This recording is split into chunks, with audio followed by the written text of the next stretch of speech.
Hello everyone, today's new part will be a bit shorter because we currently have fewer chapters available, but I promise to always keep you updated. Without further ado, let's get to the video. We are in a room where there is a person lying down, apparently sick, and several people around.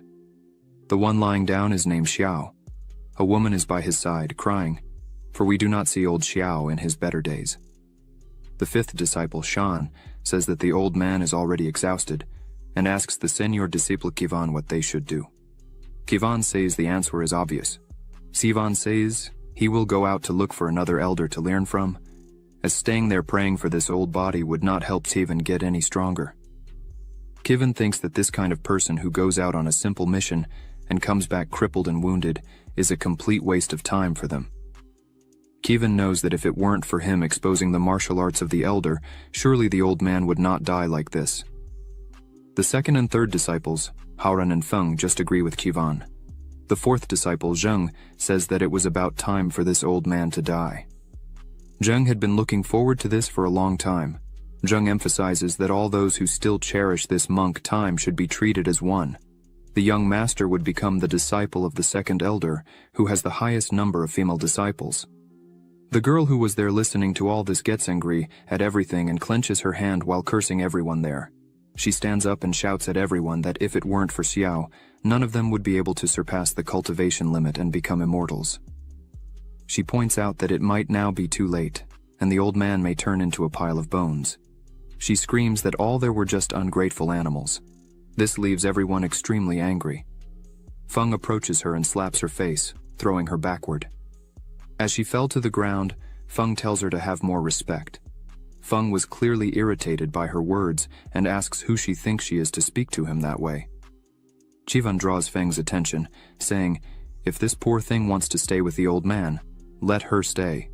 As Kivan was picking up some things, he says he had already taken everything of value that the old man could have.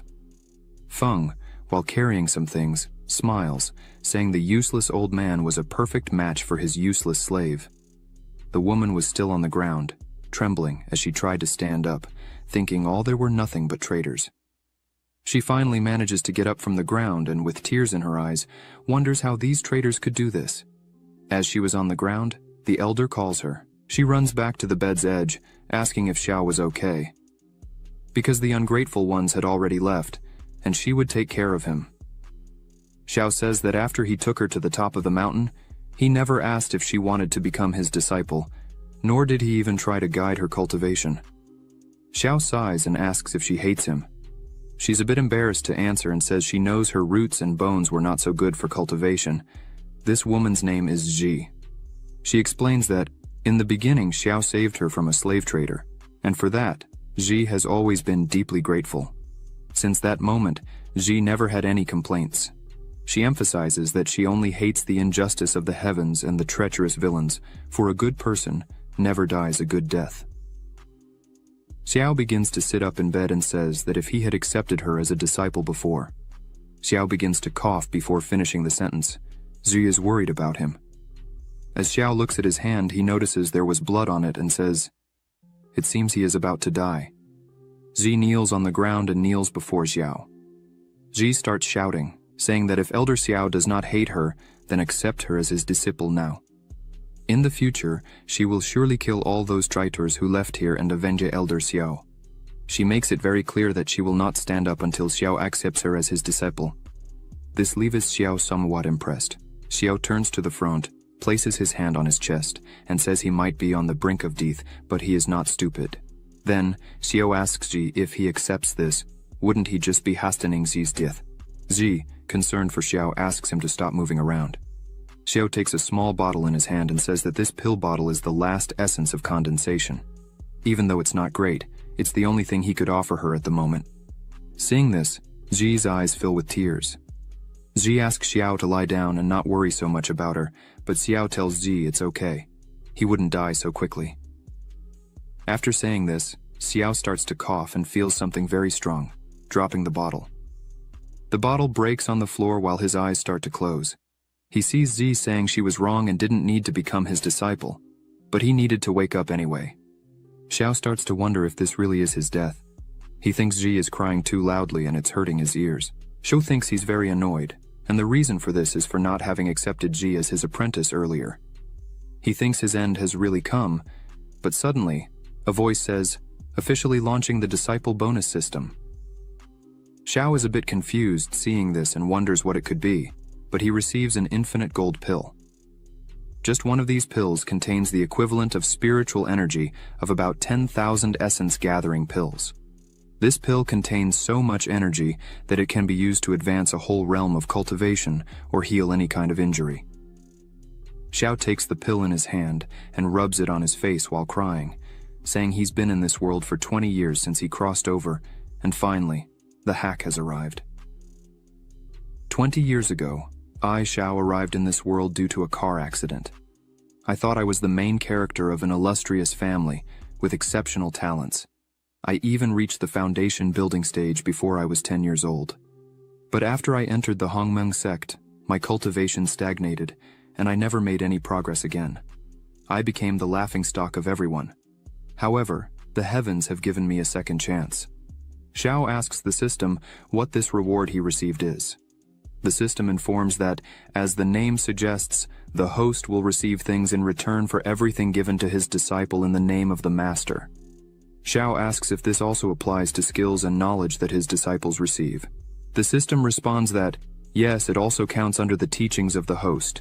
If the disciple's cultivation values advance or gain insights, the host will receive double the value. In simple terms, if the host transmits the equivalent of 200 days of cultivation to the disciple, the host will receive back the 200 days of cultivation. Similarly, if the disciple gains understanding of some type of sword technique under the teachings of the host, the same will receive X times in return. This means that the host will directly understand the sword skill to the level X. Xiao places his gold pill in his hand and asks the system if he gave this pill to his disciple, he would receive X times in return. The system says that, no. Items received as a reward from the system cannot be rewarded again. However, if the master teaches a disciple the skills that were given by the system, and the disciple gains new insights, it is not considered something from the system. Then, the master will receive a second reward. Xiao says he understands and it's not something as simple as an infinite reward loop. Xiao decides to eat the pill, as he should take advantage of the opportunity. After consuming the golden pill, Xiao starts to emit a strong glow and rises from the realm to the golden core in one go. While all this was happening, Ji was still kneeling near Xiao's bed, trembling and crying, begging him to wake up. She says in a trembling voice that she doesn't want anything else, not revenge, doesn't need to be his disciple, much less receive gifts like essence pills. Ji just wants her master to wake up. Suddenly, Xiao places his hand on Ji's head, saying she should remember the first thing her master will teach. Ji lifts her head, with her eyes full of tears, surprised by this. As soon as Ji looks at her master, she sees that he is completely fine. Xiao is physically healed, with a strong energy coming out of his body. He tells Ji that if she has enemies, she should seek revenge and face everyone with ferocity, and the revenge should be doubly severe. Meanwhile, in another location, Feng knelt before a man, pleading for him to take him as his disciple and offering all of Xiao's secret martial arts in exchange. This place where Feng was is the Hongmeng sect, 6th peak. The man took the scroll offered to him by Feng and remarked that Xiao had indeed made an excellent disciple. The man pointed out that Xiao, who once was the star of the Hongmeng sect and considered himself unparalleled, ended up in such a state. It's unfortunate.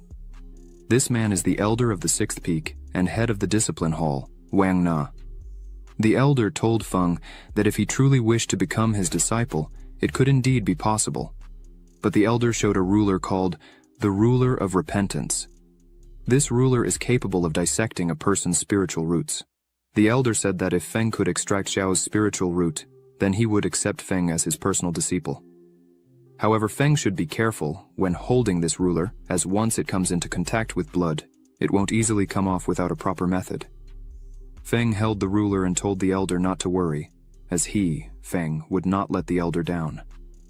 However, suddenly, a very strong attack came from behind Feng, hitting him in the back and throwing him into a wall. This attack left Feng severely injured. When Feng looked down, he was utterly terrified by what he saw. In the attack, his body was wounded, and his blood came into contact with the ruler, which was sucking his energy out of his body. This caused Feng to fall to the ground, screaming in pain and crying in despair. As he lay on the ground, he screamed, saying he couldn't die there as his path to immortality had just begun.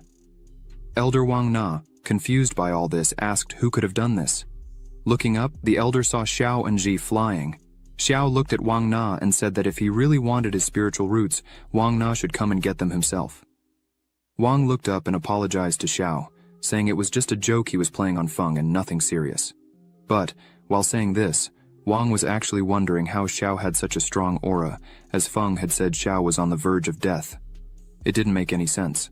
Xiao replied that if that was the case, then all was well. But unfortunately, Xiao wasn't joking. Wang Na. Xiao began to use his magic power and several swords appeared around him. Wang Na, seeing this, was impressed, as this was the Kanglang sword art technique. This reminded Wang Na of something. When I and Xiao entered the Hongmeng sect, Xiao gained the sect master's favor by creating the Kanglang sword art, and received most of the cultivation resources. Luckily, I advanced to the Golden Core realm first, and Xiao became useless. Wang Na created a barrier around himself to defend against Xiao's attack. While Wang Na was inside his barrier, he told Xiao not to be foolish to attack him, as Wang Na had already advanced to the second level of the Golden Core. This meant that Xiao would have no advantage in this attack. As soon as Wang Na finished his sentence, his barrier was easily broken by Xiao's attack. This left Wang Na completely terrified by Xiao's strength. While Wang Na wondered how this could be happening, Xiao, with a slight smile on his face, asked if this was what a person of the second level of the Golden Core could do. Xiao's attack began, and the sword started flying around Wang Na, who was in shock thinking that the power Xiao was demonstrating was of the third level of the Golden Core, or even higher. As Wang Na pondered the power demonstrated by Xiao, one of the swords hit his hand, causing him to scream in pain. Wang Na emerged from the midst of the swords and shouted at Xiao, saying that if he dared to kill Wang Na, the sect would not forgive him for such an act. Xiao quite calmly questioned Wang Na if that could really be true, and highlighted that he was curious to know what the sect would be capable of doing once Wang Na was dead. Xiao turned his attack back to Wang Na, who, with no other option, decided to use a mysterious artifact. Upon using this artifact, a shield rose in front of him, protecting him. Wang Na thought to himself that unfortunately, this artifact only had 3 charges, and this was the last remaining charge. Wang Na considered this a huge loss, as he had intended to use this last charge when he was advancing to the nascent soul stage. Xiao observed this, and thought to himself that Wang Na really did have some tricks up his sleeve. Xiao remarked that it seemed Wang Na had received quite a few gifts over the years. Suddenly, black lightning started to strike everywhere. Wang Na yelled Xiao's name, questioning if he really intended to continue with this. Xiao, with a determined look, questioned why he should stop. Xiao continued his attack, leading to a massive explosion. Amidst it all, Wang Na couldn't believe this was happening to him. Xiao's attack began to destroy everything around. After the attack ended, everything nearby was destroyed, and a huge hole was created on the ground. In the midst of all this, Wang Na was severely injured, cocking in pain. When Wang Na saw Xiao approaching, he was completely terrified and began screaming for Xiao not to come any closer. Xiao, as he approached, asked if the shield Wang Na was using was a top-tier artifact, classified as mysterious, because it managed to keep him alive in this world. Artifacts are divided into 5 levels: mortal, mysterious, earthly, celestial, and finally, immortal. Within each level, there are 4 grades: low, medium, high, and supreme. The shield used by Wang Na was of the mysterious class, high grade. Even within a sect, this would normally be considered a sect-defending treasure. Xiao hadn't expected Wang Na to have such a valuable treasure tucked away. Xiao didn't care much about that. In any case, it was going to end there. Xiao drew his sword and aimed to deliver a finishing blow, but Wang Na created one last barrier around himself and pleaded for Xiao to spare his life. Xiao paused because he heard a voice. This was Zhang He, the leader of the Hongmeng sect. He told Xiao not to act impulsively, as fights among sect members went against the sect rules and could lead to expulsion for both. Xiao turned to the sect leader and laughed, creating a small amount of energy in his hand. Wang Na, seeing Zhang He, thought the gods had given him a glimmer of hope.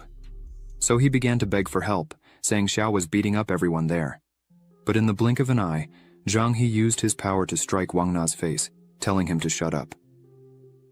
Zhang He stated that Wang Na should come to the inquiry pool of the disciplinary hall so they could better analyze and see who truly deserved to be expelled from the sect.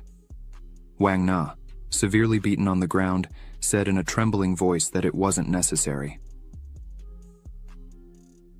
Zhang. He turned to Xiao and congratulated him for breaking through the Golden Core realm after so many tribulations. Xiao thanked Zhang He and said that if he hadn't evolved, he would probably have become someone's target, and his spiritual roots would have been removed. Wang Na shouted that it was a misunderstanding, and he would accept the sect's punishment. However, Wang Na said he hoped Xiao wouldn't use this against him in the future. Xiao crossed his arms and said that, out of respect for the sect leader, he would leave Wang Na alive for now. Xiao, looking back, saw Feng dragging himself on the ground. Xiao pointed out that Feng had committed an even greater crime than Wang Na, as betraying his master and repaying kindness with hostility was unacceptable. Therefore, Feng should be banned from entering the sect, and all his cultivation should be completely extracted. Feng tried to ask for the sect leader's help, but Zhang He simply said it was up to Xiao to handle as he wished. Ji, hearing this, started to run and said there was no need for her master to act.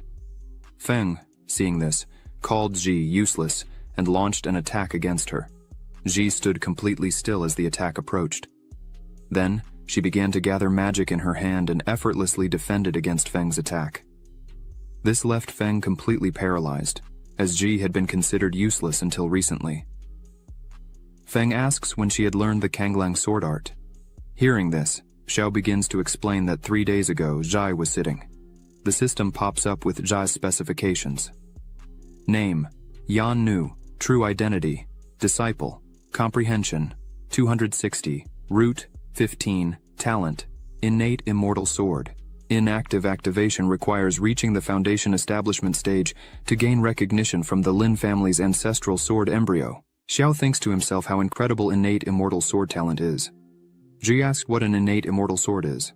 Xiao, with a suspicious look, says it's nothing much, just thinking that Ji might have talents with swords. Xiao says he would look for Feng so Ji couldn't be defenseless. Xiao cuts down a tree with his Kanglang sword art. He explains that this technique was created by him years ago and emphasizes that even if Ji could learn a little, it would be great. Ji forms a small sword with her magic and asks if it's something like this. Xiao says yes, she's doing very well. The system notifies that Ji has entered into the Kanglang sword art.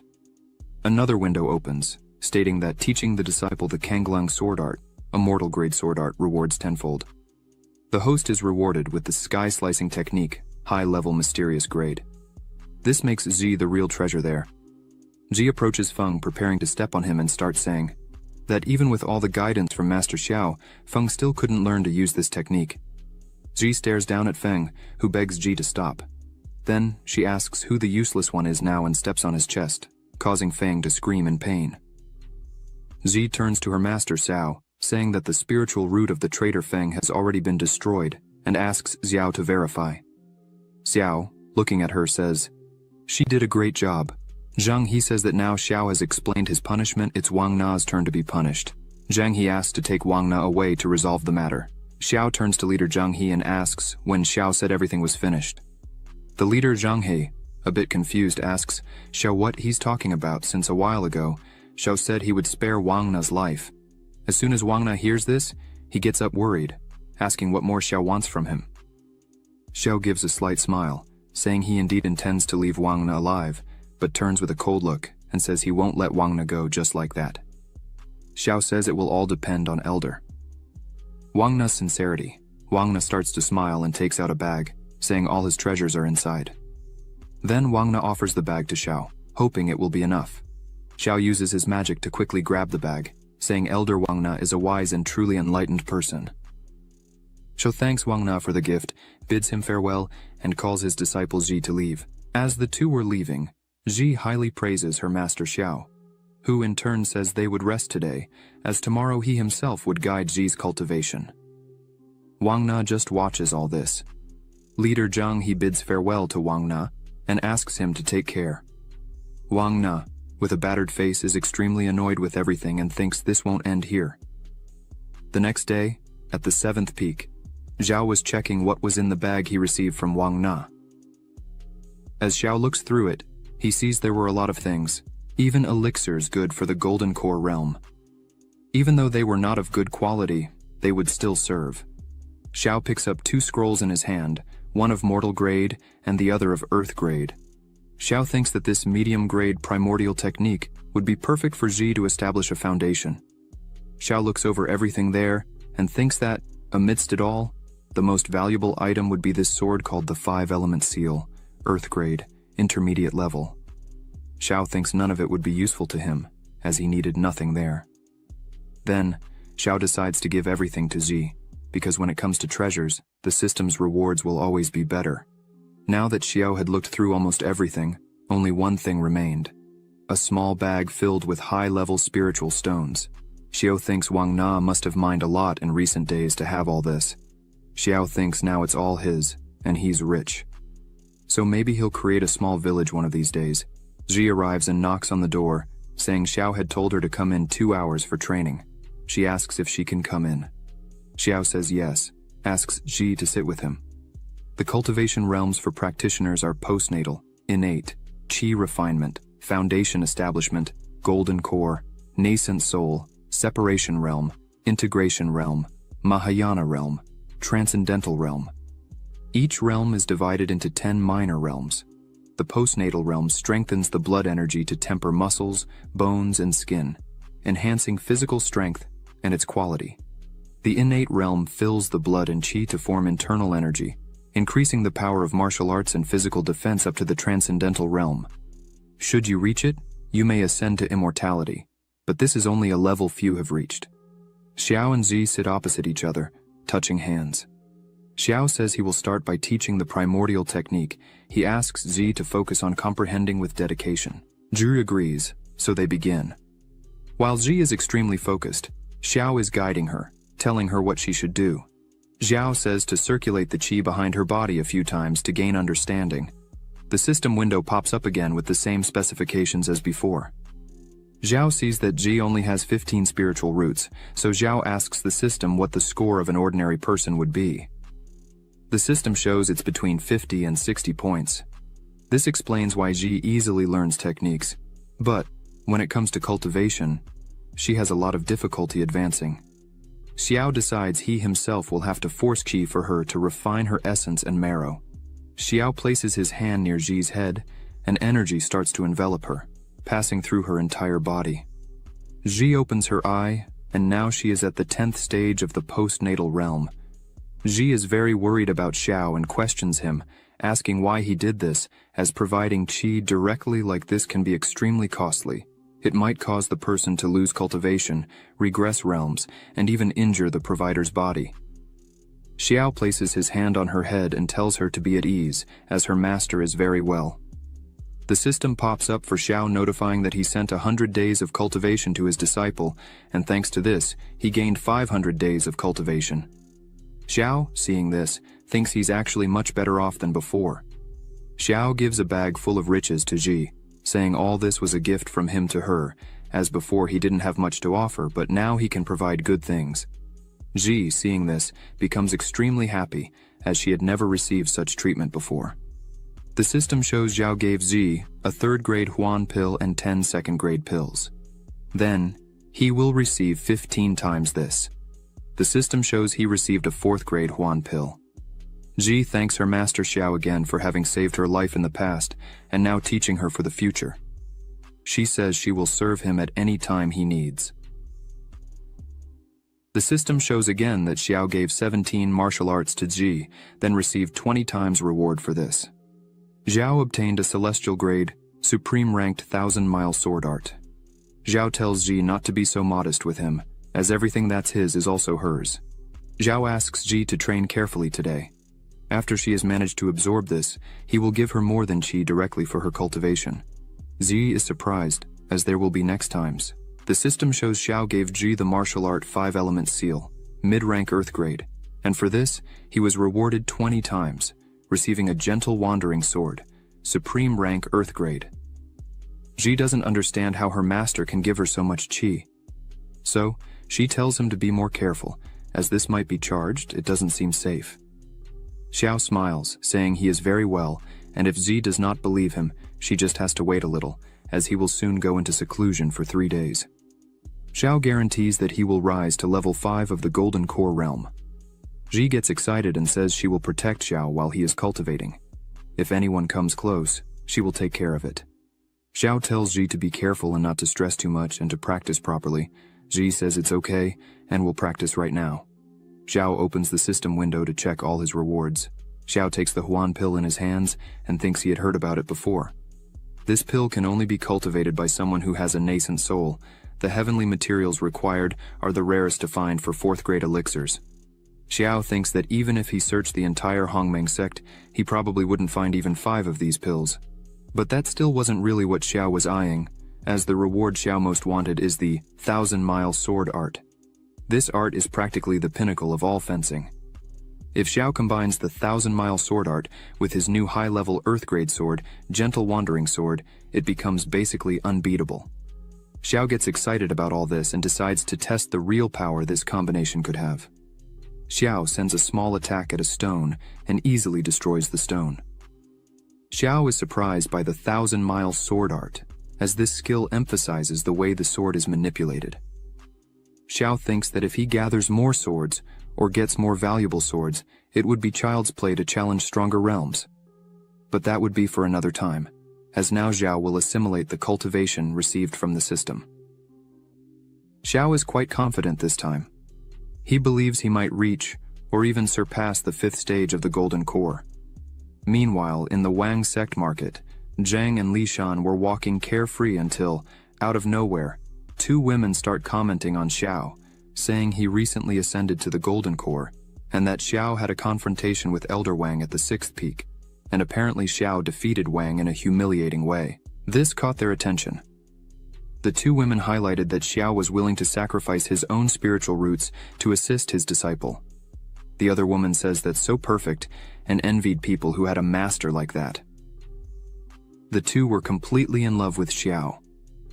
Li Shan, upon hearing this, starts to think, could Xiao really have been able to help and pass his skills to that Ji? The other 2 women who were with Wang Zheng ask him and Li Shan why they left the 7th peak. Wang Zheng answers the women that everything they were hearing was a lie, as Xiao was a complete idiot who mistreated his students, and that's why they left there. While Wang Zheng and Li Shan were with these women, Lin Haran was just. Watching all this, he starts to think that Xiao, besides having a new disciple, was still able to move to the Golden Core. Not to mention that Elder Wang was not able to defeat him. Lin Haran wonders if this could really be true. So, he decides to see with his own eyes. At the gate of the 7th peak, a man stands in front of Xiao and Ji. This man says he was sent there on behalf of the sect leader Zhang He. This man introduces himself and says he is Ye Chen, the senior disciple of Zhang He. Ye Chen says he came to warn that the great sect competition will be in 100 days, so Xiao should prepare for such an event. Ye Chen looks at Ji and apologizes for what he is about to say, but in Ye Chen's view, Ji is a seemingly weak person. By her talent in the great competition, Ye Chen thinks she will lose and cry over the defeat. Ji gets angry when she hears this, but Xiao steps forward and says that Ye Chen has a somewhat limited view. Ye Chen is a little startled by this. Xiao says that Ji was a person completely without cultivation 3 days ago, and now is already at the 10th stage of the postnatal stage. Xiao asks Ye Chen what he thinks of Ji's rate of evolution, if she really seems irrelevant. Ye Chen is dumbfounded and can't believe what he heard and asks Xiao if he is joking. Xiao says that if Ye Chen doesn't believe him, then Zi is free to show who's boss. Zi obeys immediately and starts to emit flames from her body. Ye Chen, scared seeing this, says that this really is the 10th stage of the postnatal realm, but Ye Chen can't understand how this is possible. Lin Haran, who was hiding and watching all this, is also surprised. Xiao turns back to return to his realm and says that anything is possible. Zhi makes a face proving Ye Chen wrong and saying it served him right. Lin Haran, still hidden, thinks that a useless person like Zhi could not have risen in such a way with her own talent. Clearly, Xiao used his qi to help Ji. Lin Haoran thinks that the person who directly transfers their qi to another person faces major problems, including in their cultivation. Lin Haoran can't believe Xiao went to such lengths to help Ji. Then, Lin Haoran thinks it would be a good time to extort some things from Xiao. After all this, in the hall of the third peak, Lin Haoran is before Elder Meng Yu, who is asking Lin Haoran if everything he said is true, that Xiao took everything from Wang Na and transmitted the peak of the supreme technique to his disciple. Meng Yu asks if there is anything they can do. Lin Haoran tells Meng Yu that he is the strongest in the sect and should receive the most resources. What Xiao is doing is just squandering the sect's resources. Hearing this, Meng Yu gives permission for Lin Haoran to personally take care of it. Meng Yu emphasizes that if Lin Haoran really manages to defeat Xiao, then he will be accepted as a direct disciple. Lin Haoran thanks him for the opportunity. Meanwhile, in the training room of the 7th peak, Xiao and Ji are sitting. Xiao asks Ji if she is ready, as today she will break through to the inner realm and cleanse her meridians. Xiao notes that if everything goes right, in the future, Ji will be able to cultivate with less effort and more ease. However, for that to happen, she will have to endure very strong pain. Ji says she is ready and remembers everything Ye Chen said before and promises that as soon as she gets stronger, she will not accept this anymore and everyone will pay attention to her. Xiao sees that although Ye Chen has been spoiled by the sect leader, the encounter between Ji and Ye Chen was very good. It made her more motivated, and it is this motivation we need. Xiao thinks this really is the moment for Ji to break through to a higher realm and perform a cleansing on her meridians. Xiao takes a small bag in his hand, and from it takes out a 4th-class meridian cleansing pill. Xiao was able to buy them thanks to the riches he took from Wang Na. Xiao decides to start and prepares to begin the training. As soon as it starts, Zi tries to concentrate as much as possible. Joy thinks this is more painful than she was thinking, but after the pain passes, Ji feels as if her whole body becomes lighter. A system window opens, informing that Xiao transferred 200 days of cultivation to Jai, increasing her aptitude by 70 points as a reward. This was doubled, resulting in 400 days of cultivation and the low-class autumnal water sword technique of Earth rank. Xiao, seeing this, thinks it is finally done. Xiao is very satisfied, as the feeling of gaining something is very good. Now Xiao is at the 6th level of the Golden Core. Juri finally opens her eyes and feels much better, as she is now at the 1st innate level. Juri asks if this is a technique to purify the meridians and marrow, and completes asking if now that she has reached the celestial realm, if this was enough to face Ye Chen. A window opens again, showing Ji's information. Name, Zhenu. True identity. Disciple. Understanding. 260. Aptitude. 85. Talent. Innate body sword. Not activated activation condition. Reach the foundation realm. Obtain recognition of the ancestral sword embryo of the Lin family. Xiao laughs and touches Ji's face, telling her to be brave and take Ye Chen down. If Ji defeats Ye Chen, Xiao promises to take her to the World Genius Challenge. Ji is extremely happy with this, asking if she really can do all this. Suddenly, someone starts knocking on the door, leaving Ji and Xiao surprised. This person calls for Xiao, saying that one of his disciples had been seriously injured while collecting medicinal herbs for his treatment, and asks Xiao to come outside to take a look. Xiao, already suspicious, decides to follow. As he was leaving, Ji was just wondering who it could be, and if her master really had other students besides her. As soon as Xiao opens the door, Ji is surprised to see Lin Haoran lying on the ground. Lin Haoran, with a trembling voice, calls for his master, referring to Xiao, and says that unfortunately, he is still weak because he managed to recover only one blood dragon plant, and asks Xiao to take the plant. Ji screams furiously that Lin Haoran is just a traitor who swore loyalty to the 3rd peak and asks what he is doing there. Lin Haoran, still lying on the ground, tries to explain with a still trembling voice, saying it's just a misunderstanding and the only reason Lin Haoran entered the 3rd peak was to get this life-saving plant for his master. The disciples of the 3rd peak's elder Meng Yu say that Lin Haoran almost died to get this plant and doesn't need to speak to him in that way. Meng Yu adds, saying that for 3 consecutive days Lin Haoran had kneeled asking Meng Yu for help, and this moved Meng Yu. Zhi doesn't accept any of these words, saying they are just distorting the truth. It's clear that Lin Haoran betrayed Xiao and is now trying to navigate the situation with this ridiculous act. Xiao asks Zhi to calm down and leave this matter to him. Xiao asks Lin Haoran why he is there if he had already sworn loyalty to the Third Peak's elder.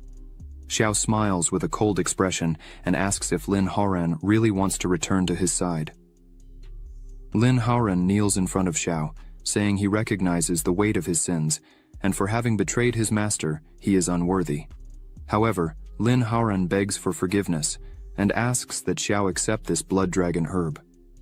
The disciples of Meng Yu, watching this scene from afar, start to think that Xiao is very healthy and doesn't need this herb.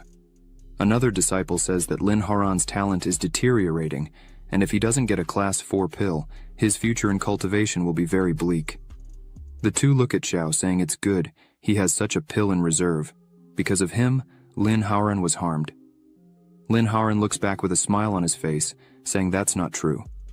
Xiao, hearing all this, seems to have an idea and says he really was in need of that herb to help his health and asks Zhi to confirm. She immediately hugs Xiao, saying it's all true. Lately, Xiao has been very weak. The four, seeing this, are shocked. Lin Haoran gets a bit irritated with all this and wonders when Xiao became such a liar. Even though Lin Haoran needs to get this pill by any means to not be a loser. Lin Haoran goes back to his act and says that Xiao should take this plant and use it, because it wouldn't be right for someone as unworthy as Lin Haoran to continue with such a plant. Xiao, in the blink of an eye, takes the plant from Lin Haoran's hand and goes back to Zhi, saying everything is resolved and they would have chicken stew for dinner. Zhi doesn't understand anything that's happening. A system window notifies that Xiao gave Zhi a first-class plant blood dragon herb, and with that, he received 5 times more in a second-class blood dragon plant. Lin Haoran starts coughing and says he is happy if he can help his master. The two disciples of Meng Yu hold him. One of them says that Lin Haoran put his own cultivation at risk to help his master, even though Xiao didn't return the favor. They ask Meng Yu to defend Lin Haoran. Meng Yu says to Xiao that human lives are at stake, and as representatives of the sect, they could not just stand by watching this. Meng Yu emphasizes that if these news spread, the 7th Peak would still be able to get disciples in the future. Xiao stops in front of everyone, saying there's no need to hurry. Then, Xiao approaches Lin Haoran, saying that since the two had a relationship of student and master, he could not stand there watching Lin Haoran die. Xiao emphasizes that he has a small concern because as Lin Haoran had many offenses in the 7th Peak, Xiao fears that his body might not withstand the pressure of the pill. So, Xiao offers to cleanse his meridians. Meng Yu, seeing this, thinks that Xiao values talent highly. Meng Yu believes that Xiao indeed intends to pass on his skills to his students, and if he does this frequently, then there must be some technique Xiao uses to minimize the side effects. Therefore, Meng Yu should pay close attention to everything. Xiao touches Lin Haoran's neck, saying that he risked his life for Xiao, so Xiao could not just leave him in this state. Xiao holds Lin Haoran's hand, and energy begins to glow, leaving Lin Haoran a bit frightened by everything. After a few seconds, Lin Haoran starts to feel a lot of pain, and his mouth foams. Meng Yu's two disciples look at this and wonder how the cultivation of the disciples turned so tragic. Meng Yu tells them to pay more attention, as they were just treating the hardships that Master Lin Haoran went through. Lin Haoran realizes that Xiao wasn't passing his skills to him, but was instead taking his cultivation energy and destroying his meridians. Lin Haoran was trying to scream for help but couldn't speak, as Xiao, by touching his neck, used a technique that left him voiceless. Lin Haoran realized he was doomed if this continued. Meanwhile, Meng Yu finds everything natural, saying that Lin Haoran was doing a great job. After the process, Lin Haoran falls completely destroyed on the ground. Xiao says that he finished applying an extremely powerful technique to heal Lin Haoran's entire body. But because his cultivation was very low, he might not withstand it. Xiao asks Meng Yu to take Lin Haoran back and let him rest. Xiao leans on Zhi, saying that he is a bit tired because he used a lot of his own energy and needs to rest a bit. Meng Yu starts to laugh, thinking that he couldn't understand exactly the technique used by Xiao, but clearly, his aura is considerably lower. This means that it's a great time to try. Meng Yu jumps to attack Xiao. Zhi screams for him to be careful. but Xiao smiles, as he was prepared for this. Then, he quickly turns around and easily defends against the attack. Xiao, smiling, asks how Meng Yu had the courage to use such a situation to attack a weak individual like Xiao, who just helped a man on the brink of death. Meng Yu, seeing this, is shocked by the situation and wonders if this was really a favorable time and how Xiao has such strong energy. Xiao uses his energy and throws Meng Yu away. Meng Yu falls to the ground. His disciples run to help him. Xiao turns around as if nothing had happened and calls Jie to cook a chicken. She, as always, is excited, agrees, and begins to prepare with Xiao. Lin Haran wakes up and screams, asking what the two were waiting for to act. The two look at each other and prepare for battle. One of them takes some hidden items that Meng Yu had won during one of his travels. This can be controlled through a special technique. It disappears into the air without leaving any scent, a completely invisible attack. No one was able to counteract this before they came to the 7th peak. Meng Yu gave this to him and made clear how to use it if it came to this point. Then, he launches it towards Xiao. However, Xiao dodges as if it were nothing, making it seem like a joke. The item hits the door and starts to corrode. Xiao, looking at this, thinks that it really is something different. However, as soon as he consumed the limitless golden pill, his senses improved greatly, allowing Zhao to perfectly sense killing intent. Otherwise, Zhao could be in serious trouble. Now, Zhao looks at the two who didn't understand how Zhao had dodged the attack, but it didn't matter, as they were going to continue attacking. Zhao tells Ji to use the Kanglang sword technique, target southeast. Ji summons her sword and prepares for the attack. With a simple movement, she defends against the attack. Ji is astonished by what she did. A system window appears, saying that a reward was given. C. 0 stone. Detected that the disciple, under the guidance of the master, comprehended the intent of the Kanglang sword. First stage, reward tripled. Obtained the Dragon Spirit Armor, Earth category, intermediate class. Xiao looks at Ji and thinks he had expected this. Ji's innate body sword she learned recently, although she is already able to understand the sword intent. Meng Yu's two disciples are completely astonished by this, for even over the nascent soul realm, even the realm gathering separation would not be able to detect this attack. They ask who the hell Zai is. Lin Horan, crawling on the ground, screams that he needs to get out of there quickly. Zai notices this and, looking at Lin Horan, who had betrayed his master and harmed his ancestors, how Lin Horan had the courage to try to harm his master. Now, hearing this, Lin Horan gets scared. Zai jumps with her sword and says it's unforgivable. Lin Horan tries to flee, but Zai's attack hits him with great force. Lin Horan falls completely defeated on the ground, saying with his trembling voice that this could not be happening. One of the disciples tells him not to approach. Master Meng Yu says it will not end like this, for Xiao harmed their companion. The sect master will not let this pass. The other disciple says they should not fear Ji, for they are in the foundation stage and another in the golden core, and Ji was just in innate cultivation. However, the other disciple points behind Ji, saying they were not seeing what was really there. When they look, Xiao is with a bloodthirsty look. Xiao touches Ji's shoulder, but she tells Xiao not to worry and rest, for she would take care of everything for him. But Xiao says he wanted to teach Ji something, and, with the same look, says that sometimes dying is more convenient than living. The two start to stutter, asking what Xiao was thinking of doing, and ask him not to approach any further. Xiao, while walking directly towards them, asks if they are regretting their actions. Unfortunately, it's too late now. A few hours later, in front of the secti leader, Xiao reports the whole occurrence, saying that Meng Yu, along with a traitor from the sect, came to provoke without any reason. And to protect his and his disciples' integrity, Xiao and Ji killed Lin Haoran and crippled the cultivation of 2 disciples from the 3rd peak. With all this, Xiao hopes the sect leader understands and does not try to punish the 7th peak for it. Leader Zhang, he just looks at all this. Zhang He says that, although the traitor is dead, there may still be remnants. The leader emphasizes that repeatedly violating the sect rules cannot be forgotten. Several times, Xiao lowers his head and says the leader is correct, and he, Xiao, respectfully follows the sect leader's instructions. Meng Yu stands up and says the leader is being biased towards Xiao, for clearly he is distorting the real facts, talking nonsense. Meng Yu says he went to the 7th peak with good intentions, and Xiao killed one of his disciples, breaking the sect rules, and this should be punished with expulsion. Xiao responds that it was not quite a visit, as he had already taken Lin Haran as one of his disciples.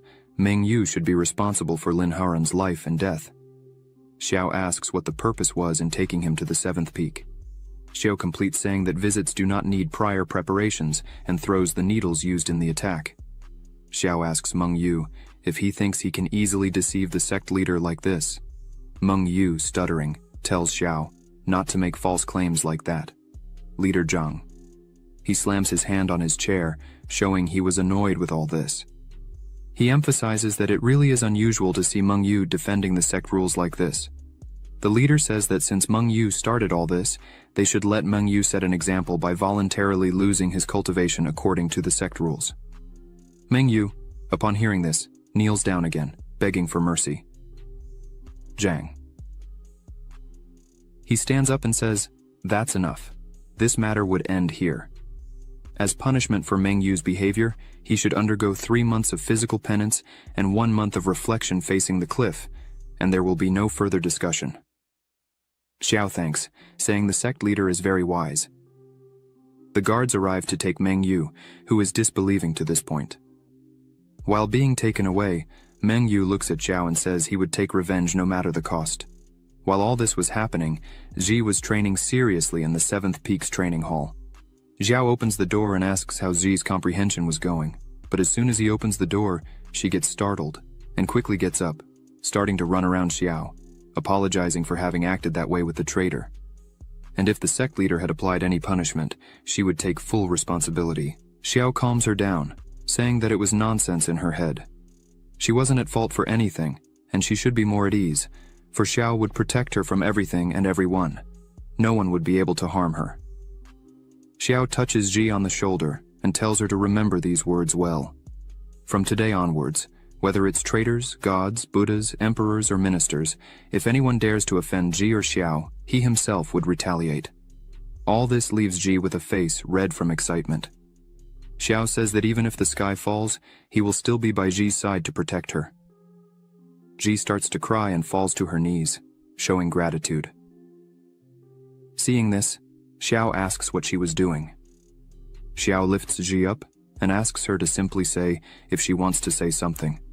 Zi says there are some things she feels should not be hidden from Xiao. Zi says her real name is Lin Ji, and she is the daughter of the Lin family, the rulers of the Southwest.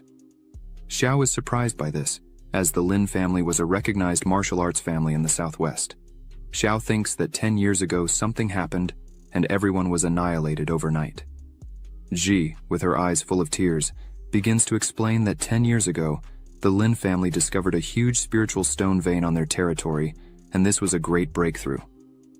The abundance of spiritual stone resources was enough to establish a power similar to the Hongmeng sect overnight. Ji's father, who was the head of the Lin family at the time, immediately ordered that this matter should not be disclosed, fearing it would attract disaster.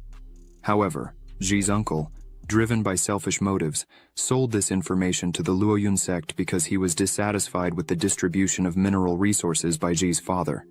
Ji's uncle wanted to be the head of the family, and, since they didn't let him do such a thing, then he sold the information wishing that everyone would die, to take advantage of the spiritual mine. The Luoyun sect murdered more than 100 members of Ji's family. The Lin family survived only under her father's protection. Ji was able to survive by a stroke of luck. When Zi managed to escape from all that, she encountered bandits on the way who robbed her of all her money and sold her to slavers. Zi says fortunately her master Xiao found her, otherwise Ji can't even imagine where she would be at this moment. Hearing this, Xiao burst into tears, saying he had no idea that his disciple's life was so miserable. Now it's clear why Ji hates traitors. Her seriousness is justified. Xiao grabs Ji by the arm, saying they would go down the mountain. Ji asks why they would do that and where they would go. Xiao says Ji begged Xiao to be her master, and out of respect for that he should avenge everything. Xiao looks into Ji's eyes and smiles, saying that as her master, he would go with her to the Luoyun sect to avenge everyone with their own hands. Ji starts to cry again upon hearing this. Ji runs and hugs Xiao, saying she just wanted to see him live a peaceful life and, if necessary, she would spend the rest of her life kneeling just to fulfill that. Xiao tries to calm her down, saying she doesn't need to say those words at the moment. They must head for the peak. The future is limitless. Xiao calls Ji to leave, and she agrees. In the middle of the forest outside the city, two people were fighting when suddenly another person arrives there. These two people are Bai Luori and Linqing Xuan. As soon as Bai Luori sees the leader, he raises his sword enraged, saying he should have known who was behind this, for letting all these other people die one by one, consuming their energy. Only this guy is capable of doing such a thing, isn't that right, Zhang Yi? This man is named Zhang Yi. He is from the Sun and Moon Ghost sect. Zhang Yi smiles, saying it's no wonder Bai Luori was a disciple of Fairy Zhu, as Bai Luori was able to kill several men there. Zhang Yi highlights that the green twin swords technique certainly deserves its reputation. Zhang Yi leaps towards the two, declaring that it all ends there. Bai Luori and Linqing Xuan brace for battle, but suddenly, a beam of energy shoots between the three, causing everyone to halt. Zhang Yi turns angrily, questioning who did that. Linqing Xuan and Bai Luori, startled, gaze at the hole created in the stone. Ji appears, frustrated with energy in her hand, lamenting that she unfortunately missed her attack. Xiao, quite calmly, mentions he had warned that Ji's attack was timed too early, which is why she missed. Zhang Yi turns and comments that all this was caused by such a beauty, mockingly asking how she plans to compensate him. Ji dislikes Zhang Yi's tone and declares his arrogance warrants death. Ji advances on Zhang Yi, but with a simple move Zhang Yi disarms Ji, telling her that her master should have advised her against such actions if she's not strong enough. Linqing Xuan and Bai Luori, witnessing this, shout for Ji to be careful, concerned for her, but Ji is entirely focused on her task and tells Zhang Yi that the only thing her master taught her was not to pity fools like Zhang Yi. Then Ji uses her magic and a glow forms behind Zhang Yi, and before he can react, several swords strike him from behind, causing Zhang Yi to scream in pain. Ji takes Zhang Yi's Qiankun bag and brings it to Xiao, noting it contains nothing of great value, just some spiritual stones and elixirs. Xiao suggests she should just keep the bag. Linqing Xuan and Bai Luori approach Ji and Xiao, thanking them for their help. They introduce themselves as students of Elder Zhu Xuan from the Hongmeng sect and inquire about their names. Xiao introduces himself, pleased to meet them, as Elder Xiao of the 7th Peak, and introduces Ji as his student. Linqing Xuan and Bai Luori are surprised to meet Xiao and express their gratitude again. Xiao dismisses the formalities and inquires why they were in such a remote location, fighting against the Sun and Moon. Ghost Sect. Bai Luori explains that the Ghost Sect has always harbored resentment towards the Hongmeng sect. Some members even relish in killing monks, and the prior conflict was over this plant, the colorless grass of 1,000 years low grass. This plant comes in 5 quality levels: low, human, mystic, earthly, celestial, and immortal. Among them are 4 grades: inferior, medium, superior, and absolute. Bai Luori mentions that although this plant serves merely as a base for creating foundation stage pills, they are still highly valuable. He emphasizes the rarity of these plants. This one, for instance, was unexpectedly found at an auction due to leaked information. The leaked monetary information drew Zhang Yi's attention, leading to them being followed. Out of respect and gratitude, Bai Luori offers the plant to Xiao, stating that if he hadn't arrived in time, the plant would surely have been stolen by the Ghost Sect. Seeing this, Xiao remarks that Bai Luori would likely use this herb to refine foundation stage pills, significantly increasing the chance of success in the foundation stage. Xiao questions Bai Luori if he truly wishes to give it to him. Linqing Xuan and Bai Luori gaze intently at Xiao. Then Bai Luori responds that his master always taught them to be thankful for generosity and always avenge their enemies. With that, Bai Luori pleads for Xiao to accept the herb as a token of gratitude.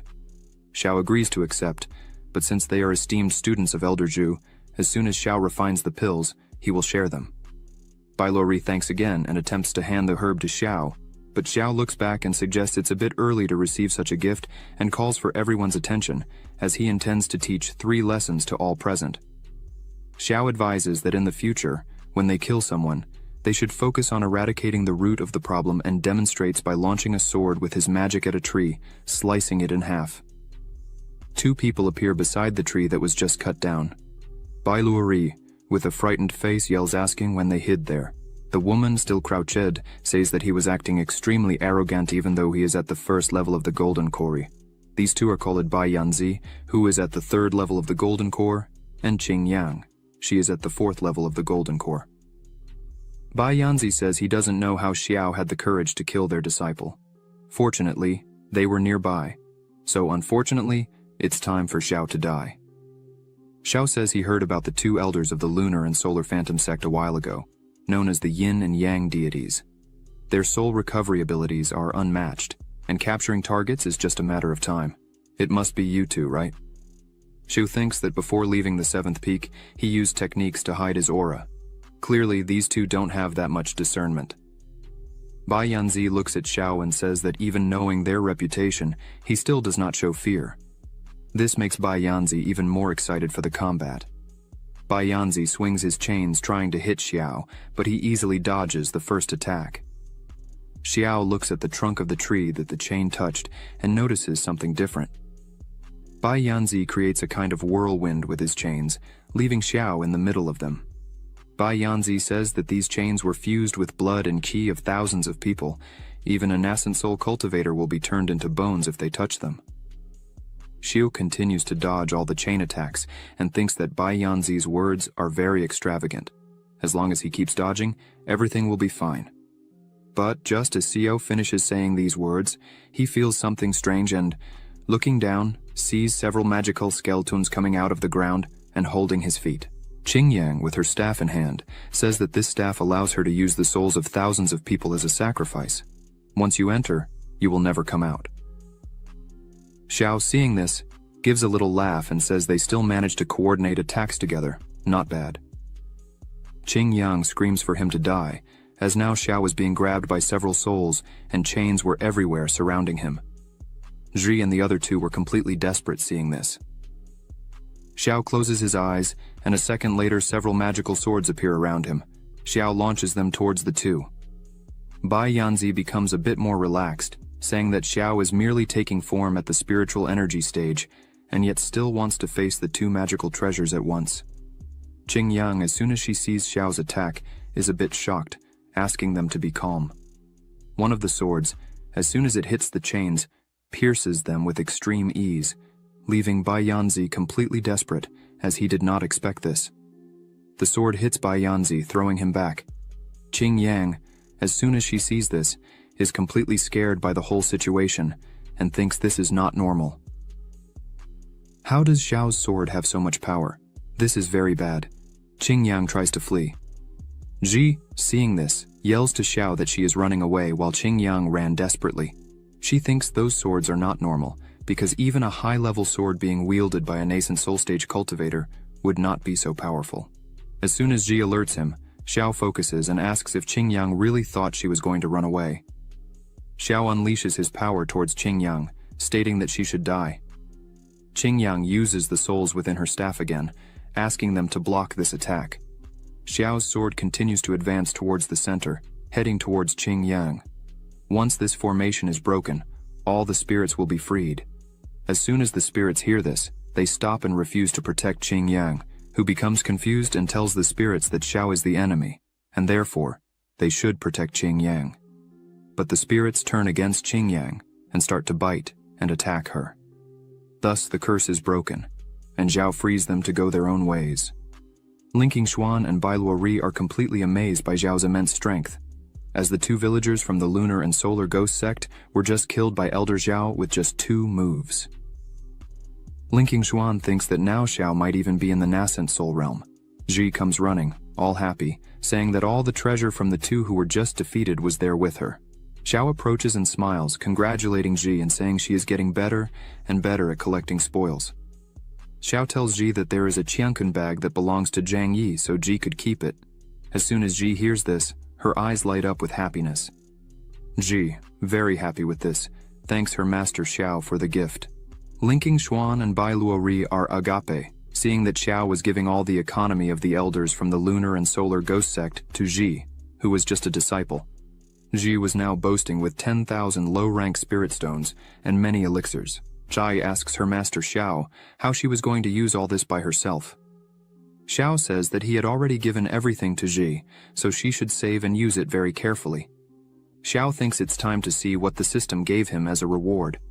The system notifies that it was detected that the host gave to his apprentice 68,720 low-rank spirit stones, 4,600 intermediate-rank spirit stones, 36 second-stage cores, 16 third-stage flying locust condensed pills, merciless millennium herb, 100 cubic meters Kenkun ring, 250 cubic meters Kenkun bags.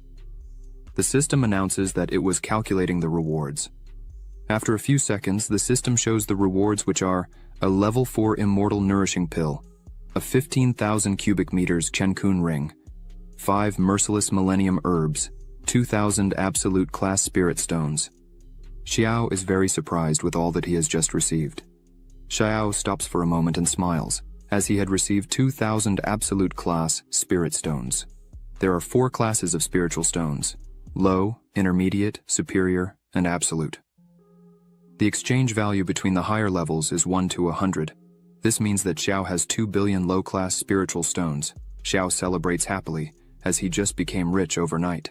She goes to Xiao and asks him if she could give these 2 bags to Linking Xuan and Bai Luori, since she already had a Qiankun ring. Bai Luori says they cannot accept it, as it is too valuable. Xiao pats Ji on the head and says that he had given it to her, so Ji could do whatever she wants with all the gifts. Ji smiles and hands the 2 bags to them, asking them to take good care of them. Linking Xuan and Bai Luori cry with happiness, saying that Ji and Xiao were good people. Bai Luori thinks that he is envious of Ji for having such a selfless master. After some time, Xiao and Ji arrive at the Luoyun city, alchemy room. After entering, there are several people inside focused. Ji asks Xiao what they were doing there. Xiao explains that the ruthless millennium herb they just obtained outside the city can be used to refine foundation creation pills for Ji. To avoid losing the efficacy of the medicine, they would refine the elixir first and then go to the Luoyun sect. Ji, hearing this, becomes extremely happy with her master. A woman hears the conversation. Her name is Su Muhan. As soon as she hears this conversation, she is surprised because one must be at least at the golden core cultivation level to refine foundation creation pills. Su Muhan, seeing Xiao, thinks he looks too young for such an achievement, but as she takes another look, she sees Xiao cultivating calmly, which impresses her. Suddenly everything explodes. Xiao and Ji are thrown away by the explosion. Ji, embarrassed, asks if Xiao really knows how to make elixirs. Xiao opens his fan and tries to cover his face while responding that he had never made a foundation creation pill before. Su Muhan comes over and says that if they wish to perfect a foundation creation pill, she could help them. Ji gets excited, saying that would be great, but Xiao was a bit suspicious of all this. Su Muhan says that the foundation creation pill requires pouring a large amount of spiritual energy into it, and Xiao would have to do this alone. The other people watching think Su Muhan is teaching for free. It seems she really has a good heart. Xiao, looking at Su Muhan's shirt, sees the symbol indicating she is a second-level alchemist. Xiao is surprised because she seems very young for this. While Su Muhan is focused on the herb in her hand, Xiao thanks her for the help and says he would pay double the market value for the assistance. And so, Su Muhan begins preparing the herb, while Ji and Xiao just watch everything happening. Green and yellow energy begin to spread around the place. Su Muhan takes a bottle and says, "Dan Sung," and the energy starts to enter the bottle. Xiao thanks her, and when he goes to pay, Su Muhan says there's no need, as it was just a favor she did for them. People start to run and scream, saying the auction has started, and there is a terrestrial-level sword in the auction. Su Muhan just watches, surprised by all this. Su Muhan starts to leave the place and says there's no need to pay. Xiao thinks he needs to buy a good weapon for Ji, and there is a terrestrial-level sword in the auction. Xiao thinks that if he can buy everything useful in the auction and give it to Ji, he would earn a fortune in rewards from the system. Then, Xiao calls Ji to follow him to the auction. Ji accepts and is happy, as she has not been to one before. On the second floor of the Tianji building, the auction is happening. In the center there is a person presenting the items. In their hands there is a 1,000-year-old ironwood whip, infused with spiritual energy, embedded with spiritual stones to multiply its power, capable of killing and being upgraded to the Zhuan lower realm. The starting price is 30,000 low-class stones. Z stands up, happy, and shouts, 100,000. The others are very annoyed, as they bid very high on all the items. Normal people can't keep up with all this money. Su Muhan, watching this, just stays silent. The presenter announces a superior class melted core fire lotus. The presenter says that after testing, the quality of this lotus is exceptional, and for this reason, the starting price is 1 million low-class spiritual stones. Su Muhan, all shy, thinks this is her only chance to get the melted core lotus, but Z, not caring about anything, stands up again, all happy, saying she offers 2 million. Su Muhan just fills her eyes with tears and is disbelieving. The other people say they can't cover that value, and it was over. It was expected that the rich would take it again. The presenter hits the gavel, saying it was sold to Xiao for 2 million. Xiao, with his money bag, starts to think, who was the crazy one who said money wouldn't bring happiness? Z just looks at Xiao. The presenter brings the lotus to Xiao's table, congratulating him on the acquisition. Z is impressed by the beauty of the lotus. Su Muhan, looking at them, wonders if they really will buy everything there. Su Muhan starts to feel a bit sad, because she really needed the melted core, and was thinking of asking Xiao to let her keep it. But Su Muhan was afraid of the response she might get from Xiao. However, she gathers courage and approaches Xiao's table, calling out to him. Ji, upon seeing Su Muhan, becomes joyful and asks if she wasn't the alchemist from earlier. But Su Muhan does not respond and simply kneels in front of Xiao, saying her father was a martial artist, but had gone too far. And thus, she needs the help of the fire lotus. Then, Su Muhan begs Xiao to sell her the fire lotus, emphasizing that she would repay the favor by working hard for Xiao. Ji, moved by this, asks her master. Xiao says that now the lotus belongs to Ji, so she could do whatever she wants with it. As soon as Xiao says this, the system notifies that it was detected that the host gave his apprentice a superior grade core-fused fire lotus, and the reward is 5 times greater, a 5th class core-fused fire lotus. Z becomes overjoyed with this and says that if that's the case, then she would give it. But before anything can happen, a rope with an iron tip comes towards them. Ji quickly realizes and defends the attack. After this surprise attack, Ji asks who was doing this. The people there start to scream that a fight was about to begin. A man holding this rope calls Ji a little shit and points to another man, saying he is his master and would offer 3 million to buy the lotus. The people are shocked, as 3 million is a large amount for an ordinary person. This man is Wang Ronger. He is the son of the lord of Luoyun City. Wang Ronger mockingly says that 3 million would be nothing for Su Muhan. As soon as Su Muhan sees him, she looks a bit scared, and Xiao notices this. The people start to comment that Wang Ronger began to harass Su Muhan again. They highlight that since Su Muhan inherited the position of family head, Wang Ronger has been harassing her relentlessly. The subordinate who had attacked stands up again and yells that these 2 bitches should stand up and offer the lotus with both hands, as Wang Ronger wanted it.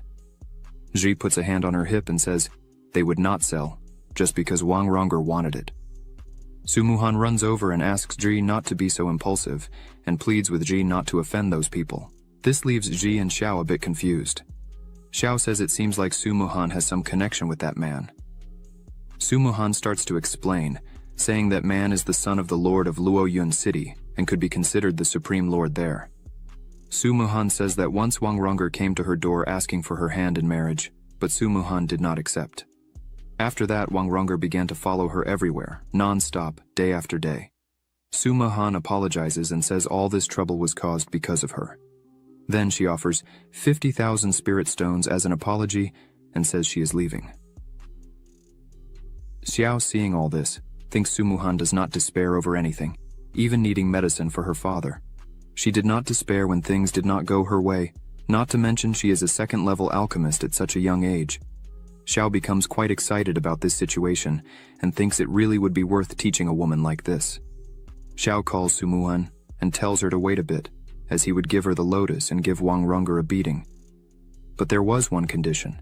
This leaves Su Muhan completely surprised. Su Muhan turns around running and asks what that condition would be. Xiao opens his fan again and says she just needed to worship him as her master. Su Muhan screams, saying she accepts. As long as Xiao saves her father, she would do anything. Su Muhan kneels and calls Xiao master. She asks him to accept this small token of respect. Xiao accepts and says that from today, she would be his second disciple, and asks her to stand up. The system window opens again and informs, "Congratulations to the host for accepting a new disciple. It was detected that the disciple has the human-level alchemy heart. The success rate of alchemy increases by 30%. The return reward was doubled, and the host obtained the alchemy heart, terrestrial level. The success rate of alchemy is increased by 70%. The information of the disciple Su Muhan was scanned and is being opened in the information panel. Name, Su Muhan. Identity, true second disciple. Understanding 60. Aptitude, 50. Talent, human-level alchemy heart, upgradable. Requirement, elixir improvement." Xiao, seeing all this, is a bit surprised. He just laments the fact that Su Muhan's aptitude and understanding are somewhat average. Thus, it seems she has to follow the path of infusing and transmitting the power of the alchemy heart. She raises her sword and says that in that case, she would be there to help. Xiao tells Ji to kill everyone there for him. Ji, without hesitation, agrees and attacks everyone there.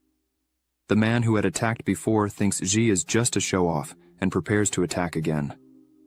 But Ji lands a kick on the man's face that even knocks out one of his teeth, throwing him hard against the wall behind. Wang Rongger, seeing this, widens his eyes and is shocked. Ji says she's had enough of this type of person who thinks too highly of themselves and has no power at all. Wang Rongger, trembling with fear and with a quivering voice, points to Ji asking how she dares to hit his people and asks if Ji knows who his father is. Ji charges at Wang Rongger, saying it doesn't matter who his father is. She would beat him up just the same, until his father can no longer recognize him. Wang Rongger starts crying and tells Ji to leave and yells that if something happens to him, his father would not let her go unpunished. But suddenly, someone appears between the two and stops Ji's attack. She's a bit surprised, as she hadn't noticed this man was there. Xiao just watches all this. This man is called Nameless. He is Wang Rongger's bodyguard who is currently at the nascent soul level. Wang Rongger begins to smirk and mockingly says, "They were not brave, so why don't they continue like this?" Wang Rongger orders his bodyguard to beat up Ji and Xiao. Everyone was involved in this, so no one could escape.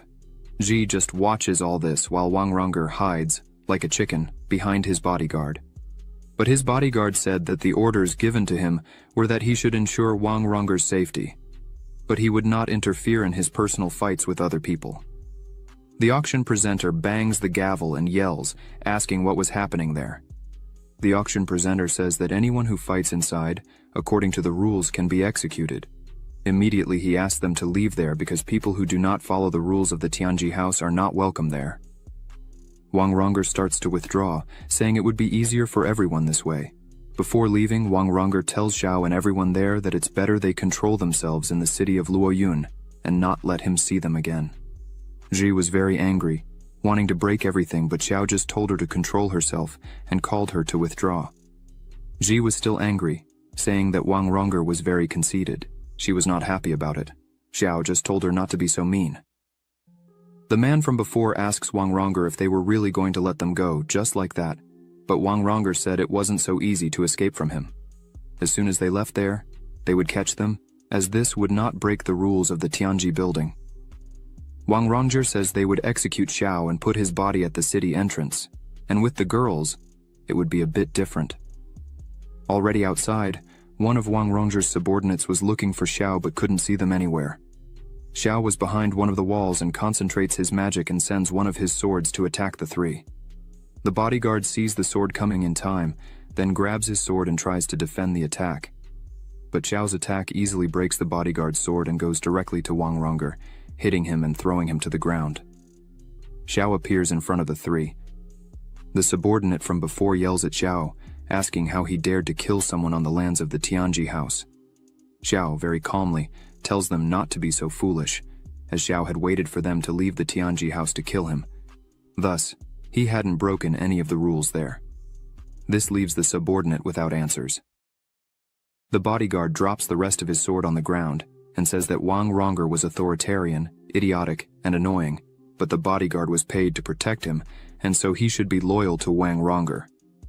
This means that if someone kills the person he was protecting, he should take the head of the perpetrator.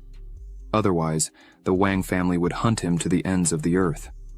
Then, the bodyguard prepares to fight. Xiao just offers a small smile on his face. Xiao begins to float, surrounded by his swords, and says that the bodyguard's sword is completely destroyed, and yet he wants to fight him. The bodyguard starts to grow scales on his body, saying he has beast blood, so his body is harder than a simple sword. Using a sword for him means nothing. It's just a matter of coexistence. Xiao, still very calm, looking at that, asks if he really thinks so. Xiao says he would love to test the strength of that, and launches his swords towards the bodyguard. The bodyguard catches the swords with his hand and breaks them in the middle, saying that was useless. Xiao remains calm and smiling, and asks if really not one of the 7 swords would be useful. A sword appears behind the bodyguard, leaving him surprised. He tries to catch the sword with his hand. Energy begins to fly everywhere while the bodyguard holds it and screams. Xiao calls his sword back and says that even though he caught the sword, his hand seemed quite injured. Xiao asks how he plans to defend the next sword and attacks again. The bodyguard says that indeed Xiao's technique is without a doubt impressive, but his beast blood allows him to heal quickly. Thus, his hand begins to heal and change shape, which leaves Xiao a bit apprehensive. The bodyguard manages to catch the sword again with his hand. As he holds it, he looks at Xiao and says that just the swords wouldn't be enough to kill him. But the bodyguard thinks that the power of Xiao's sword is really out of the ordinary, because, just by holding a sword, the bodyguard almost exhausted all his strength. If Xiao launches one more of those swords, the bodyguard would be in trouble. The bodyguard looks at Xiao and says that apparently Xiao was already at his limit of strength. Xiao, looking at that, thinks what the bodyguard said is really true. The ordinary magic swords don't have much effect on him. However, this melted core fire lotus that Xiao had obtained from the system is cultivated by absorbing the purest fire element from the world, and is perfect for refining weapons. Xiao takes this moment to refine his equipment, and thus, a huge golden sword appears in front of him. Xiao says that this sword is extraordinarily dominant. Just by looking at it, Xiao is extremely happy. Xiao picks up the sword in his hand, very happy, and names it Happiness Fire. Xiao returns to the battle and launches his sword, telling the bodyguard to have a lot of fun with his arrogant friend. The bodyguard tries to defend with his arm, and as soon as the sword hits, he feels enormous pain. His arm is all cut up and smoke coming out of his body. The bodyguard, confused, wonders what kind of fire element that is and thinks this is not good. The bodyguard starts to concentrate and creates an energy barrier around himself while Xiu's swords were on their way, surrounding him. The bodyguard thinks that this shield he created won't last long. Looking at Xiu, the bodyguard thinks he definitely won't be able to face Xiu. If it continues like this, he would surely die. Xiao, seeing the bodyguard in trouble, says he still hadn't finished. Then, the sword that was in the bodyguard's hand starts to tremble and releases from the bodyguard's hand, breaking the barrier from inside out with extreme ease. Suddenly, all the swords are upon the bodyguard, and he can do nothing more. The bodyguard accepts defeat, lowers his head, and tells Xiao that he would accept anything. Xiao could kill him or damage his cultivation if he wished. Xiao just smiles and calls all his swords back to himself. The bodyguard, seeing this, does not understand why Xiao was sparing his life. Xiao says that if the bodyguard feels comfortable admitting defeat, then he would spare his life. Xiao thinks the bodyguard is a bit arrogant, but is a truly strong man with a strong determination. Xiao turns and begins to walk away, saying his name is Xiao, and that if one day the bodyguard wants to seek revenge, it would be a pleasure to fight him again. Xiao turns and says, however, that once a bodyguard fails in his mission, someone would come to collect that debt. Thus, the bodyguard should try to survive. This leaves the bodyguard completely scared. Xiao joins Ji and Su Muhan and says they would now go after Su Muhan's father to help him. Su Muhan thanks him, and Ji is all happy, saying how amazing Xiao is. The bodyguard watching the three leave thinks that Xiao is so young and has so many achievements, which is really something extraordinary to see. The bodyguard begins to retreat and thinks that if he survives the Wang family's hunt, he definitely wants to meet Xiao again. After some time, they arrive at the mansion. Su Ji, seeing this huge house, says that Su Muhan seems to come from a very wealthy family. Ji says that in her father's time, the Su mansion was indeed prosperous. But since Su Muhan took over as the family representative, the Su mansion has been declining day by day. Now it is far from what it used to be. Su Muhan says Xiao should not have killed Wang Rong'er because his father, Wang Cheng, besides being the city lord, is also an elder of the Luo Yun sect. Su Muhan says that in the past, Wang Cheng followed the current sect leader in several dangerous situations, thus, they have a very close relationship. By provoking him, probably in the future, Xiao would have trouble. Ji gets angry and says that if Wang Cheng were to come after them, she herself would make sure Wang Cheng would not return, as the Luo Yun sect was her main goal from the start. Su Muhan is happy and opens the door for them to enter. As soon as they open the door, they see a man sitting there. This man is named Su Hongyuan. He is Su Muhan's second uncle. As soon as she opens the door, he shouts her name and punches the chair. Her uncle calls her unworthy and asks how she dares to return there, leaving Su Muhan a bit surprised. Su Muhan asks why her uncle was there, and all the clan elders were also present. Ji is already a bit apprehensive about all this. Xiao is already on alert, as he noticed these guys were not friendly. A woman points her finger at Su Muhan, and begins to say that Su Muhan should not even dare to ask that, because if they had not come there, they would never know that the Su family had been sold by Su Muhan herself. This woman is Su Muhan's third aunt, named Su Runyue. She asks Su Muhan how she dared to take advantage of her older brother's great injury to take advantage of the Su family's property in the Celestial Destiny Pavilion. Su Muhan says it's not like that. She did not do this for any profit, but rather to buy the lotus and save her father's life. Her aunt asks where this lotus she claims to have bought is. Su Muhan takes the lotus out of her bag and shows it, saying she was completely happy to have gotten this lotus. Her uncle stands up and tries to forcefully take the lotus from Su Muhan. He is currently at the 6th level of the Golden Core. In terms of strength, Su Muhan turns around, scared, shouting for her uncle to stop, but before Su Muhan could see, Xiao steps in front of her with all his swords pointed at them and says he wanted to see who there would dare to touch a hair on Su Muhan. As soon as Su Hongyuan sees all of Xiao's power, he thinks it is something out of the ordinary, and clearly the power difference between them was glaring. Su Hongyuan realizes he couldn't even touch someone like Xiao, so he tries to flee from there at all costs. But suddenly, a sword hits the wall right in front of him, making him stop, and as soon as he notices, his entire body had been surrounded by swords on the wall.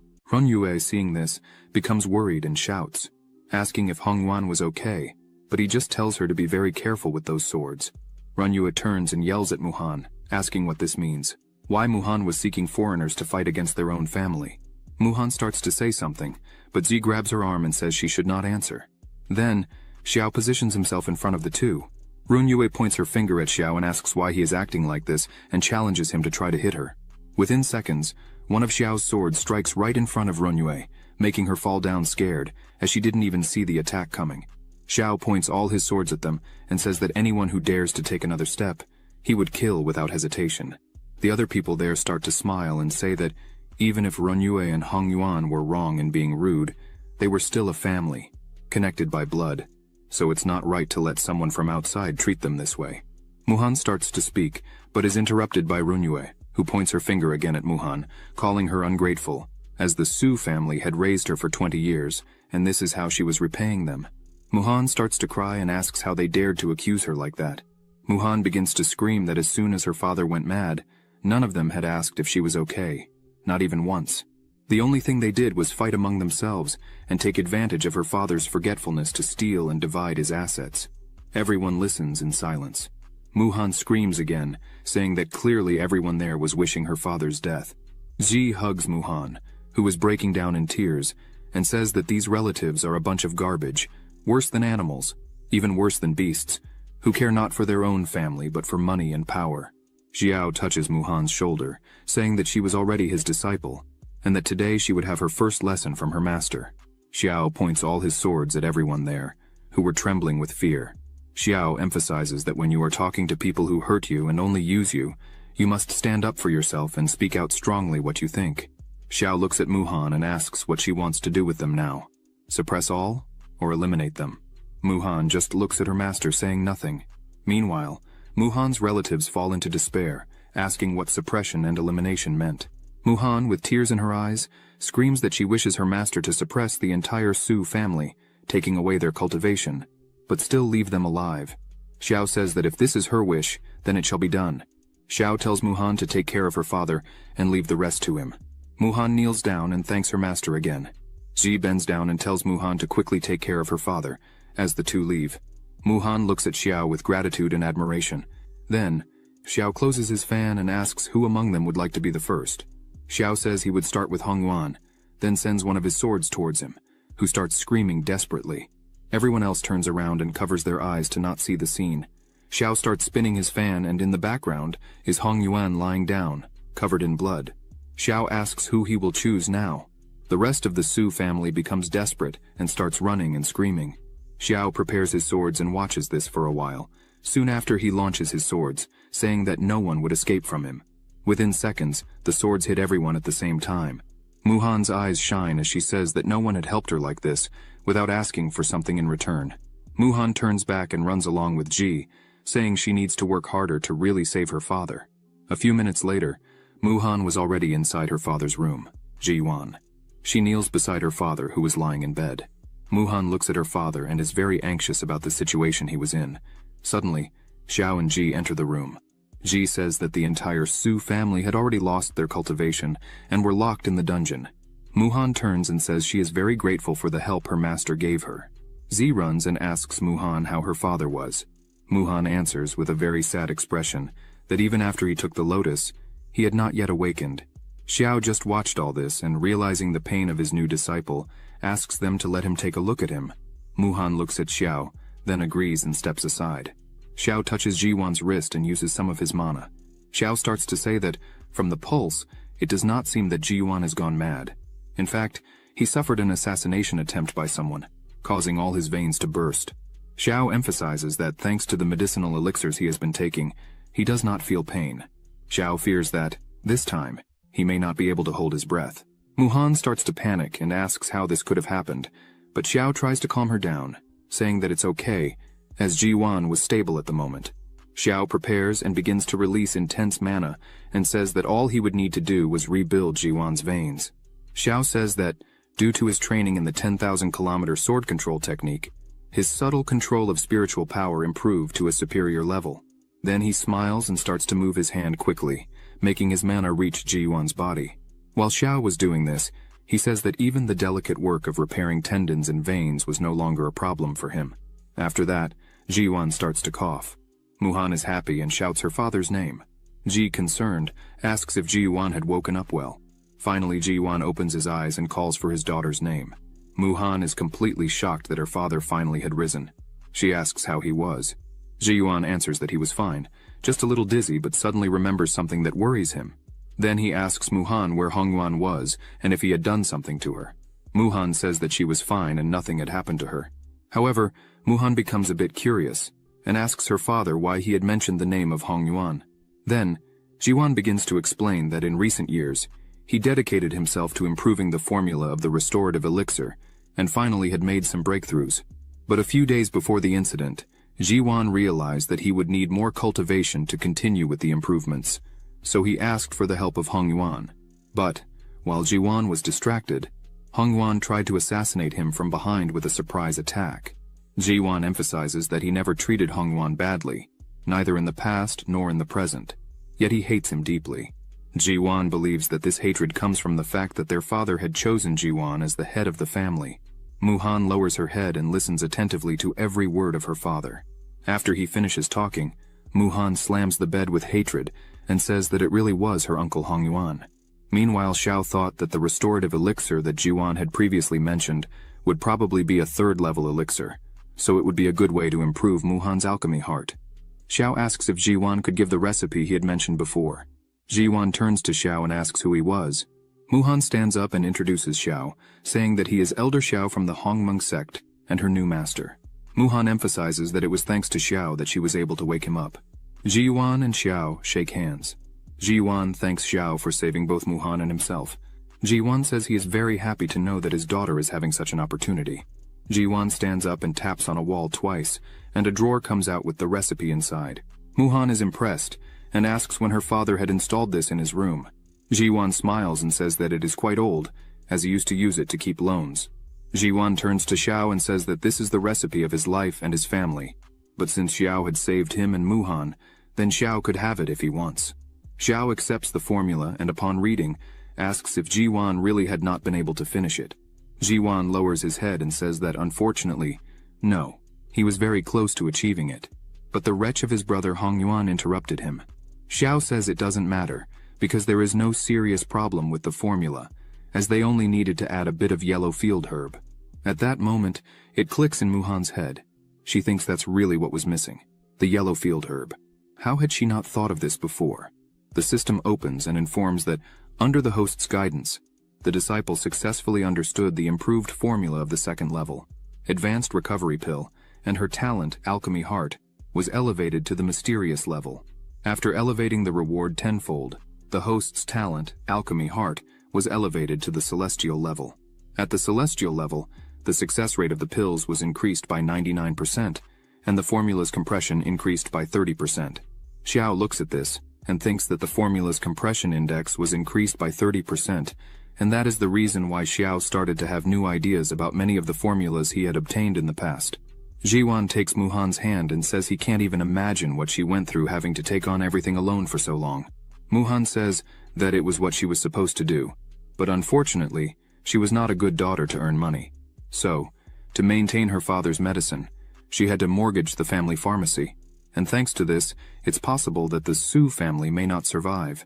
Suddenly, Xiao says he has an idea, and this catches the attention of Muhan and Jiwan.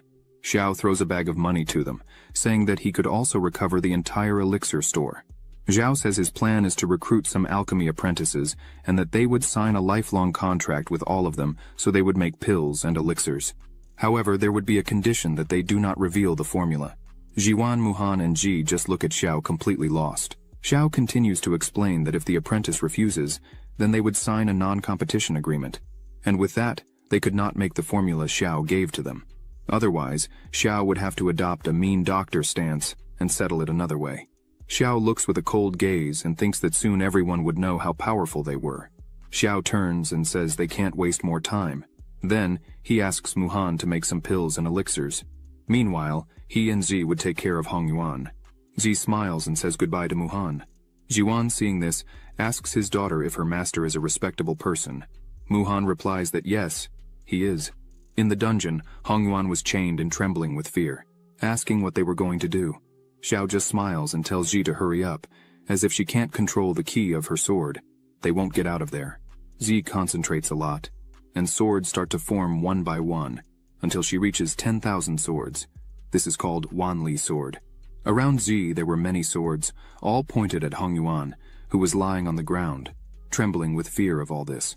Zi was all sweaty, as she had a hard time doing all this, but Xiao does not let her rest and says that she did very well. But the next step is to convert all this into just one sword. He smiles and says that he believes in Ji. This leaves Ji quite excited. She starts to concentrate and says that she also believes she could do this. A ball of mana forms at the tip of her finger, and suddenly, a giant sword appears right above her hand.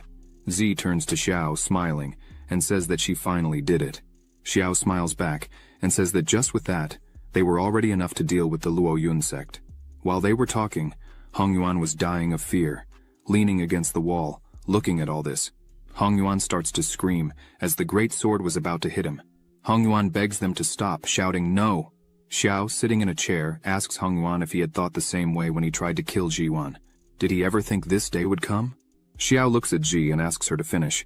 Then Ji attacks, but Hongyuan manages to dodge. Xiao asks for the assassin to help as this won't do. Ji gets angry, saying she missed by a little, but Xiao tells her that she just needs to aim and shoot again. She doesn't need to rush as they had plenty of time. Then Z tries again and misses once more, and continues missing for a few other times. Half an hour later, with various marks on the wall, Hong Yuan's body was lying in a pool of blood. The system opens and informs that it has been detected that the disciple has understood the Wanli sword control technique. The host will be rewarded with 10 times the amount of the Wanli sword control technique, in addition to the flexible fingers sword, an object of the highest quality of ground level. Xiao gets up and thinks that now he has 2 flexible swords, and if he adds the transformation of all into one, even if someone manages to hit him when he is distracted, it will not cause him problems. Xiao thinks that this is much easier than cultivating himself. He calls Ji to see if Muhan was in need of any help. Z agrees with him. Meanwhile, at the mansion of the city lord Luo Yun, everything was very quiet on the outside. On the inside, in the hall, there were 3 people kneeling, and a body covered with a white cloth. These people were telling their lord that young Master Wang Ronger had been murdered. As soon as the lord hears this, he clenches his hand very tightly and screams, calling everyone damn trash, as they were paid to protect him. This man is the city lord of Luo Yun, father of Wang Ronger. He says that since his son Wang Ronger was killed, they should bring the head of the culprit. Otherwise, they would not leave alive. This leaves them paralyzed with fear, but one of them takes courage and says that the one responsible for the death of Wang Ronger was Xiao, an elder of the Hongmeng sect. Even Wu Ming was defeated by Xiao with just a few moves. It is impossible for them to do anything. This makes the lord even more nervous, calling them losers. Currently, the city lord is on the 7th level of the golden core. A dense and strong energy starts to spread throughout the room, and this throws the 3 men backwards. They scream for the lord to forgive them, as there was nothing they could do.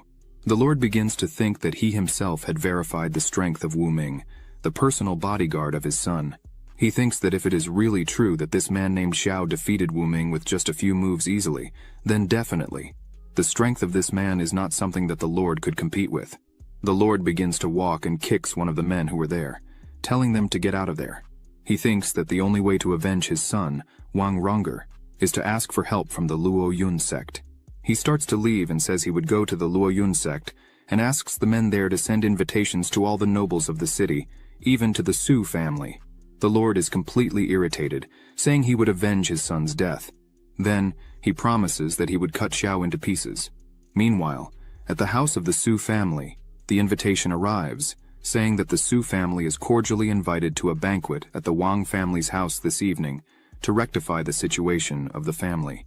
Xiao, Muhan, and Ji were at the table. Ji says that this invitation is not a good thing. It is clearly a banquet to meet with the Hongmeng sect. Ji stands up and says they needed to leave the city right now and head directly to the Luo Yun sect. As soon as they leave the city of Luo Yun, they would find out what the Wang family would do. Xiao thinks a bit and replies no, because how could he refuse an invitation? Clearly, he would go. Ji waves his arms asking why. Xiao touches Ji's shoulder and says he heard that Yun Cheng would be at the banquet. Xiao asks his beautiful disciple if she really wanted to take revenge. As soon as Ji hears that name, she becomes angry. She sits down irritated and asks if that traitor would really be at the banquet. Muhan is shocked, as he has never seen Ji like this before. Xiao opens his fan and looks right into Ji's face and says that now Yun Cheng trusts in the power of the Luo Yun sect and that it is unparalleled. Previously, it would not have been so easy to catch him. Xiao stands up and asks what Ji thinks of joining him and causing a little chaos at this banquet. Ji, completely nervous, tells her master that she will do whatever he asks. Muhan, seeing this, thinks that someone is going to get hurt there. Xiao, out of nowhere, turns to Muhan and asks how the matter of the pill and elixir factory is going. Muhan is startled, but says it is going very well. They have already recovered the old 17 pill factories of the Su family and are recruiting alchemy apprentices. And this afternoon, they put the recovery pill on sale. Muhan, all happy, says they sold 50 bottles and earned 5,000 lower-grade spirit stones. Xiao thinks for a moment and feels that 50 bottles are too few. He asks Muhan if she has analyzed the reasons for this. She says yes, then she raises her little finger and, all confident, says that the main purpose of the Huishan pill is to clear the mind and regulate internal energy. The uses are relatively limited. Besides all this, it is the first day of test sales. Xiao puts his hand inside his clothing and takes out some recipes he had made recently. Xiao says that, since that is the case, then she should keep these 3rd-level improved elixir recipes. She should study all of them and, when the time comes, she should pass the test sales report to him. Muhan, seeing all these third-level recipes, is completely enchanted. Her eyes even sparkle with happiness. Muhan takes the recipes in her hand and begins to read, and starts to laugh to herself, saying that this is an improved golden core pill. The healing effect is at least 10 times more effective than the traditional one, and is enough to protect the life of the user. She believes this would sell very well. While Muhan was hugging the recipes her master had given her, Xiao was thinking that he loved money and money loved him. Money is everywhere, comes all the time. Money comes from all parts. He also says that the happy life he always dreamed of lying down and collecting money, is one step away from being achieved. Night falls and guests are arriving at the city lord's mansion. Ji Yuan arrives at the entrance, and the city lord goes to greet him personally. Right behind him is Xiao. The city lord greets him. The city lord says he was worried when he heard that Ji Yuan was sick. The lord says that unexpectedly, after Ji Yuan recovered from the illness, the Su family's business reached a higher level. Right behind the lord there was a man with red hair, smiling suspiciously. Ji Yuan smiles and thanks Lord Chung for his concern. Xiao just looks at everything without saying anything. Chung goes to Xiao and says that he must be the man from the rumors who helped the Su family to recover. The man who took Muhan as a disciple, helping her to reach level 3 alchemy. Xiao thanks, saying that Lord Cheng is very kind. As soon as the red-haired man sees Xiao, he wonders why he was there. But then he realizes and imagines that this is a plan, as the city lord personally invited the Golden Core elders from the Luo Yun sect to help. Now, everyone is in guest clothes and waiting for him in the banquet hall. Just an order from Master Wang for them to act and kill Xiao. But suddenly, he sees a girl with Xiao, and thinks she looks very much like the girl from that time. But he thinks it is impossible to be the same, since he himself had seen Lin Gu's men throw Ji off the cliff. Chung calls them to enter, as the banquet was about to start. Chung says he heard that Xiao had already conquered the 5th level of the Golden Core at such a young age. Chung stands up and says that, in addition, Xiao has 2 promising disciples in his hand, and a great future ahead of Xiao. The red-haired man agrees and says that the Su family is very lucky to have a person like Xiao being Miss Muhan's master. People around think Xiao really is a very talented person. But Xiao starts to laugh a lot and says he feels honored. At this point, Xiao was a little drunk. He turns another glass and says that in fact, there is a misunderstanding about his strength. Because in fact he was only at the 3rd level of the Golden Core, and the only reason it seems like he is at the 5th level of the Golden Core is... Z tries to stop him, but he shows one of his swords, saying that everything is thanks to this sword because he got it, and coincidentally, it is very powerful. He smiles again and says that if it weren't for this sword, he wouldn't dare to come down from the mountain. Muhan just looks at it, while Ji asks him to stop and not expose his treasure like that. What does he think he's doing? Chung says it's very kind of Xiao and asks his men to bring the gift, but in reality, Chung thinks he would have to go through a lot of trouble to check who Xiao really was. But apparently, he's just a fool. A chest is carried to the place, catching Xiao's attention, who wonders what it could be. Chung says that he has long admired young Master Xiao, and today he had prepared a particularly generous gift, hoping to become friends with Xiao. As soon as it is opened, there are several spirit stones inside. As soon as Xiao sees all these stones, he runs off with his eyes shining, saying there were so many. Ji tries to stop him, but there's no time. Xiao starts to throw them in the air, hug them, and do everything with the stones, saying they should have bought some things for the sect and other things for themselves, but they ended up spending tens of millions of stones at once. Xiao points out that he was worried about what he would say to the sect when he returned. Then, he thanks Mr. Chung once more, but Chung says that in fact, it is an honor for him to be able to help Mr. Xiao. Chung thinks Xiao was from some secret family with immense wealth, but apparently he's just a sect's errand dog. Chung stands up and says that he heard from all over that Xiao was a great master. Then Chung proposes a fight, his disciple against one of his, just for them to have a little fun. Chung stretches out his hand and asks what Xiao thinks of this, and if he would accept the challenge. Xiao, sitting next to the chest, happy as can be, says there's no problem at all. Then, he asks Ji to fight. Zi, clearly annoyed, but respects her master and says she would fight. Chung says that Xiao is indeed quick. Then he applauds Xiao's choice. Chung says he wants to play a bit more, so he will raise the stakes. If Xiao wins, he would give 10 million more low-ranking stones and asks if Xiao would accept. Xiao, seeing this, is very tempted to accept, but he turns to Chung and asks if he should make a bet of equal value, because he didn't have a penny left. But Xiao had a great idea, so he calls his sword and says he would bet it. Chung says there would be no problem at all. Chung uses magic and creates a shield around the treasures of the bet. He says that, as it is a bet, no one should touch the objects until they know the results. Xiao says there's no problem with that. Then he hugs Muhan and tells Ji that everything is in her hands now, so she could not disgrace her master. Muhan asks Ji to be very careful. Ji says she's ready and asks them not to worry. Chung says Xiao Hei should fight first. He thinks Ji is just a fool, but he will play a bit with her to see what she could do. Then he takes his sword and says he's ready. The two face off and the contest begins. Ji starts attacking with her swords. Xiao Hei slams his sword on the ground to block the attack, but Ji's attack easily breaks Xiao Hei's sword, leaving him impressed and frightened. Ji stops her attack with 3 swords very close to Xiao Hei's throat. Then he sighs and admits defeat, and apologizes to his master. Xiao dies of laughter, saying they couldn't even receive a simple attack from his disciple. They are too weak. The others there don't like much what Xiao says and think it's very rude, but they try to overlook it, as Xiao was just a drunk. The man with red hair, who is Yuncheng, looks at this and doesn't like what he sees, thinking he would give just a bit more time to this spoiled brat, because they would see later. Chung says there are no problems. As in a competition there are winners and losers. Chung believes that the guards really said that the master and the disciple were good at sword fighting, but today they are nothing more than that. Xiao runs to the winnings of the bet and starts hugging them, saying that Master Chung really is a man of his word. A great man, because now they were rich. Xiao gets carried away and says he would now bet his sword again, and moreover all his possessions. Chung smiles and thinks that this was really what he was wanting. Then he says that now it is the turn of the ghost voice. She accepts and goes up to Ji. The ghost voice says she is sorry. Chung smiles and thinks that regarding swordsmanship, his niece, who studied in Luoyun, is unbeatable. Chung is sure he will not lose to that fool's disciple. Then the fight begins, and in seconds, Chung is completely startled by what he is seeing. Ji assembles 1,000 swords into just one, and then she launches her attack again.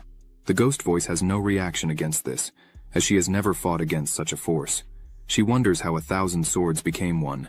As soon as she notices that it is impossible to defend against this, she screams, admitting defeat. The ghost voice falls to her knees on the ground and says that such a young girl already can use such immense power. 1,000 swords into just one. She is really impressed. Ji just sighs and says nothing. Chung says that the victory was for Master Xiao and his disciple, but they notice that, by Ji's appearance, she is close to her limit, as she seems to be very tired. Xiao jumps amid all the money he is winning and starts laughing too much, saying that it is all useless. Even if a god descended on Earth today, it would be useless. Xiao celebrates a lot and asks to bet once more. Yuncheng looks at Xiao and thinks that he is really very happy. Chung says that, for her age, this disciple is a genius for having reached the level of turning 1,000 into one. It seems that Xiao really has a great disciple. Chung says that unfortunately this is just for now. Then a person jumps from behind him towards Zi, hitting her belly, causing Zi to spit blood. As soon as Xiao sees the hit, he notes that this attack is the Luoyun palm of the Luoyun sect. Then he quickly jumps and catches Ji in the air. She coughs and apologizes to her master for having fallen. Xiao smiles and says that it's okay. Xiao thinks that they finally pulled their trump card. Muhan asks Ji if she was okay, but Zi did not answer as she was very tired. The woman who defeated Ji mocks, saying that it did not take time and she had already lost.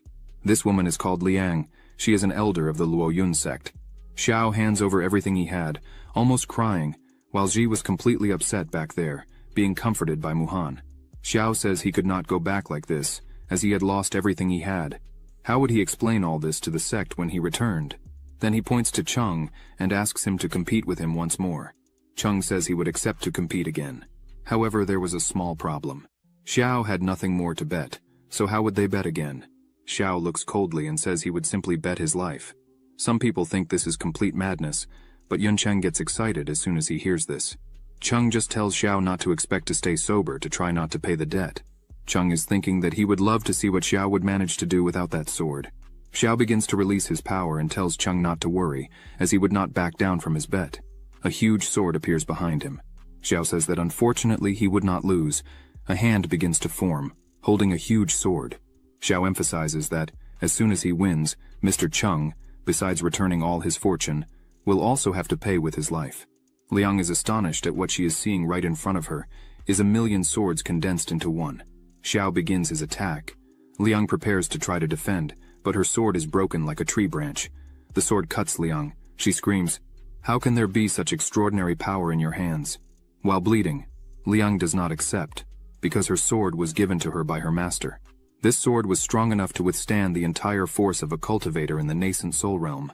Liang does not understand how Xiao had cut her in half with just one blow and without effort. She looks frightened and asks where this man with such inexplicable strength came from. Xiao continues his attack, hitting Liang once again, who screams in pain. Cheng is startled by all this. He runs and holds Liang, asking how she was. However, she does not answer. Cheng gets angry.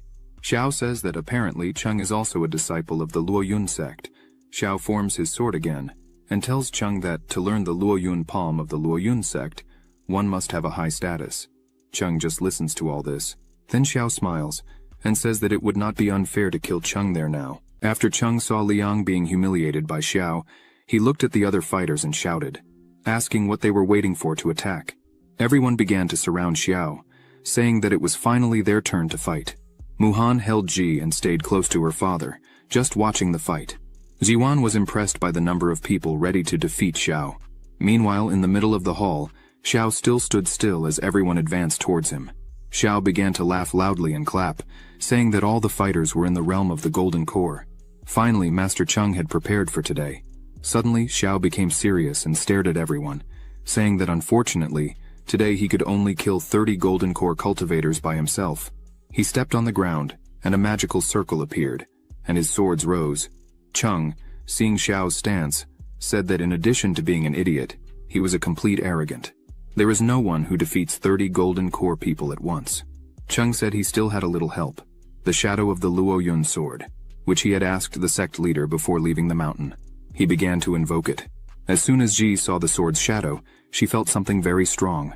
Cheng screamed as he launched the sword, which after years of enhancement with the sect master's blood, the power of this celestial level weapon was no longer comparable to ordinary iron. Even if it was just the shadow of the sword, it was enough to kill a nascent soul cultivator. Zi began to feel the energy of the sword, and was absolutely sure that this sword was obviously the embryo of the sword that the Luoyun sect stole from the Lin family before, the one that was passed down from the ancestors of the Lin family. On the day the Luoyun sect massacred the Lin family, the sword was refined with the blood of the sacrifices of numerous Lin family members, so that the sword could be tempered and manifest its powers. Zi thought that, even after all these years, she could still feel her blood on the sword. Zi placed her hand on her chest and lowered her head, feeling dishonored, as they had just called this sword the Luoyun sword. Muhan, worried about Zi, asked if she was okay. Xiao, hearing this, began to think that when he began teaching Zi, the system showed that one of the conditions for awakening the innate body sword is to reach the foundation realm and obtain recognition from the ancestral king of the Lin family. Cheng launched the sword's shadow with all his strength, saying that today he would show young Master Xiao what it was to have a bit of humility. The sword went quickly straight towards Xiao. However, Xiao remained very calm, as if all this was a joke to him, and simply said that he thanked Mr. Cheng for showing and telling about the embryo. The shadow of the sword was already very close to Xiao's body, who simply called his sword with flexible fingers. Cheng, seeing this, became angry, as he thought that sword had already been taken from Xiao in the previous bets. As soon as he looked at the treasures, he saw that the sword was still there. Then he became even more angry, as Xiao had 2 swords and not just one.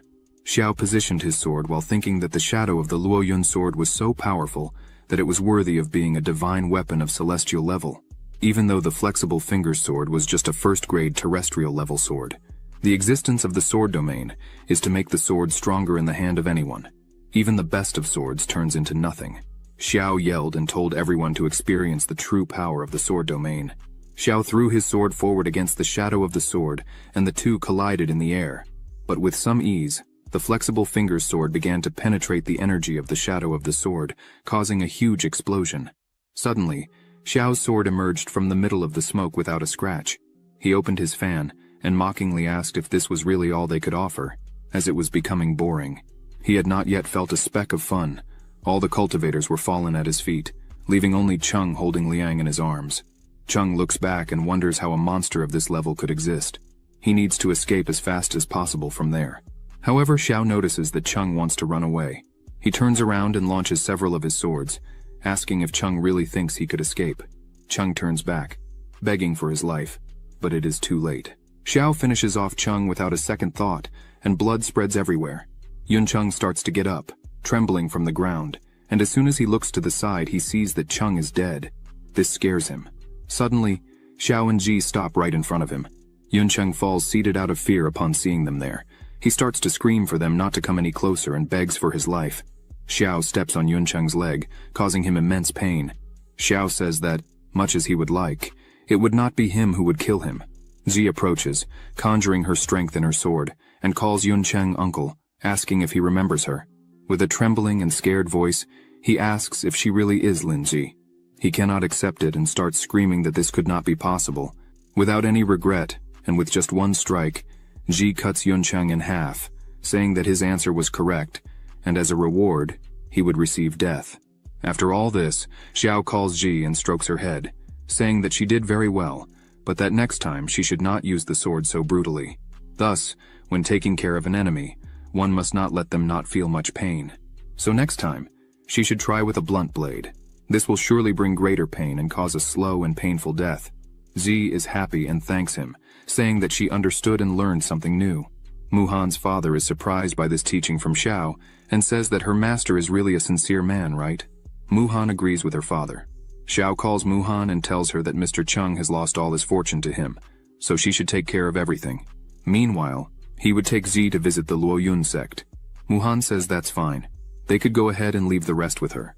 Meanwhile, at the Luoyun sect, in the house of the leader Wen Yuan, he was sitting, conjuring magic on the sword that he had stolen from the Lin family. He starts to laugh and prepares himself. 10 years had passed, and the last soul of the Luoyun sword is finally about to completely submit to him. All the success or failure of 10 years of work depended only on this last move. So, he shoots a wave of energy towards the sword. As soon as the compressed energy in the sword starts to come out, it goes directly outside. The sword begins to tremble and throws Wen Yuan backwards. As soon as he gets up, he puts his hand on his chest and clearly feels that he has not fully mastered the sword. Then, he wonders why he was suddenly rejected like this by the sword. Suddenly, someone outside the room starts screaming, saying that the soul lamps of senior sister Liu Yu, Wang Wencheng, and Yun Cheng have been extinguished. The leader cannot believe this. So he gets up and quickly opens the door, asking what was happening. Meanwhile, the energy of the sword starts to move, leaving the room, passing through the window, traveling through the whole sect, until it reaches a person who was hiding behind a rock. This person is Ji, who was concentrating on finding the sword. Xiao observes this and comments that the ancestral sword of the Lin family was refined with the essence and blood of the Lin family. Ji had said she could feel the existence of the sword through the blood, and this was the first time Xiao heard this in his entire life. As soon as Ji finishes, Xiao asks what the situation is. Ji smiles and says that she really felt the sword. The people of the Luoyun sect probably still have not been able to conquer that sword. Ji points out that she has already left her spiritual consciousness in the sword. As soon as she finds it, she would be able to submit it. Xiao says that this is really incredible. Since everything is ready, today they would invade the entire Luoyun sect at once. As Xiao prepares for this, Wen Yuan is checking the soul candles and is really angry at what he sees. Then he starts to say that all this is Chung's fault. The last time he had been in contact, he had said that his son had been killed by a wandering cultivator. So they had to invite a shadow of the Luoyun sword to deal with him, and call over 30 golden core elders to accompany him. And even then, in the end, they made a fool of themselves, all being killed by just one man. Wen Yuan turns to the man who was there and asks what was happening, but the man says he still didn't know anything. All he knew is that Elder Chung had invited 30 golden core elders to fight against their enemies, but it seems they were completely annihilated. Wen Yuan punches the table in great anger and says they were a bunch of trash, as there were more than 30 people, in addition to the shadow of the Luoyun sword. And even then, they were no match for a single person. Wen Yuan turns to the man and yells, asking to set all the formation to the maximum level. Gather everything they had, all the guardians, because they didn't know who it was nor what they were plotting. At any moment, they could suffer an attack. On the other side, at the Luoyun sect, Xiao and Ji were analyzing the situation.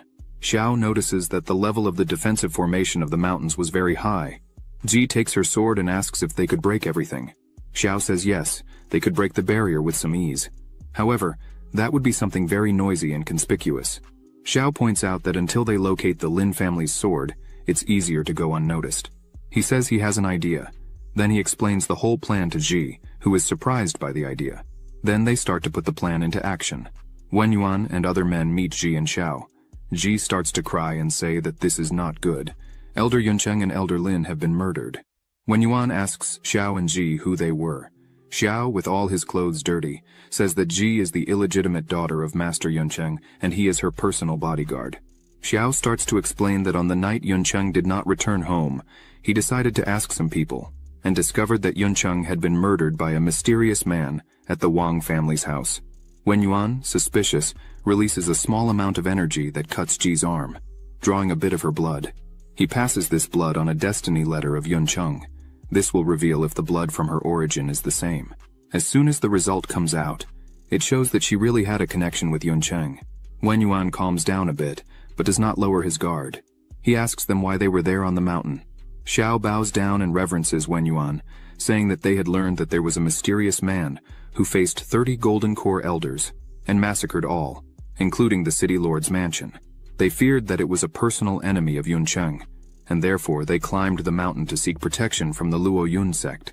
Ji starts to talk to Wen Yuan, and says that she heard from her father Yuncheng that the sect master had suffered a violent backlash while refining the embryo of the Lin family's sword, and has been seeking a way to alleviate the pain. Ji uses her sword to cut her arm and says that the Lin family has an ancestral method for refining swords. The Lin family has been making swords for generations, and the Lin family's blood can naturally tame the souls of swords. Ji extends her cut arm, and emphasizes that this also has a miraculous effect of relieving the wounds caused by the relationship with the sword's soul. Wen Yuan looks at this, and thinks that she even knows about the embryo of the Lin family's sword. Wen Yuan steps forward and asks Ji to show now the method she mentioned. He emphasizes that it's better she doesn't try any tricks. Wen Yuan releases his energy, and says that if they try anything, they will have to face the consequences. Ji says there is no problem, he could try. Then, her blood starts to come out of her arm and travel through Wen Yuan's body. He closes his eyes and thinks that he can really feel all the internal wounds caused by the Luo Yun sword are really healing. After this, Wen Yuan turns around and invites them to enter. Xiao hugs Ji, and they start to enter. Wen Yuan stays a bit behind and speaks with one of his followers, saying he would decrease the investigation of Elder Cheng's incident and the others while he is away. No one can open the mountain's protection formation. Moreover, he should arrange a place for Xiao and Ji to stay. Xiao looks at this and thinks that this is indeed a real opportunity. During the night, in the training room, Xiao and Ji are sitting, training. A large amount of energy surrounds the two. The focus is for Ji to reach the first level of foundation creation. Xiao transfers 200 days of cultivation to Ji, who manages to break through to the first level of foundation creation. The system opens and notifies that the host has transferred 200 days of cultivation to his disciple, and will be rewarded with 3 times that amount, receiving 600 days of cultivation. Xiao tells Ji that now she has the cultivation level of the first level of foundation creation. As soon as she obtains the Lin family's sword embryo, she will be able to awaken her innate body sword. Ji does not understand anything, and asks what is innate body sword. Xiao smiles and says it's nothing serious, they should proceed with the plan. Then, they leave the room, and, on top of a roof, Xiao asks if Ji really could find the sword. Ji says yes, there is nothing to worry about. Xiao says he trusts her and asks her to lead the way. The two start to move forward. They arrive at one of the houses, and a guard was on watch, but was completely passed out, sleeping. Xiao says it's no problem anymore, as he had lowered his and her aura. No one below the nascent soul realm will be able to sense them there. After closing the door, they finally find the sword. Xiao tells Ji to start refining calmly, as he would protect her from anything. Ji approaches the sword, sits on the ground and starts to conjure her energy, casting it onto the sword. This starts to create a reaction in the sword, and waves of energy begin to come out of it. This hits Ji, who ends up getting hurt. She thinks the sword still retains the spiritual consciousness of the Luo Yun sect leader. With that, the guard wakes up and asks who was there. The man quickly grabs something and breaks it in his hand, which sends a signal to the sky. Xiao gets angry and thinks that it seems impossible to hide the truth. He summons his swords and says that if that's the case, then it's time to make a mess. Meanwhile, Wen Yuan was traveling on top of his sword, and noticing the signal, turns around frightened as someone was attempting to steal his Luo Yun sword. This was clearly an enemy attack. After the signal, quickly several men arrive there and say that Xiao was surrounded. Then they ask who dares to act so recklessly in the Luo Yun sect, and ask for Xiao's name. He then goes outside and says that, unfortunately, today, without his permission, No one would be able to enter this building. Xiao points his fan at everyone there and says they could all fight together if they wished. Xiao sends his swords towards the men there.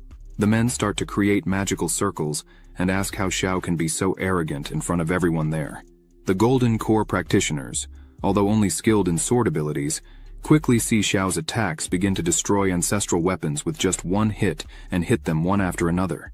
Xiao, seeing this, smiles and says that the last time he killed 30 Golden Core cultivators, he thought they were drunk, and therefore were not able to fight well. But based on what you are showing me, it seems that the Luo Yun sect is nothing more than this bunch of trash. As soon as they hear this, they despair in knowing that the man who killed the 30 cultivators all at once was this man right in front of them. Xiao starts to float, and an overwhelming energy begins to surround his body.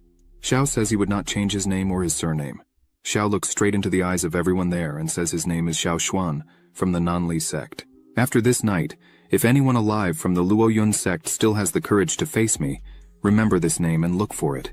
One of the cultivators starts to say that he does not believe Xiao could really be from the Nanli sect, but within a radius of 10 kilometers, the only one that could compete with the Luo Yun sect is the Nanli sect. He orders everyone to attack to capture the intruder who is in the sect. Xiao smiles and thanks them for their courage, as thanks to this he would have a bit of fun. Xiao begins his attack, controlling his swords which, without much trouble, begin to hit each of the cultivators one by one, who scream in pain and beg for help. Xiao, flying with several swords around him, and one hand holding a giant sword behind, goes near the cultivators who were fallen, and asks if that was really all they had to offer. He looks with a psychopath expression, and emphasizes that he didn't even get to show all his true power.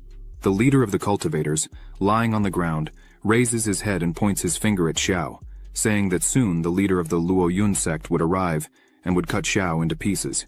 Xiao laughs, opens his fan and stops his attack, saying that then he would wait. A few seconds later, someone comes screaming from afar. As soon as Xiao looks up, he sees that it is Wen Yuan, the leader of the sect, flying in his direction, furious. Xiao prepares to fight again, saying that this was faster than he thought. Xiao defends himself with his power and the two swords collide, but Wen Yuan's sword starts to cut through Xiao's sword. A bright flash occurs and the two separate. Wen Yuan stares intently at Xiao and says that the thieves from the Nanli sect really have a lot of courage, as they dared to enter the sacred territory of the Luo Yun sect. Xiao puts his swords in attack position again and responds to Wen Yuan that the Luo Yun sect is nothing. In fact, it's a trash sect. Just one man was able to defeat all the elders without the slightest difficulty. Isn't that right, Wen Yuan? Then, Xiao prepares and starts to make some different movements and asks Wen Yuan to try this attack. The swords go out in attack at an impressive speed, leaving several trails where they passed. Wen Yuan holds his sword firmly and prepares for the attack. Wen Yuan yells and with just one blow, defends against Xiao's two swords and asks how he dares to insult the Luo Yun sect. Wen Yuan attacks Xiao, saying he thinks too highly of himself. However, Xiao quickly dodges. He looks at Wen Yuan's sword and thinks that this sword is really incredible. It must be at the peak of its cultivation. Xiao also analyzes the movements and strikes of Elder Wen Yuan, and realizes that, probably, after using his blood for so many years to refine the divine sword, Wen Yuan might have injured his foundation. That's why he could not advance. The real power of Wen Yuan is probably above the nascent soul. Xiao calls his swords back and thinks that this could be a small problem. Xi needs to finish mastering that sword as soon as possible. Several swords start to appear around Xiao. Wen Yuan starts to look at this and wonders if this is really sword ki, and if this movement can be used on a physical sword. He also notes that just one of the swords is already quite powerful. It's definitely of the highest level. But more and more swords appeared, and as soon as Wen Yuan really looks up, he is completely scared, and thinks that there were tens of thousands of the highest level swords. This is not a sword technique. The correct thing to say is that it's a supreme divine skill. Wen Yuan, seeing the size of Xiao's power, thinks that fighting him like this clearly would not work. Wen Yuan thinks he would need to use all the power he could find. Then, he sticks his sword into the ground, and an energy starts to come out of it, and hits the shield that protected the Luo Yun sect. Wen Yuan yells that his only hope is to activate the great protective formation of the mountain, as the Luo Yun sect is not something just anyone can handle. Suddenly, a huge beam of energy comes quickly in the direction of Xiao, who is startled for a moment. However, he dodges with ease. As soon as Xiao looks to the side, he sees that the shot made a huge hole in the ground. Xiao says that as far as he knew, the mountain protector of the Luo Yun sect had been abandoned by the first sect master. Since then, 100 years had passed, and her power had not diminished in the slightest. He thinks that with this attack, all shadows of the flexible finger swords had completely disappeared. If it had hit him, clearly he would have had a big problem. Thus, he needs to be a bit more careful with this fight. Suddenly a very strong pink energy beam begins to rise to the sky, catching Xiao's attention. As soon as he really sees it, he says that it is finally done. Z was able to master the sword just in time. A system window opens and notifies that the host has assisted his disciple in activating the innate body sword of the terrestrial level. The reward is 10 times greater, being rewarded with the talent of the innate body sword of the celestial level. Xiao closes his eyes, and energy begins to surround his body. He starts to say that this feeling of the power of the innate body sword is truly amazing. He was feeling as if he had acquired an additional understanding of every trace of sword energy that roams between heaven and earth. This sword energy arrives at a constant rate. A lot of energy begins to concentrate in Xiao's body while he is in the air. Wen Yuan gets scared seeing this and wonders if he is really about to make a major breakthrough. Wen Yuan doesn't waste time and starts to conjure his strength, creating several circles with his energy. Another blue energy starts to circulate there. Wen Yuan says he has no more time. He would explode Xiao at that exact moment. Wen Yuan's eyes shining as he yells for Xiao to show his true power and how much he would manage to advance. But out of nowhere, the energy circles that Wen Yuan had created begin to disappear, leaving him scared and confused. He tries to create new circles, but the mountain's protection no longer responds. Wen Yuan wonders why the mountain's protection was no longer under his control. Xiao begins to walk with overwhelming energy coming out of his body, and with a penetrating look, says that Wen Yuan is not a good leader. A great sword begins to form above them, containing overwhelming energy. Xiao, while forming his sword, says that it is more than obvious that the true Luoyun sword is hidden within the protective formation of mountains of his Luoyun sect. And yet, he still wants to steal the embryo of the sword that the Lin family had not even refined yet. Xiao's sword was almost completely formed. Xiao, indignant, says that Wen Yuan did not even hesitate to spend his essence and blood to nurture the sword embryo. This is despicable and ridiculous for a sect leader. Finally, Xiao's sword was complete. Then, a giant hand begins to descend rapidly, holding the colossal sword that was now under Xiao's control. He emphasizes that if the sect leader was nothing but immoral trash for acting in such a way, as punishment for these acts, Xiao declares that the Luoyun sword is now his, as he would take the sword away. Xiao was angry and indignant. He points his attack at Wen Yuan and says that he should pay for the lives of the Lin family members who died back then, and life is paid with life. Wen Yuan screams for mercy, but with just one strike, Xiao begins to destroy everything around him, instantly killing Wen Yuan and splitting the mountain in half. The cultivators who were there begin to tremble before the absolute power that Xiao showed, capable of cutting the sect's mountain in half. Xiao catches everyone's attention and begins to say that all those who participated in the massacre of the Lin family must be more conscious. Xiao orders them to cut off their own arm and leave. If they do not do this and wait for Xiao to try to cut it himself, then in that case, the entire Luoyun sect will be killed. The members realize they have no way to fight against a man like this. Some start to cry and say that their child is in the sect and did nothing to suffer. So he himself would accept to pay the price and cuts his arm off. The other members, one after another, start to say that they had family within the sect and cut their arms and hands for the safety of their families. Xiao stops his attack and lets the men go. As everyone was leaving, Xiao thinks that one only knows pain when the Reaper's blade is under their head, for none of them showed mercy when they massacred the families of other people. Z appears, happy and smiling, and yells for her master to show that she has finally successfully conquered the sword embryo. She says she has chosen the name Lacquer for the sword. She comes running up to her master, saying that after conquering the Lacquer sword, she feels that cultivation has become much easier than before. The Qiwanqian sword, in which she was not very proficient in sword energy, suddenly began to make sense. Xiao says that, without a doubt, she has done very well. Xiao imagines that what is happening is probably the effect of having successfully awakened the innate body sword. Z sees several buildings cut in half and asks if there was a big battle there. Xiao replies yes, the head of the Luoyun sect had been killed. Then, he proposes to Ji that the two could take control of the Luoyun sect. Ji is shocked and asks if Xiao no longer wants to be an elder of the Hongmeng sect. Xiao makes a silence gesture to Ji and asks her to speak quietly. Actually, His plan is about doing all this secretly. Xiao begins to explain that he would ask the Su family to send someone to take care of this, and he would just stay in the shadows, collecting money and being the boss without appearing. After this, Xiao calls Ji to leave, as he had to take care of this quickly. After Xiao's return to the Luoyun city, he helped the Su family take control of the city. Although the Wang family was not satisfied, they lost all their possessions to Xiao, and now did not dare to say anything, just cried for the death of Mr. Cheng. With the resources of the Luoyun sect, the Su family gained control of the Luoyun city. Thanks to Xiao's orders, a series of facilities similar to urban buses, pulled by horses, were inaugurated, making the economy of the Luoyun city grow rapidly, as each person had to pay 2 cents to travel through the entire city, and they could get off whenever they wanted. In their free time, Xiao gave Ji and Muhan additional initiations. Now, both had been promoted to the foundation creation level. Z already demonstrates great skill with her energy, and is currently at the 2nd level of foundation creation.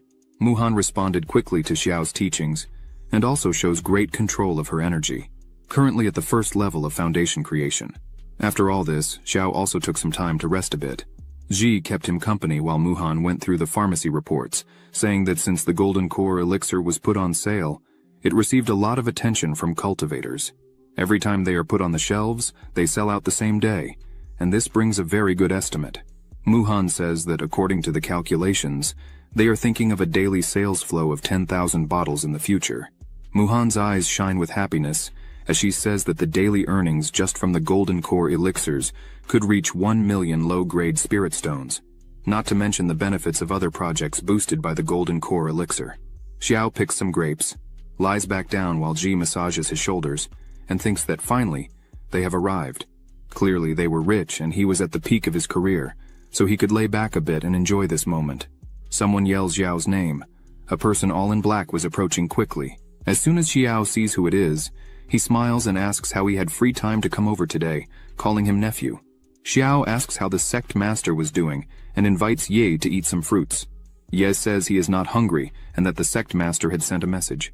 Ye prepares his voice and starts to shout, saying that the master found out that recently Elder Xiao had completely destroyed the Luoyun sect.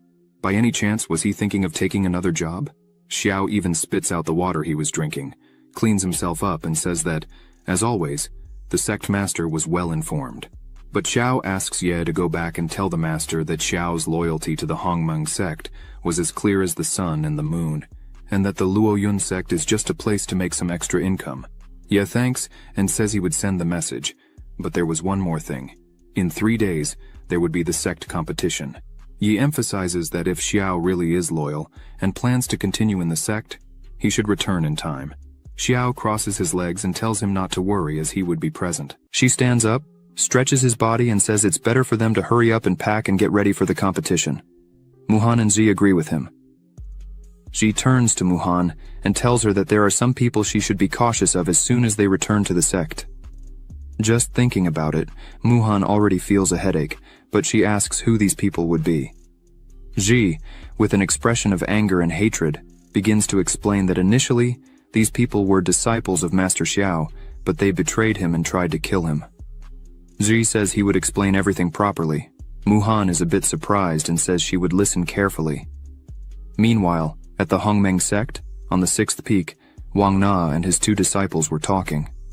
Wang Na says he heard that Xiao would soon be back in the sect, and therefore he wanted to know if his 2 disciples were ready. One of them says that the set of exercises that Mr. Wang Na passed to them should also combine with the cultivation of the essence and blood of spiritual beasts.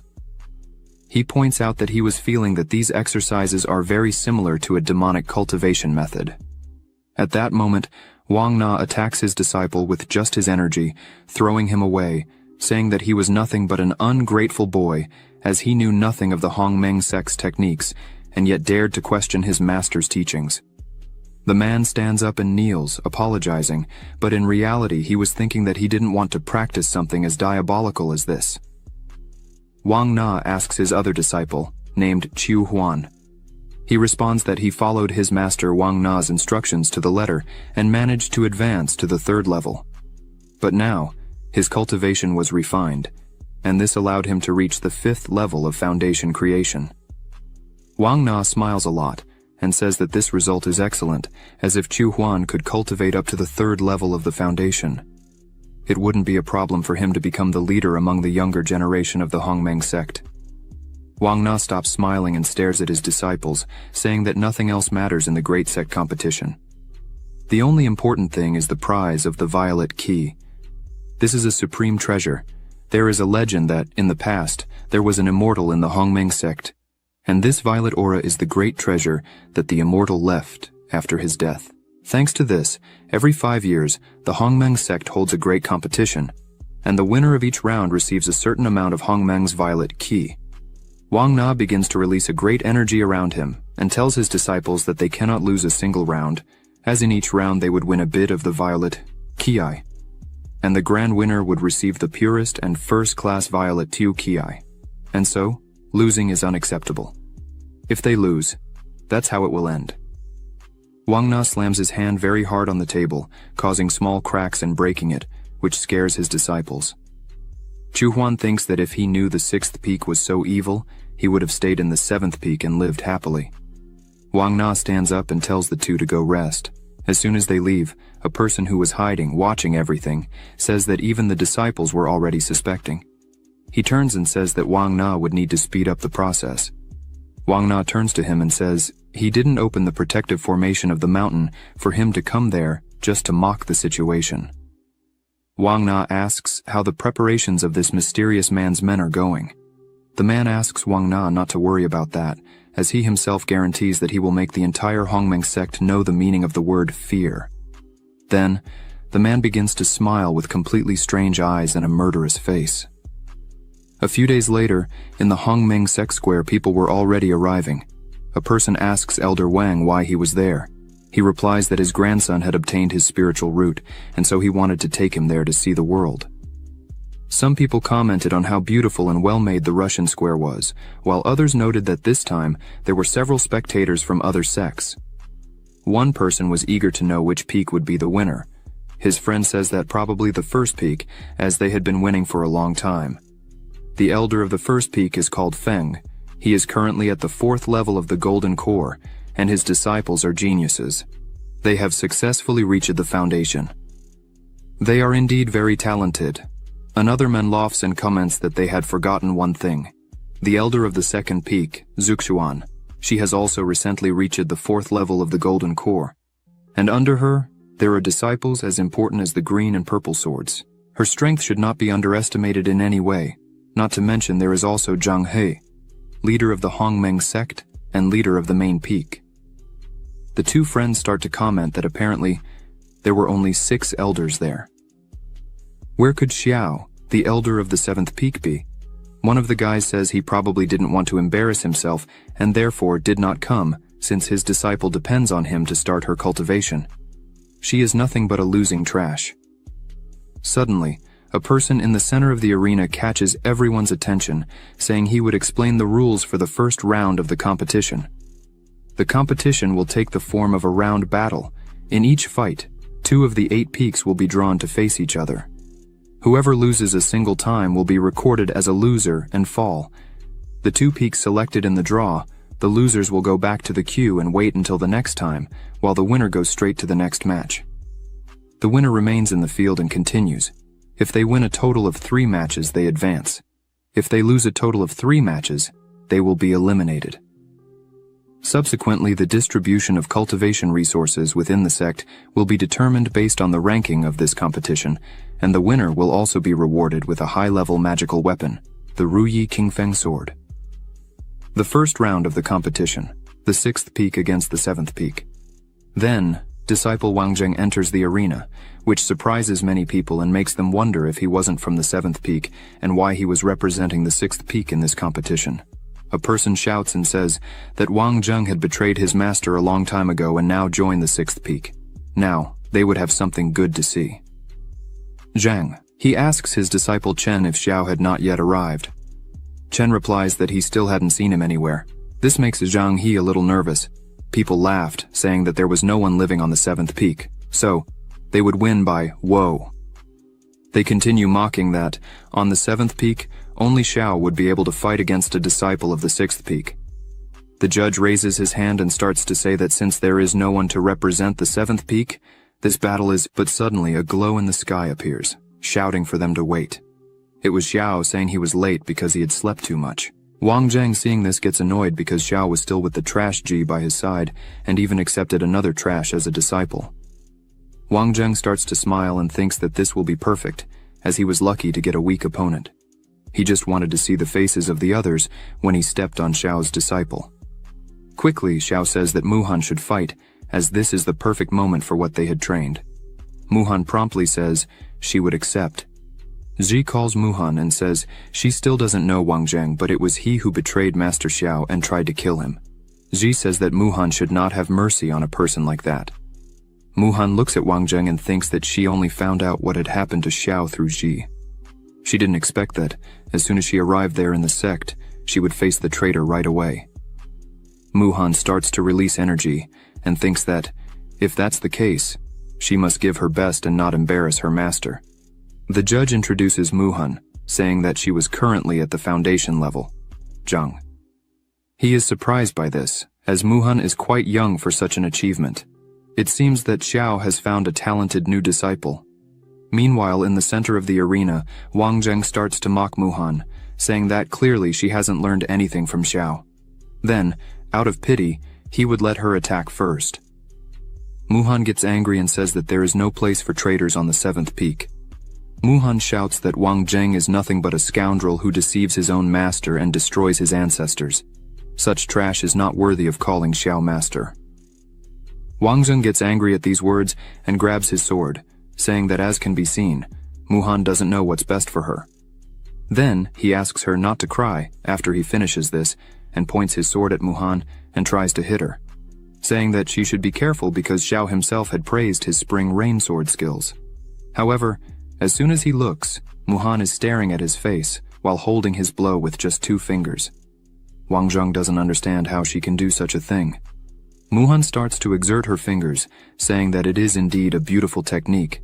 Wang Zheng's sword starts to crack until it breaks into pieces. Muhan remains serious and asks what kind of evil swordsman Wang Zheng is if he can't even break through the protective aura that Muhan created. Wang Zheng is taken aback by this, and seeing his broken sword, he starts to tremble and says that he surrenders. Muhan asks him to leave the arena, but she quickly realizes that this is a trick, because the sect competition requires that they don't stop for anything. Muhan quickly conjures her energy in her hand and says that Wang Zheng is lucky, that according to the rules, she can't kill him. Now she's going all out and applies her technique. Wang Zheng quickly turns around and shouts that she's getting ahead of herself. Their techniques collide, and a great explosion occurs in the center of the arena. As soon as the explosion passes, Wang Zheng is all injured, screaming in pain, while Muhan is standing in front of him. Wang Zheng crouches in pain with his arm completely wounded and burned. He screams and asks if Muhan really is at the foundation creation level, because with that power it's impossible. Wang Zheng, still not reconciled to this, asks if she has this level of cultivation because she is forced to worship Xiao as her master. Muhan smiles without a scratch on her body and says that it's been half a month since she was just at the first level of QI refinement, but now she's at the first level of foundation creation. Muhan emphasizes that, thanks to the training, initiations, tendon and marrow cleansing by Master Xiao, she is now stronger than before, and unfortunately, this is something that traitorous trash is not even worthy of envying. Wang Zheng can't believe that Xiao really was able to give initiation and transmit skills to his disciples. On top of all this, he did a marrow cleansing. It's unbelievable. The judge enters the middle of the arena and announces that the 7th peak is the winner of the first match. But suddenly, a red lightning bolt appears right in front of Muhan, saying that they should wait a minute. This person is Chu Huan. He looks at Muhan saying that he will challenge the 7th peak. This scares the spectators because Q Huan really challenged the 7th peak. According to the rule, if someone takes the initiative to challenge a disciple, the challenged cannot deny. However, the elder can decide which disciple will fight. People continue commenting and asking if there really is anyone on the 7th peak who can face Chu Huan. Most people say no, because in the beginning Chu Huan was small compared to Xiao, but now he is at the 5th level of foundation creation. With this level of cultivation, he could even become an elder of a peak. The judge announces the challenger Chuhuan, who is currently at the 5th level of foundation creation, and asks Elder Xiao to send his disciple to fight.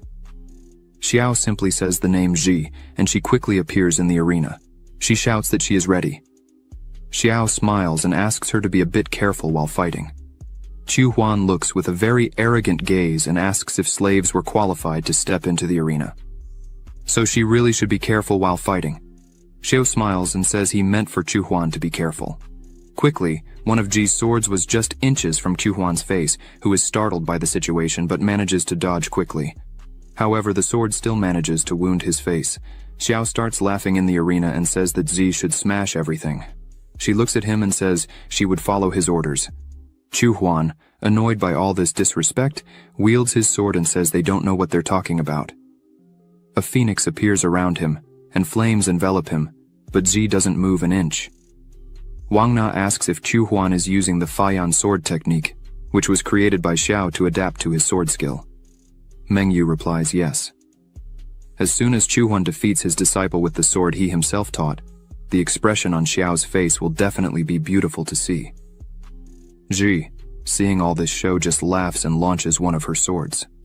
Chuhuan wraps himself with his energy and tries to defend himself with his sword while saying that Ji really is brave. But as soon as Ji's attack hits Chuhuan's sword, it breaks it in half, which leaves him completely shocked. He looks at it, wondering what happened there and how it was possible. Ji, still on guard, says it's just the handling of the Feiyan sword. It's not that difficult. For 5 years, Chuhuan trained with Master Xiao and learned only this? Ji says she feels ashamed. She emphasizes that from such a thing, according to the rules, if the sword is cut and the winner is already decided, the other person must leave. However, she can't stand the way Chuhuan thinks he's so superior. So, Ji takes a new sword from her bag and throws it in front of Chuhuan, asking him to try again. He gets annoyed by this, but picks up the sword saying that, "This is really ridiculous. This time his energy is red." Chuhuan gathers all his energy in the sword and jumps to attack Ji while shouting for her to stop being so full of herself. How dare she speak to him like that? Ji dodges the blow with extreme ease and cuts Chuhuan's arm. He falls to the ground on his knees, screaming in pain in his arm. Ji approaches him and says that at the beginning of the fight, he asked who she was. Ji says it's now clear who she really is. Ji looks at him smiling and says that even if he trained for another 100 years and swung 10,000 swords, an idiot like him couldn't even touch her. Chuhuan screams in anger, but Ji starts throwing several swords on the ground, asking him to try as many times as he wants because he will be humiliated every time. This leaves Chuhuan speechless. Ji looks at him again and says that to prove how much he's traitorous trash, she would admit defeat if he could just touch her. Everyone in the audience was shocked by this, because all the swords Ji threw on the ground are Earth-level magic weapons. They couldn't believe that a disciple had such high-class weapons, because the Sec Master only has 5 or 6 Earth-level magic weapons. Zhang He thinks that Xiao has really become very wealthy. Xiao, in the midst of everyone with his legs crossed, says that the life of the wealthy is kind of boring, because it's all so simple. Chuhuan puts his hand on his face and starts laughing a lot. Zuri doesn't understand the reason for the laughter. A strange energy begins to come out of Chuhuan's body. He says he really had heard that Master Xiao had given initiation and transmitted his skills. At first, Chuhuan thought it was just lies, but now that he's seeing it, it's really true. Moreover, he also gave them these magic weapons, right? Everyone is surprised by what's happening. Xiao starts to analyze this better and realizes that Chuhuan's spiritual power was deviating. Chuhuan, with a completely different face, starts to say that Xiao really turned a useless person like her into a genius. He really is willing to spend a lot of money. Chuhuan grabs the sword with a psychopathic face and asks if Ji really thinks he only knows the Faiyan sword technique that Xiao had taught. The energy emanating from Chuhuan takes the form of a dragon. Then, he charges with full force, but Ji dodges again. But this time, he attacks again and very quickly, saying that this technique is of the lowest level among the celestial levels, which Elder Wang Na had given him. Chuhuan again underestimates Ji, saying that she had never touched a sword above the earthly level with the trash of her master Xiao. Chu Huan's attack was close to hitting Ji, but she just smiles and summons her true sword. She says she knows the handling of the celestial level, not to mention that she has a celestial level sword. With just one strike, she disarms Chu Huan again, who is impressed by this. Ji emphasizes that she didn't think she would have to use her sword against him, but since he is pathetic and arrogant, with a set of celestial sword techniques, she would let him experience the taste of her sword. Ji sighs, saying that the celestial sword technique Chu Huan had mentioned was just that. He couldn't even use it properly. Not to mention that some people really are completely useless, so they shouldn't blame the sword handling. Ji defeated him again, using the Feiyan technique. Chu Huan begins to tremble, scared, looking at his hands, thinking that he was defeated again by a mere slave. Ji approaches him and says that he shouldn't blame her for not remembering. If he admits defeat now, there would still be time for him to leave and recover. However, if he continues with this and goes mad, she would eliminate him mercilessly. As a disciple of the Hongmeng sect, she must eliminate all evil from the sect. Chu Huan starts laughing again with his hand on his face, saying that he really lost again. All thanks to Xiao, who gave a celestial sword to a slave. He starts to lose control and scream that it was impossible. How could he lose to a talentless slave? Zhang Hui, seeing this, thinks that this scene is exactly like that of an ancient man before going mad and turning into a demon. Zhang Hui stands up and says that Chu Huan is almost going mad, so they should immediately stop the competition. The judge signals that the match was suspended. Disciples from both sides should leave the arena. Ji turns to leave and says that this trash was lucky this time, but Chu Huan was already out of his mind and asks if Ji really thinks he would run away like that because he wouldn't allow it. Several swords are created around him. Ji turns with a murderous look and says that this was really what she wanted. Chu Huan launches his swords at Ji. She prepares and says that she would show him not only the Feiyan sword technique, but also any other sword technique, even the true sword art. Chu Huan's swords kept coming at great speed. In the blink of an eye, Ji destroys all of Chu Huan's swords and turns the attack against him, saying that all this was taught to her by her master Xiao, and it's not any useless person like Chu Huan who could achieve this power. Chu Huan was completely defenseless and screams as Ji's attack approaches rapidly. Zhang, he stands up, scared by Ji's strength, and asks them to stop this. Xiao just closes his eyes and asks Ji not to exaggerate too much. She smiles and asks Xiao not to worry, as she knew what she was doing. The swords pass straight through Chu Huan's body, leaving a mark on his face and his hair all cut by the swords. Chu Huan puts his hand on his body and asks if he's really alive. The entire audience starts laughing a lot. Chu Huan turns to them and asks what they were laughing at, and if it was him. Ji goes to him, smiling, with a mirror in hand, saying that she would be upset if he left without looking at her excellent work. She places the mirror in front of him, smiling, and asks him to look. Chu Huan is terrified by his state. Ji says that her swords contained her spiritual power, so until Chu Huan can really defeat her, neither the hair nor the wounds on his face will return to normal. She turns to leave and tells him that it's better for him to pray to God for a chance to defeat her in this life, and every time he holds his sword, he will have to remember this day for the rest of his miserable life. Ji asks Chu Huan not to delude himself, as he is nothing. He falls to the ground, on his knees, looking at his own hand, thinking about everything that happened. He bows before Ji, accepting defeat. The audience starts commenting again, saying that the power of the seventh peak is truly something completely terrifying. A disciple threw numerous high-quality swords on the ground and still had a celestial-level sword. Muhan says that Ji is really scary when she's angry. Xiao smiles and says that this was expected of his disciple, as she had really learned a lot from him. Zhang, he calls his disciple Chen and asks if he still remembers that, many years ago, Zhang He personally expelled a traitor from the sect. Chen says he remembers. Well, he was the brother of the elder of the sixth peak. He heard that he defected from the solar and lunar ghost sect. Chen asks if Zhang He thinks that the sixth peak is helping him. Zhang He says he hopes he is wrong, but he believes so. Then he asks Chen to investigate this situation more closely. Chen bows and says he would immediately.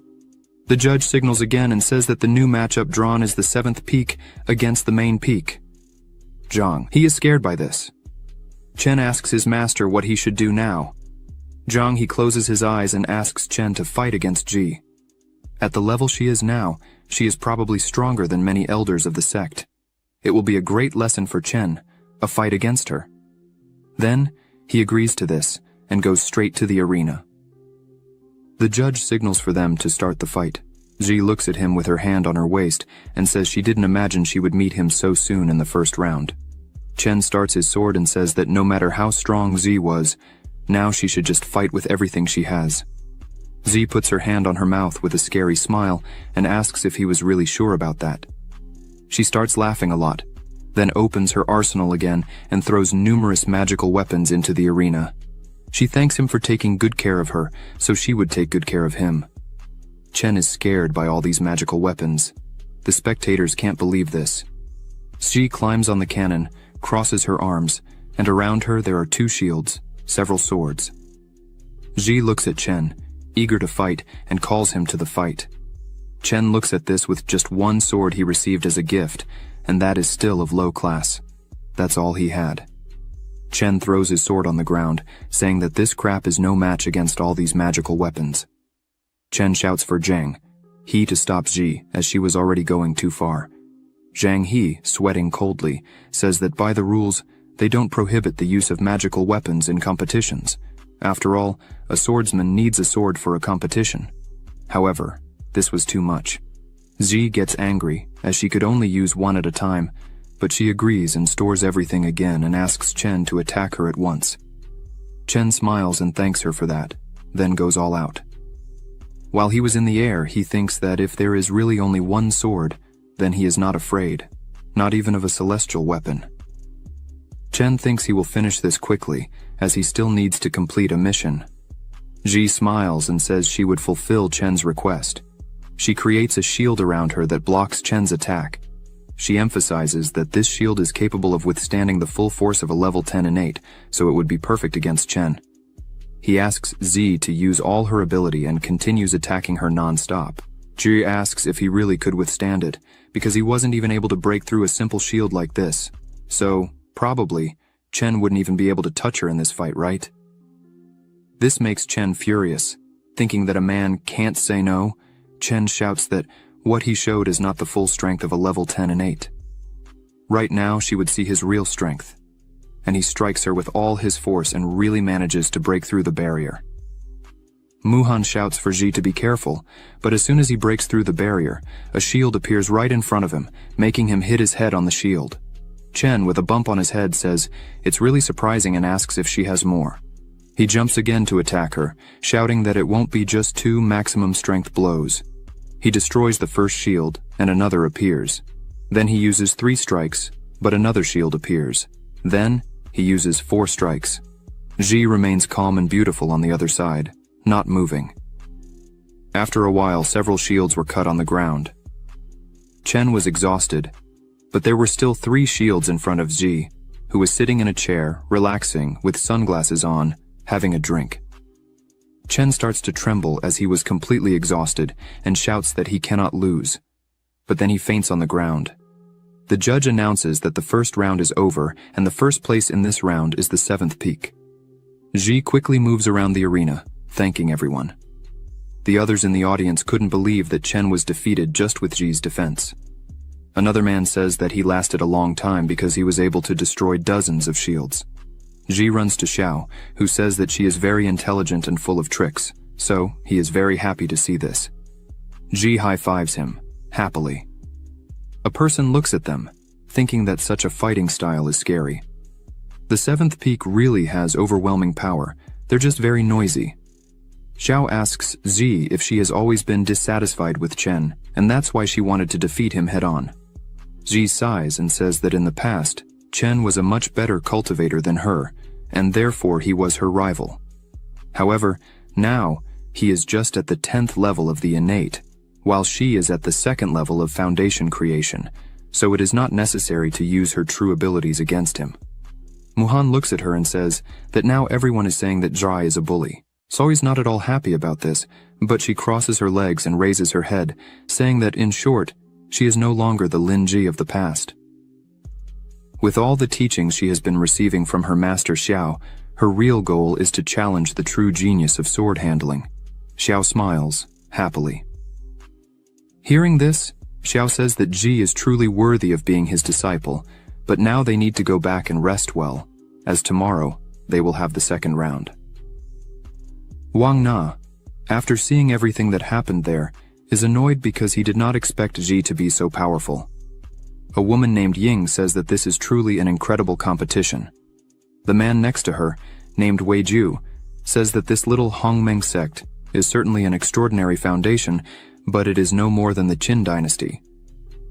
Ying says that she secretly sent some spies to investigate the girl, the senior disciple of Elder Xiao of the Hongmeng sect, who was a normal person without cultivation a few months ago, but not long ago. Xiao alone massacred everyone in Lord Luo Yun's mansion, and also climbed the mountain alone to challenge the entire Luo Yun sect, and the result was the same. Now, these two major places have become his.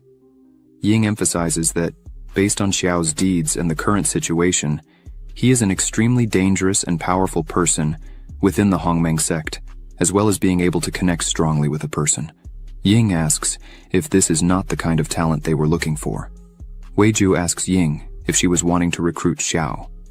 She replies, yes, if she can get this year's grand prize, the Violet Key. In front of the 7th peak, someone shouts, Violet Key.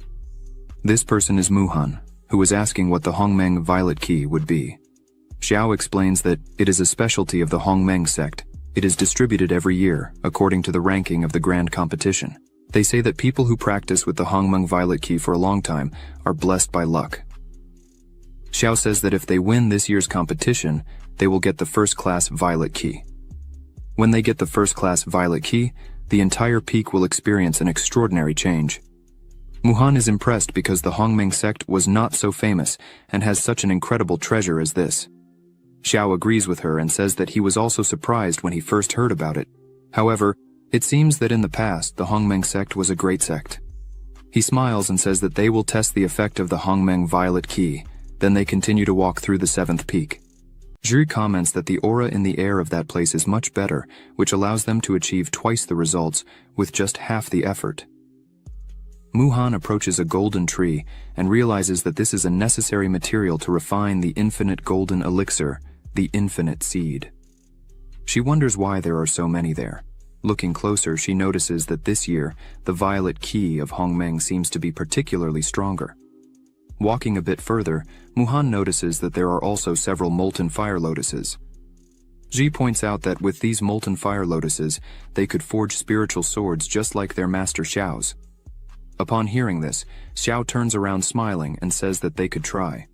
After a long walk, they finally arrive at their resting place. Ji wonders why the house remodels automatically. Xiao replies that there are rumors that all the buildings of the Hongmeng sect were created by the Li Mountains, and seeing them today, Xiao believes in the legends. Xiao turns to his disciples and says it's time for them to enter and rest for the next round tomorrow. Muhan and Zi agree. Meanwhile, in the arena, the fights continued. Zheng was fighting against Linking and once again lost the fight. He finds himself in a not very pleasant moment for him. Linking mocks him, saying that she remembers the day he asked to join the 2nd peak, but was rejected by his master.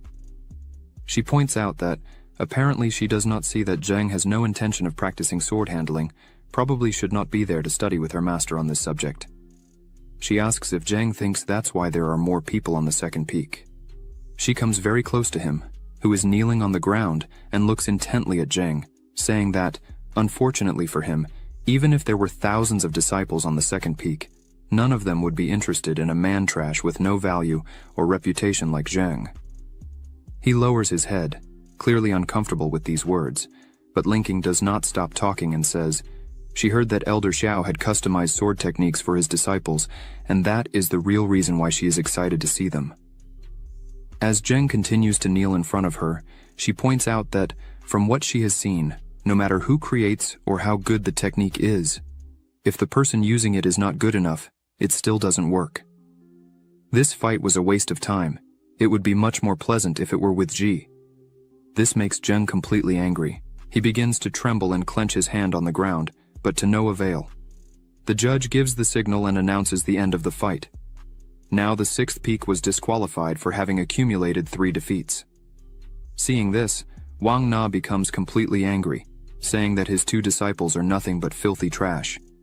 He turns to one of his subordinates and tells him to find Brother Changfeng and tell him that there is no hope for the 6th peak to be promoted.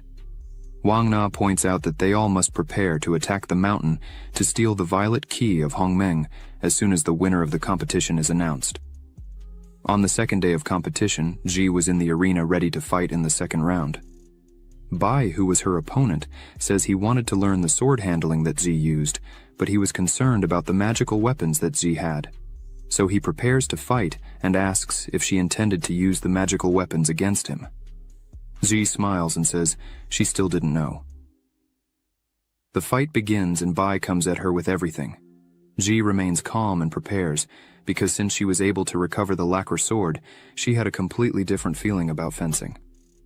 After concentrating, Ji uses her innate creation Thunder Heart Step technique with extreme ease.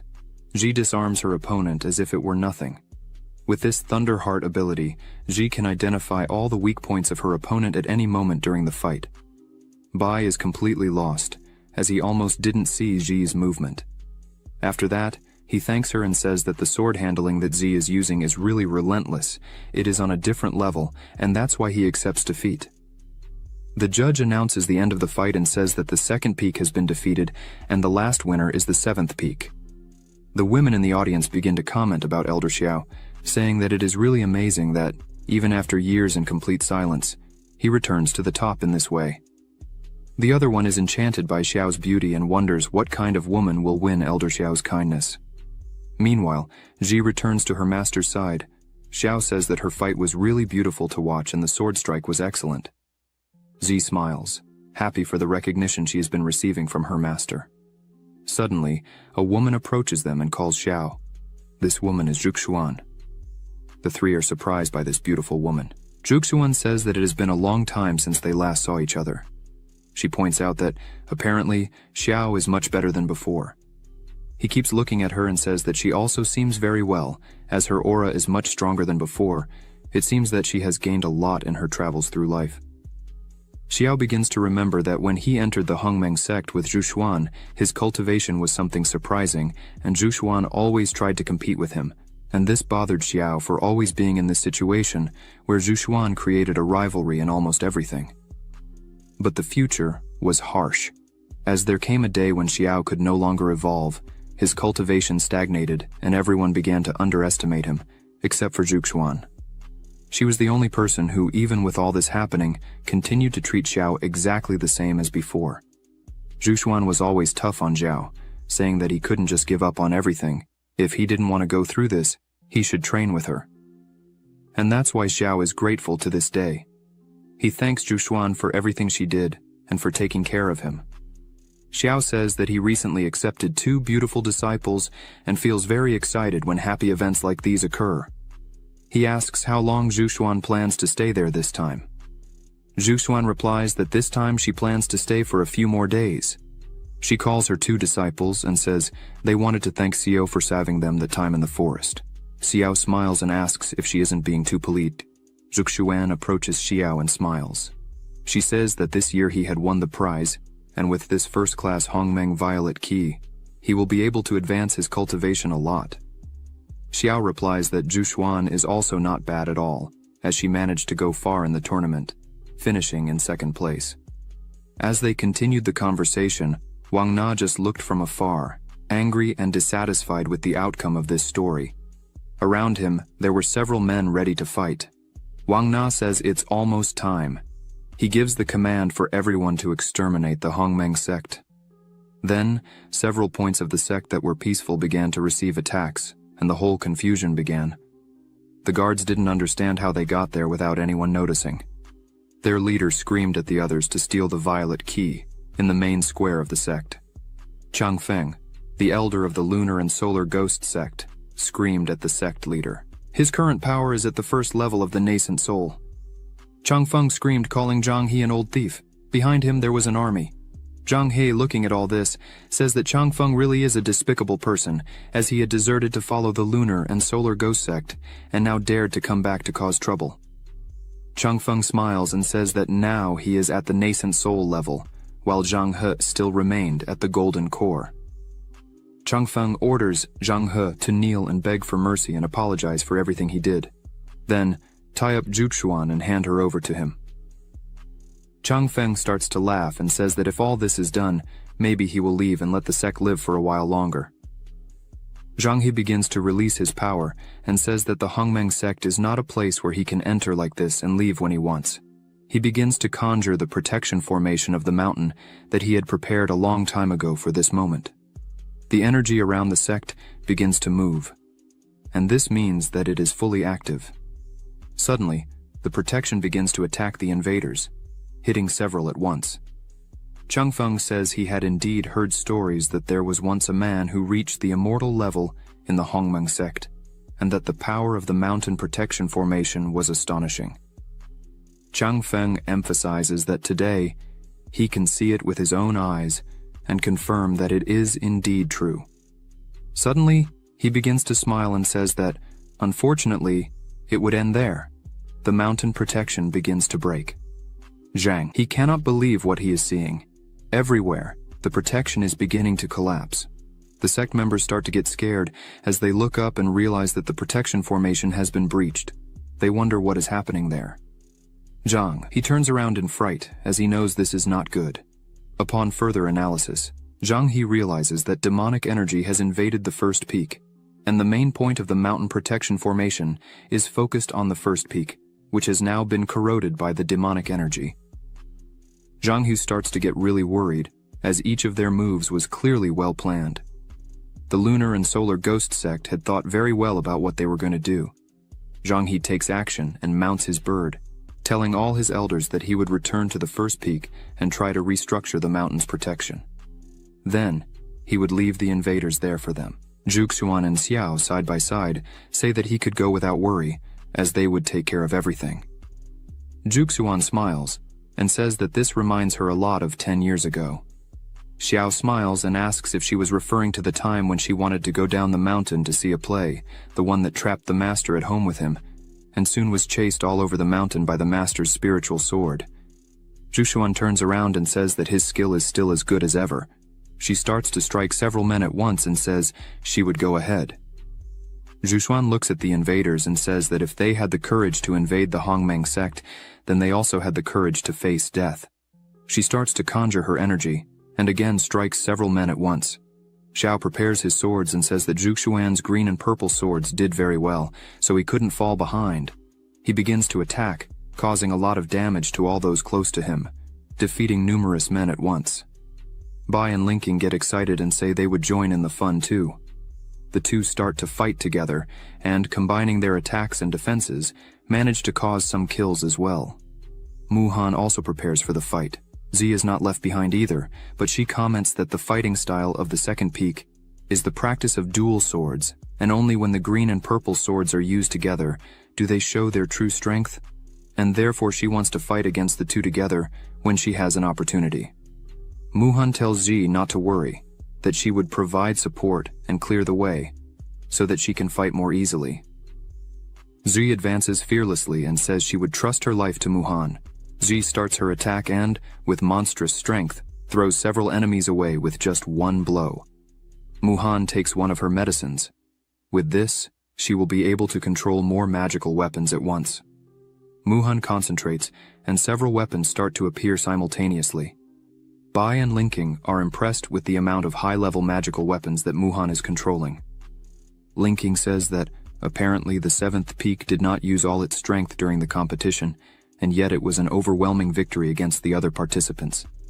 Wang Na takes the opportunity and attacks Zhuxuan from behind, saying that all this is because of Master Zhang He's favoritism. Xiao yells for Zhuxuan to be careful. However, Xiao realizes that she would not be able to defend herself and, with a quick movement, he uses one of his swords to defend her. Wang Na cannot believe that, once again, Xiao is thwarting his plans. This makes him extremely angry. Zhuxuan wastes no time and takes advantage of Wang Na's lowered guard and attacks him with all her strength. Wang Na, with no other option, just yells and asks for help from Changfeng, who was fighting against Xiao. As Xiao attacked with his swords, Changfeng defended himself with a magical barrier, saying that Xiao's attacks were useless against it.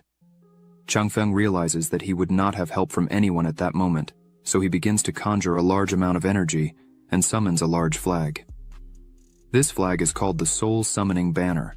Several undead begin to appear all around. Changfeng commands them to attack.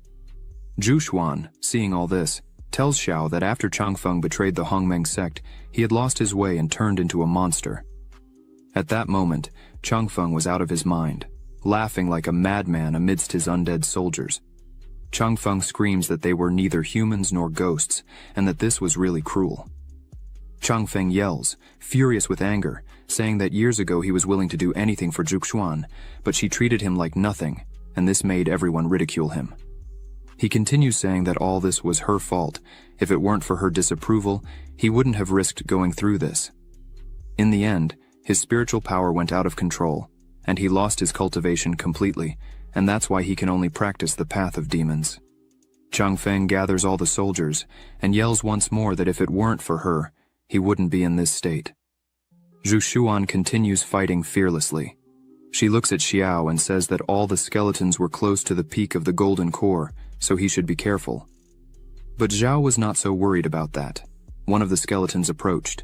Ying and her elder Wei protect her with just one blow, knocking one of them down. She asks him if he thinks that, in the current situation, the Hongmeng sect would need help. Wei says that the elders of the Hongmeng sect were all cowards. They got too scared when they saw the soul summoning banner. Only the two young ones, a man and a woman, are worthy there. But they haven't crossed the golden core yet, and therefore it's difficult for them to deal with Changfeng, not to mention the master in the nascent soul realm of the lunar and solar ghost sect, the killer demon. Wei emphasizes that unfortunately, the Hongmeng sect will not be able to escape this disaster. Meanwhile, in the midst of the enemy army, two people were alive and fighting without hesitation. Zhu Xuan and Xiao were side by side. Ying begins to fight against some monsters while thinking that if the Hongmeng sect really cannot get rid of this disaster, they will not be able to help her. But she is impressed with the talent and determination of Xiao and Zhu Xuan. She says that if they can be accepted as her disciples, it would be a beautiful choice. Ying tells Wei that she wants to stay there and wait to see what will happen, and if Xiao or Zhu Xuan are in real danger, they should help immediately. Wei agrees with this and prepares to fight. Zhu Xuan continues fighting and calls her sword, cutting several skeletons at once. Wei says he heard that the Hongmeng sect has a dual-wielding technique that is at the bottom of the celestial levels. A single sword is already very powerful, but Zhu Xuan has already achieved great success with both swords. He fears that no one below the nascent soul realm will be able to compete with her. Ying hears this and smiles. While Zhu Xuan fought, a skeletal hand comes out of the ground and grabs her leg. She realizes that the skeleton's hand is poisoned and therefore she cannot move. Several skeletons surround her and use their chains to attack her. They manage to capture her. At that moment, Zhu Xuan is completely vulnerable, as she has no strength to break free or move. Suddenly, a huge skeleton appears behind her. She feels this presence and turns around to see what it was. As soon as she looks, she sees that the skeleton was indeed much larger than the others. Changfeng says that really, over the years, Zhu Xuan had improved her skills, but unfortunately this is the end for her. The giant skeleton begins to move and raises its hand to grab her. Ying, seeing that Zhu Xuan was in danger, tells Wei that it was time to act. But before they could do anything, someone yells for the monster not to touch Zhu Xuan and cuts it in half with a giant sword, completely destroying it. Zhu Xuan, Ying, and Wei can't believe what they're seeing. Xiu starts to take the fight seriously and unleash his true power. He smiles and says that if this is really the power of the nascent soul, it's ridiculous. Who hasn't killed a couple of nascent souls before? Xiao, holding his sword, smiles and thinks that with the support of the innate body sword, he was able to gain a new understanding of the 10,000 transformed into one movement. Before, he had to rely on the large hand condensed from spiritual energy to strengthen the sword's power, but now he only needs to condense the runes to strengthen it. Changfeng says that Xiao is too arrogant for such a lucky strike. Changfeng summons several skeletons and says he will teach what it really means to be a strong guy. All the monsters turn and head towards Xiao, who remains calm and still. Xiao summons his swords and asks who this strong guy that Changfeng said he would show is. In seconds, Xiao destroys all the skeletons at once, showing the abyss in power between the two. Changfeng doesn't understand where this power is coming from. Just with the pressure of the energy coming from Xiu's movements, Bai and Linking already feel threatened. Ji creates a barrier and asks Muhan to stay behind it, as the energy Xiao is using is dangerous even for those nearby. Wei creates a barrier to protect himself from the pressure, but he can't believe that Xiao defeated hundreds of undead at the golden core level with just one blow. Ying says she has never seen a golden core man with so much power. If they can conquer him, they will surely win the 10,000 Dao festival. Xiao begins to walk among the remains of the skeletons, asking if that was really all Changfeng had to offer after causing all this trouble. Xiao says he will give him one last chance. Xiao asks for Zhu Xuan to be released. Changfeng doesn't like this, as he realizes that Xiao is very close to Zhu Xuan. He begins to think that she had rejected him in the past just because of Xiao. This makes him even more angry. Then he starts to say that he will show Zhu Xuan what happens when you choose the wrong person. The chains around Zhu Xuan's body begin to tighten more. Xiao yells for him to stop and starts to advance quickly. Xiao cuts all the chains with a stroke of his sword, freeing Zhu Xuan. This scares Changfeng. Zhu Xuan is in a lot of pain. She tries to summon her swords, but she is exhausted. As she falls, Xiu calls her and quickly holds her in the air and asks if she is really okay. The atmosphere between the two becomes pleasant. Zhu Xuan can't say a word, as all this is incredible to her. After a few seconds, she averts her gaze, embarrassed, and says, "She is fine." Bai says that this time, Xiao got it right. Linkwing is happy, and says she can see from afar that her master is blushing. Muhan finds all this beautiful. On the other hand, Ji runs with a broken heart, calling for her master. Xiao, with Zhu Xuan in his arms, holds his sword with just one of his hands. He calls Changfeng, and says that his last chance is over, so it's time for death. Zhao, like lightning, moves quickly, piercing Changfeng's body with his sword, making him scream in pain. Changfeng starts to feel weaker and weaker and thinks that this can't really be happening to him. After a few seconds, he falls to the ground without any strength. Xiao smiles while holding Zhu Xuan in his arms. She is speechless with such strength shown. She turns to him and calls him. Xiao puts on a serious face and thinks that this time she must have been impressed with his beauty, but then she asks if it's not time for him to let her go. Xiao is speechless and says yes. As soon as she puts her feet on the ground, she turns around and says that Zhao's movements were really good. She wishes to practice with him when she has time. Xiao smiles and says that this is a unique special ability he just created. Not to mention that it was someone like Changfeng who just entered the nascent soul stage. However, even if Xiao meets some deity out there, he is still capable of fighting on equal terms. Ying hears this and wonders if this is really true. If Xiao is indeed capable of fighting against a deity, she turns and asks Wei how much she can trust this.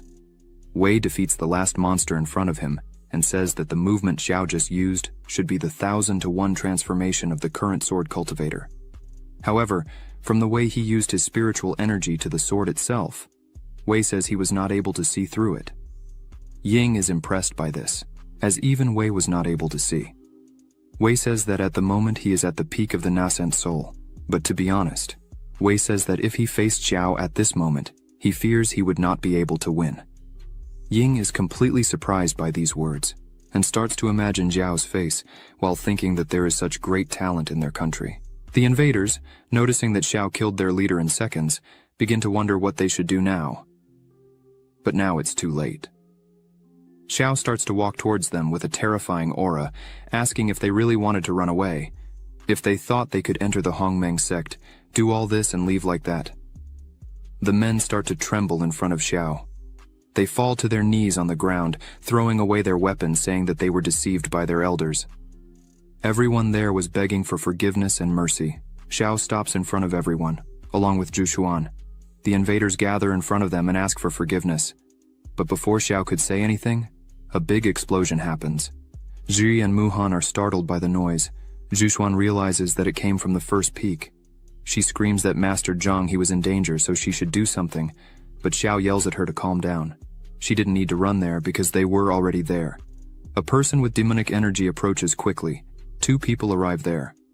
This person is the leader of the Lunar and Solar Ghost sect. Call it Old Demon. His power is in the Nasan Sul, 5th level. In his hand was Zhang He. The demon says that they captured their leader and destroyed the mountain protection formation. He asks for the rest of them not to resist and become prisoners at once. That way, they would suffer less. The demon says that if they don't do that, they will have the same fate as their leader, and strikes Zhang He, making him bleed from the mouth and fall unconscious to the ground. This makes everyone completely angry. The invaders who were begging for their lives now celebrated that their leader had arrived to save everyone. The demon turns to them and asks where Chang Feng was. One of their disciples says he was killed. The demon doesn't understand and asks how they killed him. The disciple says it's true, he saw it with his own eyes. The demon starts to laugh and says, "That's ridiculous." Even a sect as weak as the Hongmeng sect was still able to kill Chang Feng. The demon asks who it was and why he didn't know that there were people at the nascent soul level in the Hongmeng sect. The disciple points to Xiao, saying it was him. Xiao says he doesn't care if it was him or not. The demon looks at Xiao and says, he's just a little insect at the 7th level of the Golden Core, and yet dares to be so ignorant between life and death.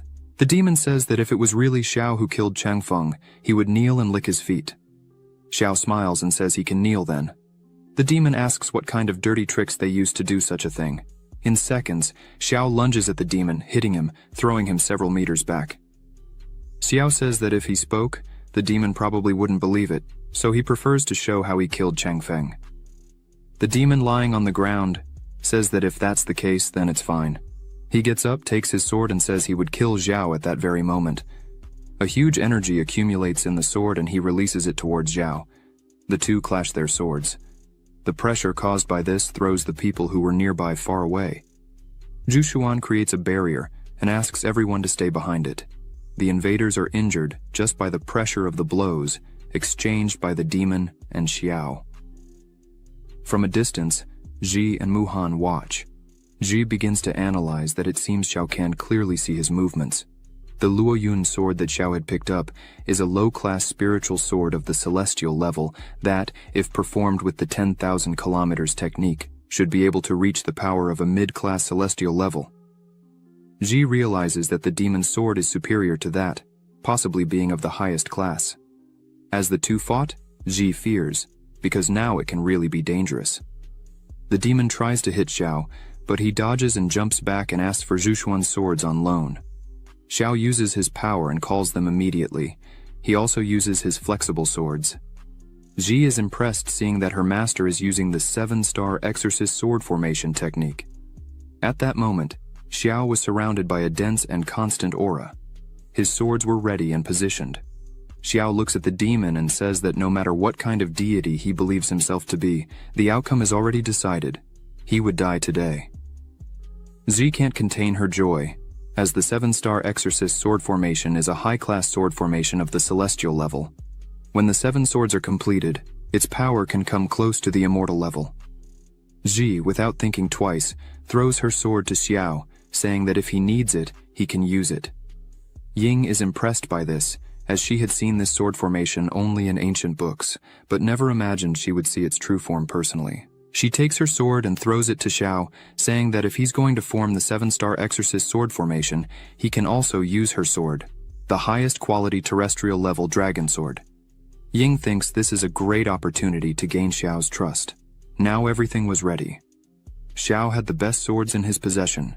He points his finger at the demon and says he would exterminate the existence of the lunar and solar ghost sect today. Xiao begins his attack. The demon smiles and asks Xiao if he really thinks he wouldn't be able to win just because he had some extra swords. The demon fearlessly confronts Xiao's attack, but as soon as he tries to block it, he realizes he won't be able to. The attack bypasses his block and leaves the demon badly wounded, but he doesn't give up and asks Xiao not to get conceited too quickly. The demon says that no matter how great Xiao's abilities are, he wouldn't leave there alive today. The demon uses a spell and says it's time to make use of this pile of trash. He attacks his companions. The few who were still alive ask why their leader was doing this to them. The demon begins to take the energy and blood from all his companions. Xiao gets angry at this and says that he didn't even spare his own companions, and therefore would die. The demon rushes towards Xiao with everything he has, while Xiao also charges with his 7 swords. Ji and Muhan are scared because the demon managed to block Xiao's attack. He smiles, saying that his sword can be tempered using blood, and now it was at the 2nd immortal level. As long as there are people in the world for him to kill, he will become stronger. Xiao gives a small laugh, and his energy begins to take the form of a dragon and becomes denser. Xiao starts attacking with all this power. The demon's block starts to break and he becomes desperate, asking how it is possible for the 7-star exorcist sword formation to have all this power. Xiao thinks that if it were a normal 7-star exorcist sword formation, it would be harder to win so overwhelmingly. However, the formation of the sword blessed by the innate body sword is different. It not only strengthens the power of the swords themselves, but also amplifies certain qualities of the swords. The green and purple swords of Zhushuan have been tempered by the violet Qi of Hongmeng and can suppress the demonic aura of the demonic sword. Xiao hadn't realized that the Ying dragon sword, after being catalyzed by the sword formation, had actually developed a powerful dragon Qi, and this is so powerful that it can destroy demonic energy. Xiao, while running through the fight, looks at Ying and thinks that, by the way, she is not a bad person. The demon was completely helpless and starts to try to run. However, Xiao's speed was greater. He came quickly surrounded by his dragon-shaped energy. The demon looks back and says that his master is an elder of the lunar and solar sect in Longyanshang. He shouts at Xiao that if he dares to kill the demon, his master will definitely not let Xiao go unpunished. Xiao looks at the demon and says he doesn't care, he's going to die. Xiao attacks, and the demon starts screaming in pain. Behind a rock was Wang Na, the elder of the 6th peak and traitor of the sect. He can't believe that the demon was being defeated by Xiao, who had this overwhelming strength. As soon as Xiao looks, Wang Na quickly hides behind the rock. Wang Na puts his hand on his head, desperate, not believing that Xiao was able to kill the demon so easily. Wang Na starts saying that the lunar and solar sect is a sect that really has the power to govern during the realm of separation. With this, it can be said that it is the supreme lord of the dragon realm. Wang Na points out that even if the power of all the sects of the Qin dynasty were combined, they still couldn't even come close to the lunar and solar sect. Wang Na was trembling behind the rock, saying that now it's really all over. Xiao is dead, the Hongmeng sect is dead, and he would also die. As he was saying these things, Xiao appears behind him and asks if that's really going to happen. At this point, Xiao has a murderous aura and hatred. He starts to grab his sword and says he doesn't know what the future really holds for him and the Hongmeng sect, but he knows what Wang Na's future is. Wang Na starts screaming in terror as he turns his face. Xiao says that Wang Na's future doesn't exist because he's going to die there and now. Only Wang Na's screams are heard as Xiao's sword drips blood on the ground. Xiao turns to everyone and says that it's finally over. Xiao was in the middle of 2 piles of skeletons, saying that this was really a great loss. The sect leader was being healed. Everyone was around him. Xiao approaches and asks what his condition is. Muhan says that Zhang He's heart was injured, but he would survive, but he should rest for years to fully recover. This scares people because the leader would not be able to take care of the sect members. Zhushuan steps forward and says that, in the current situation, the Hongmeng sect cannot be without a leader, so they should choose an interim leader as soon as possible. From afar, Ying says she recommends that Xiao become the sect leader. Zhushuan turns to Ying, greets her, and asks who she is. Ying bows, showing respect, and introduces herself, saying it is an honor for her to meet the people of the Hongmeng sect. She also introduces her bodyguard Wei Ju. Muhan and Ji are surprised. Xiao kneels before her and gives his greetings to the Royal Highness, the 3rd princess. The other members are shocked to learn that she was the princess. Ying smiles and goes closer to Xiao, saying that it seems he knows who she really is. Xiao, with her sword in his hand, says that he just made some assumptions based on the dragon energy in her sword, and as soon as he heard her name, he was sure of her identity. The people around say that Xiao is indeed a wise person. Ying says that since he knows who she is, she will be honest. She was there to invite the Hongmeng sect to participate in the Grand Dao Festival, which will take place in the capital in 6 months. Again, the younger ones are surprised by the invitation. Ying begins to explain that the Grand Dao Festival is a festival led by the royal family of the Qin dynasty. This event is a competition among the various forces of the territory to select the strongest. Ying points out that this time is different from other times, as now the participants are not only limited to the immortal cultivation forces of Jianghu, but also include the aristocratic families of the Great Qin realm, which is the most prosperous since the foundation of the dynasty. Ying turns to Xiao and looks intently at him and asks if, by any chance, the Hongmeng sect accepts to participate in the 10,000 Dao Festival, Xiao would be willing to lead his team. Ying points out that she is offering an unmined mine of spirit stones, as well as a bunch of magical weapons and cultivation resources. Ying continues talking and explains that, according to the rules of this event, the winner will receive the title of Gozong and will work at the service of His Majesty, and all the resources of the entire Qin dynasty will be of the Hongmeng sect if Xiao wins. Xiao listens attentively and starts saying that even the great families are involved, according to what Ying said. Xiao begins to remember that he heard that the Lord of Luoyun City was the greatest of the Luoyun sect. As soon as Xiao found this out, he was a bit strange, as he was surprised that a state official had such a deep connection with an immortal cultivator. Ying smiles and says that it seems Xiao had already understood everything, but she would emphasize it anyway. Xiao interrupts her and says that, in his view, all this is just a big maneuver to bring down all the great families of the world. Everyone is completely shocked by these words. Xiao continues talking that, from what he knows, when the Qin dynasty was first established, it depended on the support and sponsorship of the aristocratic families to maintain the government. Since then, hundreds and thousands of years have passed, and this pattern has become a routine. The court relies on the support of this family to make decisions on important matters, and now the power and greed of the families have become a threat to the royal family, right? Xiao points out that the establishment of Gozong, under the command of the emperor, is to divide the resources of the families and weaken them. Ying lowers her gaze and says that, without a doubt, Elder Xiao is really a talented person in politics. She bows again before Xiao and says that she just saw him show tremendous strength and kill 2 nascent soul masters alone. Xing Yue was very impressed. She asks once again for Xiao to participate in this 10,000 Dao festival. Zhi and Muhan can't believe that the third princess of the Great Qin realm is bowing before Master Xiao. Xiao looks at the princess and raises a point. He says if the princess is so honest, she wasn't afraid that some sects have secret connections with the aristocratic families and denounce them. Ying says that this matter is not a secret, after she informed this matter to her father, and he gave the approval. She herself ordered that the news be spread, and the great families should have known, but they prevented it.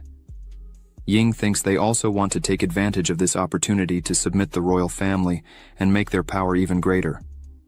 Xiao smiles and thinks that this is indeed a good game that combines yin and yang. The third princess of Qin is a talented person who can make good use of it. Xiao looks intently at the princess and says that if she really wants him to lead something, these rewards are not enough. Weiju starts to get annoyed and tells Xiao not to be so greedy. Ying asks Weiju to be quiet, as she is in charge of this situation. She looks at Xiao and says that if he has a request, there is no problem in saying it. Xiao, without hesitation, says that his request is simple. Ying should accept him as her master. Ying doesn't quite understand why. A system window opens and shows Xiaoying's attributes: name, Ying, identity, third princess of the Qin realm, comprehension, 100, root, 55, talent, unactivated dominant supreme bodhi, activation condition, ascend to the throne, absorb dragon energy. Seeing this, Xiao thinks that the dominant supreme body is something he had seen in an ancient book that said, people who succeed can unite the energy of the world into one, and not only practice with twice the result and half the effort, but also have the blessing of dragon energy that will allow using abilities in a special way. After this proposal that Xiao made, the bodyguard Weiju gets angry and says that this is an outrageous audacity of Xiao and prepares to attack. But again, Ying interrupts him and asks him to wait. Ying goes to Xiao, showing a lot of respect, and asks why he wanted her as his disciple. Xiao smiles and says that the reason is obvious. She is a very smart and talented person. This leaves Ying completely shocked. She asks if he really liked her talent. She begins to remember her childhood. As she grew up, she was the most knowledgeable in martial arts among her brothers and the best in poetry, books, music, and literature. However, even with all this, she was never as good as her brothers in cultivation, and for this reason, her father didn't value her, giving all the love and attention to her brothers while she felt alone. However, she kept trying, but never got the slightest recognition. She looks at Xiao with a look of astonishment, thinking that it was the first time someone said they are interested in her talent. Xiao looks at her and asks why she has that look of astonishment and doubting his words. Xiao asks if she wants to know the benefits of the seventh peak. Xiao snaps his fingers and calls Ziji, who appears quickly, smiling, saying she was right there. Xiao says he would like to introduce the benefits of the seventh peak to the princess. Ji begins to explain that if the princess joins the seventh peak, not only do we have the guidance of personalized training from Master Sao, but they also have a third-level alchemist who provides pills at any time. The elixir shop under her name makes a lot of money every day, and the funds are abundant. The princess is impressed with this. Ji emphasizes that the most important thing is that she will have the opportunity to be initiated and trained by Master Xiao himself. No matter how talented she is, if the princess joins the seventh peak, the journey to immortality will have no obstacles. Xiao smiles and confirms that it is all really true. Ying, a little shy, asks if it really doesn't matter what the talent is. Ji smiles and responds, "That's right, it doesn't matter what the talent is." Ji takes the lead again and emphasizes that before she entered the seventh peak, she was just a slave there. And everyone said she was useless with no talent whatsoever for cultivation. But even so, Xiao chose her and welcomed her to the seventh peak. And now, in less than 6 months, she's already at the second level of foundation creation. The other disciples of the Hongmeng sect say it's really true, as before they looked down on her, and some say they didn't even know who she was. However, now she has surpassed all the sect's disciples, and as the princess herself can see in the competition today, Ji was so powerful that she dominates all the pride of the sect. Ying is shocked and thinks that Ji showed all this strength and was a simple slave in the past. Ying asks Xiao what he saw in Ji that made him accept her as his disciple if she was just a slave before. Ji hears these words and becomes worried, thinking that the only reason her master accepted her as a disciple was that she was the only one left when his other disciples left. However, Ji thinks that her master wouldn't say something like that. He will make up a story saying he was attracted to her character. Xiao puts his hand on Ji's shoulder and starts to say that it was because of the talent Ji had. As expected, an elder looks for strong people as his disciples. Ji is paralyzed when she hears this. Xiao looks around and asks if there is anyone present who does not recognize Ji's talent in swordsmanship. Everyone was silent. Xiao turns to the princess and says that, as he said before, he is impressed by her talent. Xiao emphasizes that he fully trusts her and that she will surely become the best in this area. Ying again doubts herself but feels embraced by Xiao's words. She smiles, kneels, and bows at Xiao's feet, calls him master, and asks him to accept her humble reverence. Weiju doesn't like seeing the princess kneeling before someone else. Xiao holds Ying by the shoulders, calls her a disciple, and asks her to stand up. The system window appears for Xiao, congratulating him on successfully recruiting a disciple, and his reward will be tenfold, and will obtain the Yin-Yang 5 Elements Body Technique, a first-level product of its class, and a Hutian spirit. Energy runs through Xiao's arm, and he wonders what this Hutian spirit could be. He feels like this spirit is connected with the flexible finger sword, and from what he is feeling at the moment, now one of them seems to be in sync with Xiao's thoughts. He says he has heard that if a magical weapon is tempered differently, thousands of years can give birth to a sword spirit that can attack and practice independently. He didn't expect this system to have the capability to install one directly inside Xiao. This is really amazing. Weiju starts yelling at the princess, saying she can't accept Xiao as her master. Probably the princess is confused, but Ying just asks him to stop talking and explains that she knows very well what he was going to say, so there is no need to say anything more. Weiju sighs and asks how he would explain this to His Majesty when he returns. Ying yells and says they need to go back to the previous topic. Now that she is a disciple of the Hongmeng sect, she sincerely recommends Elder Xiao as the interim leader of the sect. Zhu agrees and says she believes Elder Xiao is the most suitable candidate for this. Ying says that in addition, the Qin royal family will also support Elder Xiao. Suddenly Zhang He gathers his strength and starts to say in a weak voice that, in this case, he would leave the Hongmeng sect in the hands of Elder Xiao. After saying this, Zhang He starts coughing because he is still very weak. Mu Han holds him and asks him not to strain himself. Zhu Xuan starts to name him and says that, as Xiao has met everyone's expectations. Before she finished speaking, Xiao raises his hand smiling and says he has an objection. No one understands what that was. Zhang. He says he is dying. This is the time to hand over the Hongmeng sect to them, the young ones. Don't choose a new interim leader of the Hongmeng sect. Choose a new sect master. Xiao starts to say that he likes to be free and make some enemies from time to time. Now that he has the third princess as a disciple, his identity becomes even more complicated. Acting as both the interim leader of the sect and the sect master is not suitable for him. Xiao takes Zhu by the waist and pulls her close to his body, leaving her a little taken aback. Xiao says he would like to recommend Zhu, the celestial maiden, to become the new leader of the Hongmeng sect. Bai and Linking are surprised by this and ask if Zhu would really accept this. Feng, the elder of the first peak, stands up and says he heard everything Xiao said and completely agrees with all of it. He emphasizes that, as Xiao himself said before, it is not suitable for him to be the master of the third princess and have another status so controversial. Feng says that in the past, when Zhu was only 14 years old, she accidentally entered the stone room and read the celestial book of Hongmeng and learned part of her future. Maybe that was God's will. Feng says that according to ancestral teachings, only the sect master can read the celestial book of Hongmeng. Xiao is surprised by this because he didn't know. So he asks what it is.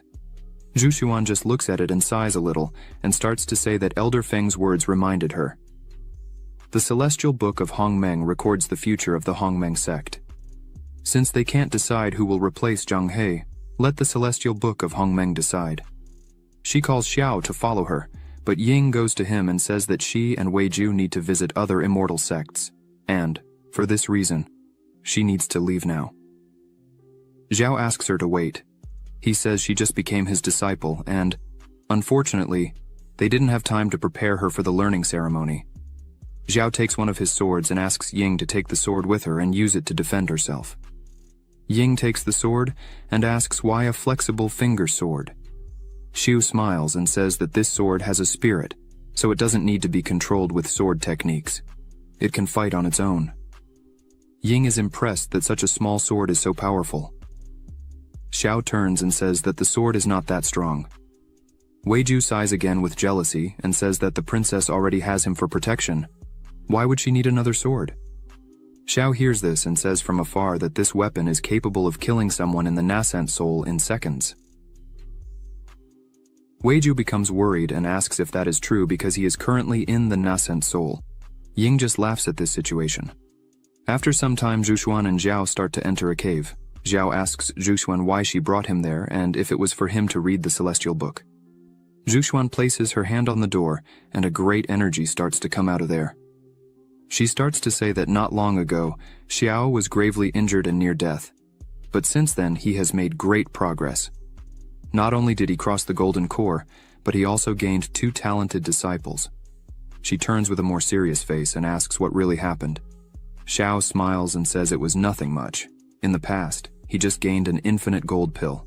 He relied on this pill to survive and also to overcome the golden core.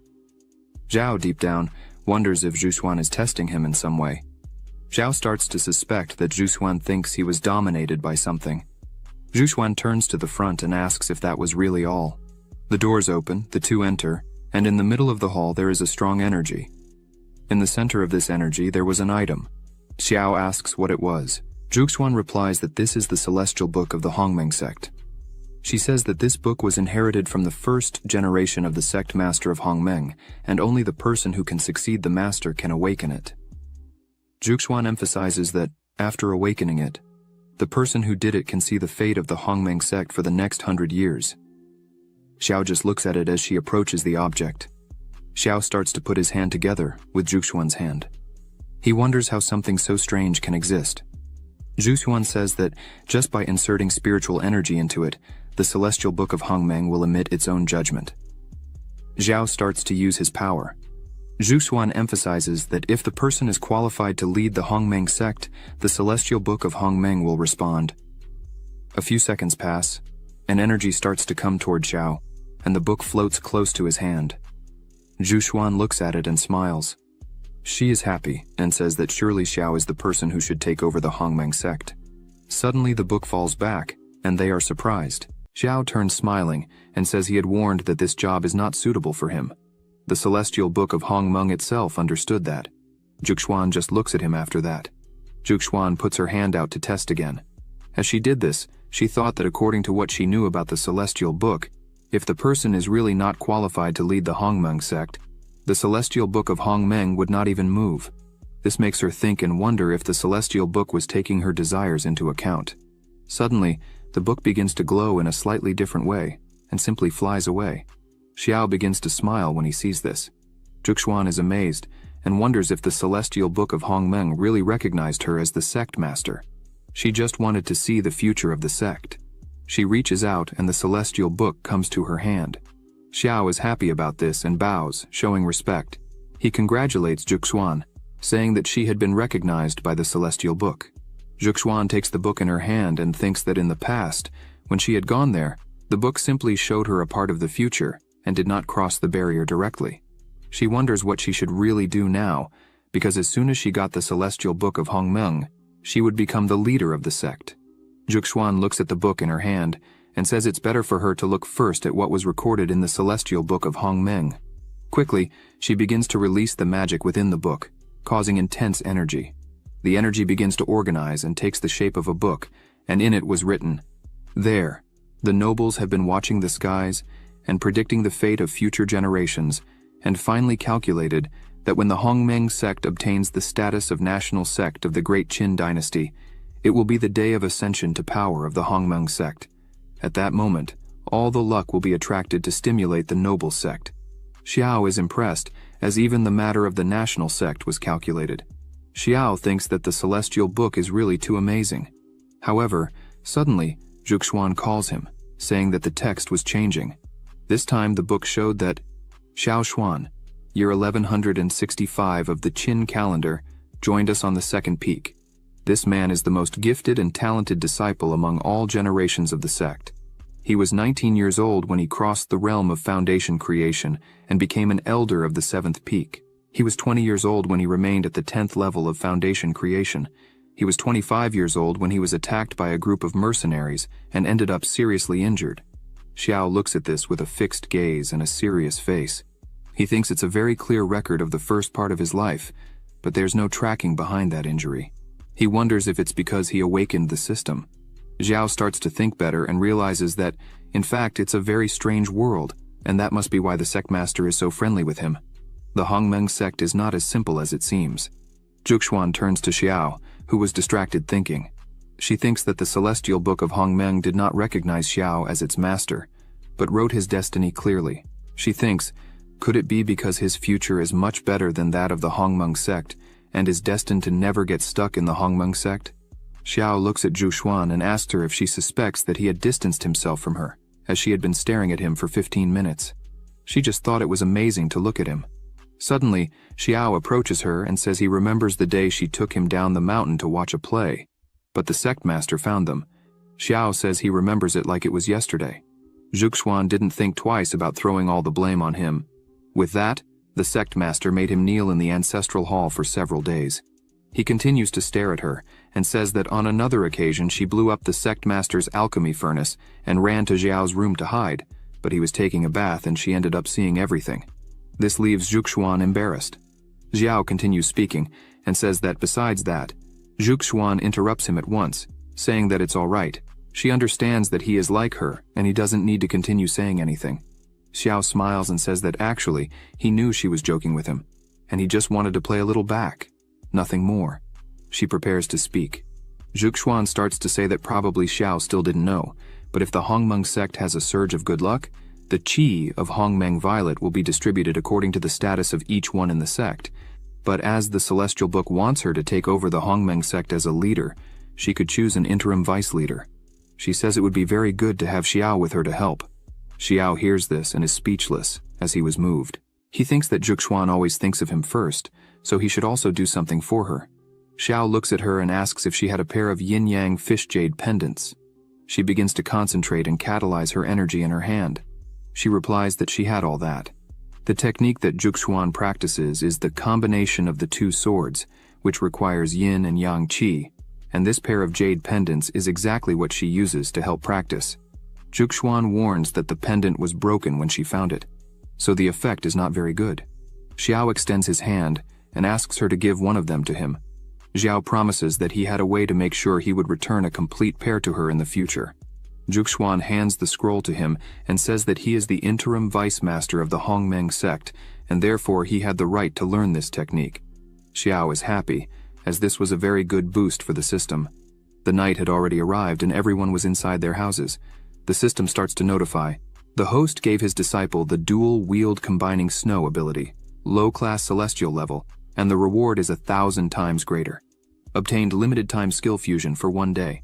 The host handed his disciple the incomplete yin-yang fish jade pendant, and the reward is 20 times greater. Obtained the complete yin-yang jade pendant.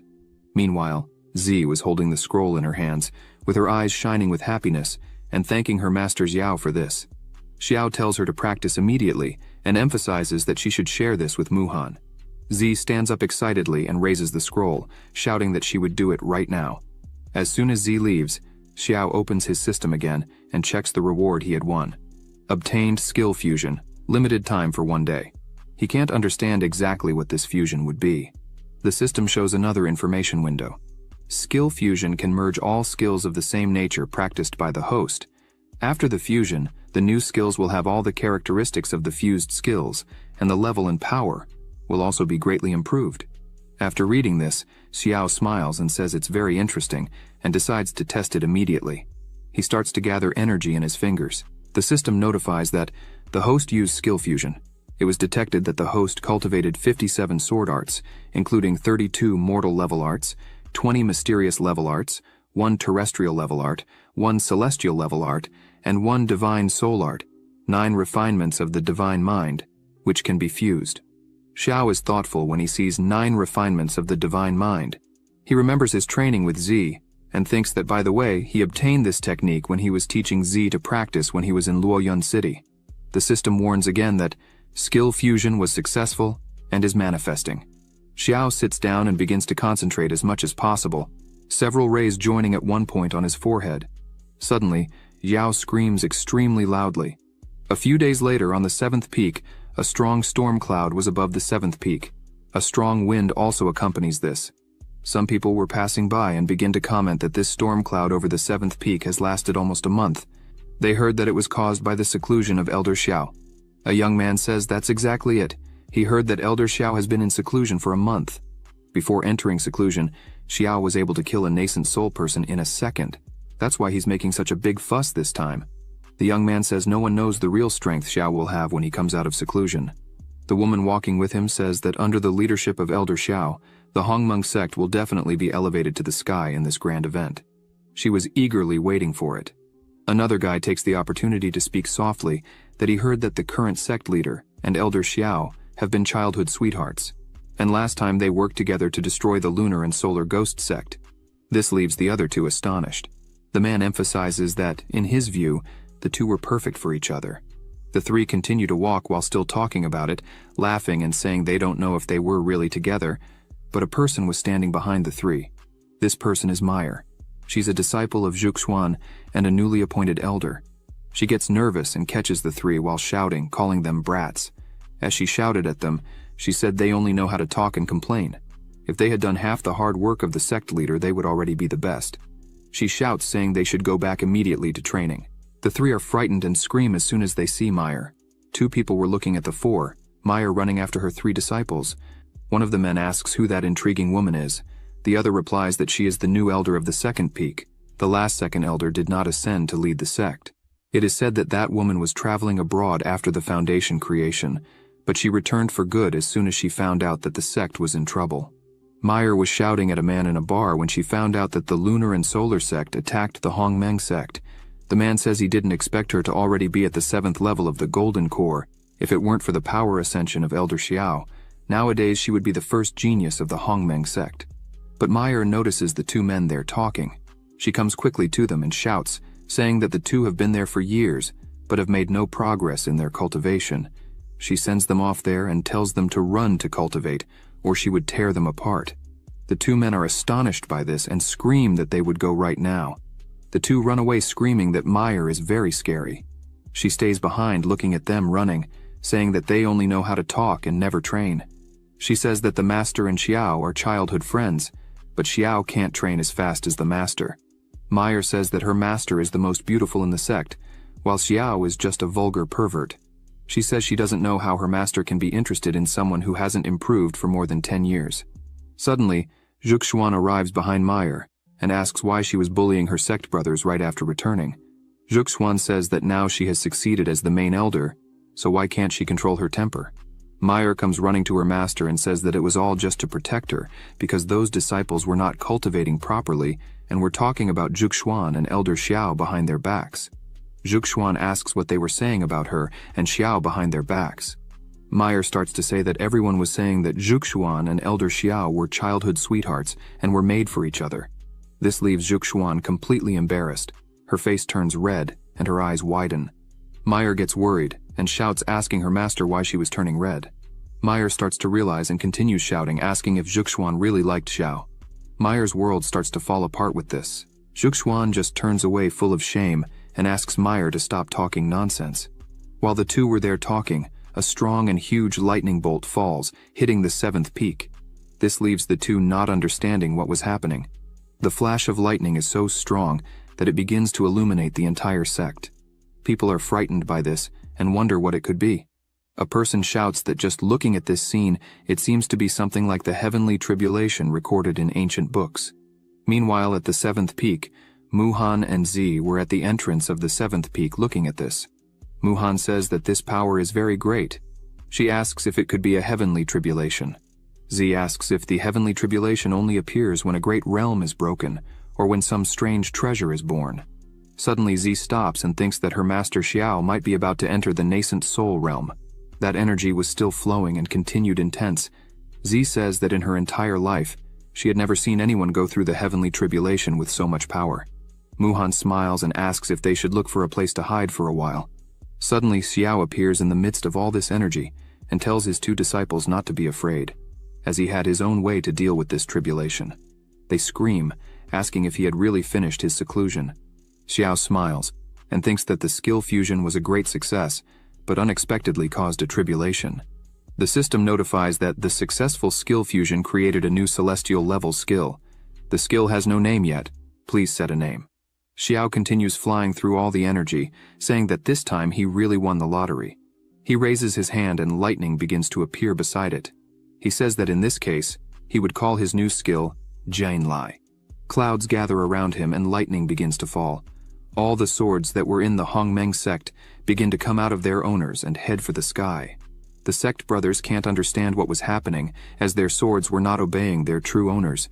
Meyer wonders what the hell was going on, as even her sword was wanting to leave and fly to Xiao. Zhuxuan also notices that her swords were wanting to leave. She thinks that the green and purple swords have been working with her for more than 10 years and have become very good in her hands. In the last battle, Zhuxuan remembers that she had lent them to Xiao with the intention of helping. But this time she did her best, but it's still a little difficult to hold on. Suddenly, her two swords fly out, and Meyer's sword also starts to come out, leaving them astonished. Meyer holds her sword tightly, while furiously shouting that Xiao had already taken her master Zhuxuan, and now he wanted to take even her sword. She shouts that he shouldn't dare to do that, but she can't hold on for long, and gradually the sword starts to come out of her hand, until it finally comes out completely. She screams for losing the sword and laments. Zhuxuan looks up and says that this is really amazing. All the swords were going to Xiao. He was concentrating such a huge amount of energy that it was something no one had seen. The glow was enough to be seen from afar. Suddenly, the energy starts to behave strangely. Xiao was in the middle of it all, smiling and saying that he finally arrived just in time. He would test the power of this high-level skill. All the swords covered by energy begin to mix with the energy surrounding Xiao. All the swords begin to point upwards. Suddenly, a huge amount of energy is released, causing a strong glow, destroying pieces of mountains that were nearby and going up to the sky. The clouds that had been there for almost a month were dissipated in seconds. The sect members are completely amazed by such strength, shouting that the clouds were destroyed. Elder Xiao did not cross the nascent soul, but managed to cause such a powerful catastrophe. They wonder if Xiao managed to create a celestial cultivation technique. Everyone starts to celebrate, as the sect master and the elder are extremely strong. With such powerful leaders, the future of the Hongmeng sect will be unlimited. Meyer starts to sweat and says that this is a celestial skill. Zhuxuan says nothing, just looks at Xiao and thinks that he is indeed an enlightened being, completely talented. Xiao returns to the ground, and as soon as he returns to the ground, there are still forces around him. The air circulates, lifting small dust. Xiao looks at his hand and thinks that the celestial level sword is really powerful. He says that with this sword skill, he is sure that he can face even a dual spirituality practitioner. Z comes running, saying that her master is extremely strong. Muhan stays a little behind, smiling and congratulating her master, saying that he is really amazing and managed to create such a powerful new skill. The two come to his side. Xiao smiles and calls them to move forward, as it was time for them to prepare for the Dao festival. Meanwhile, in the palace of the Great Qin Empire, the news had already arrived. A person sitting in front of a table asks if it's really true that an elder of the Hongmeng sect, with the strength of the 8th level of the Golden Core, after killing an entire group of ghost puppets above the Golden Core, also killed an old demon hunter and came out unscathed. The man who was there giving the news says that it's really true. He didn't lie or exaggerate anything. The whole report was exactly what happened. This man who was sitting is the Emperor of Qin.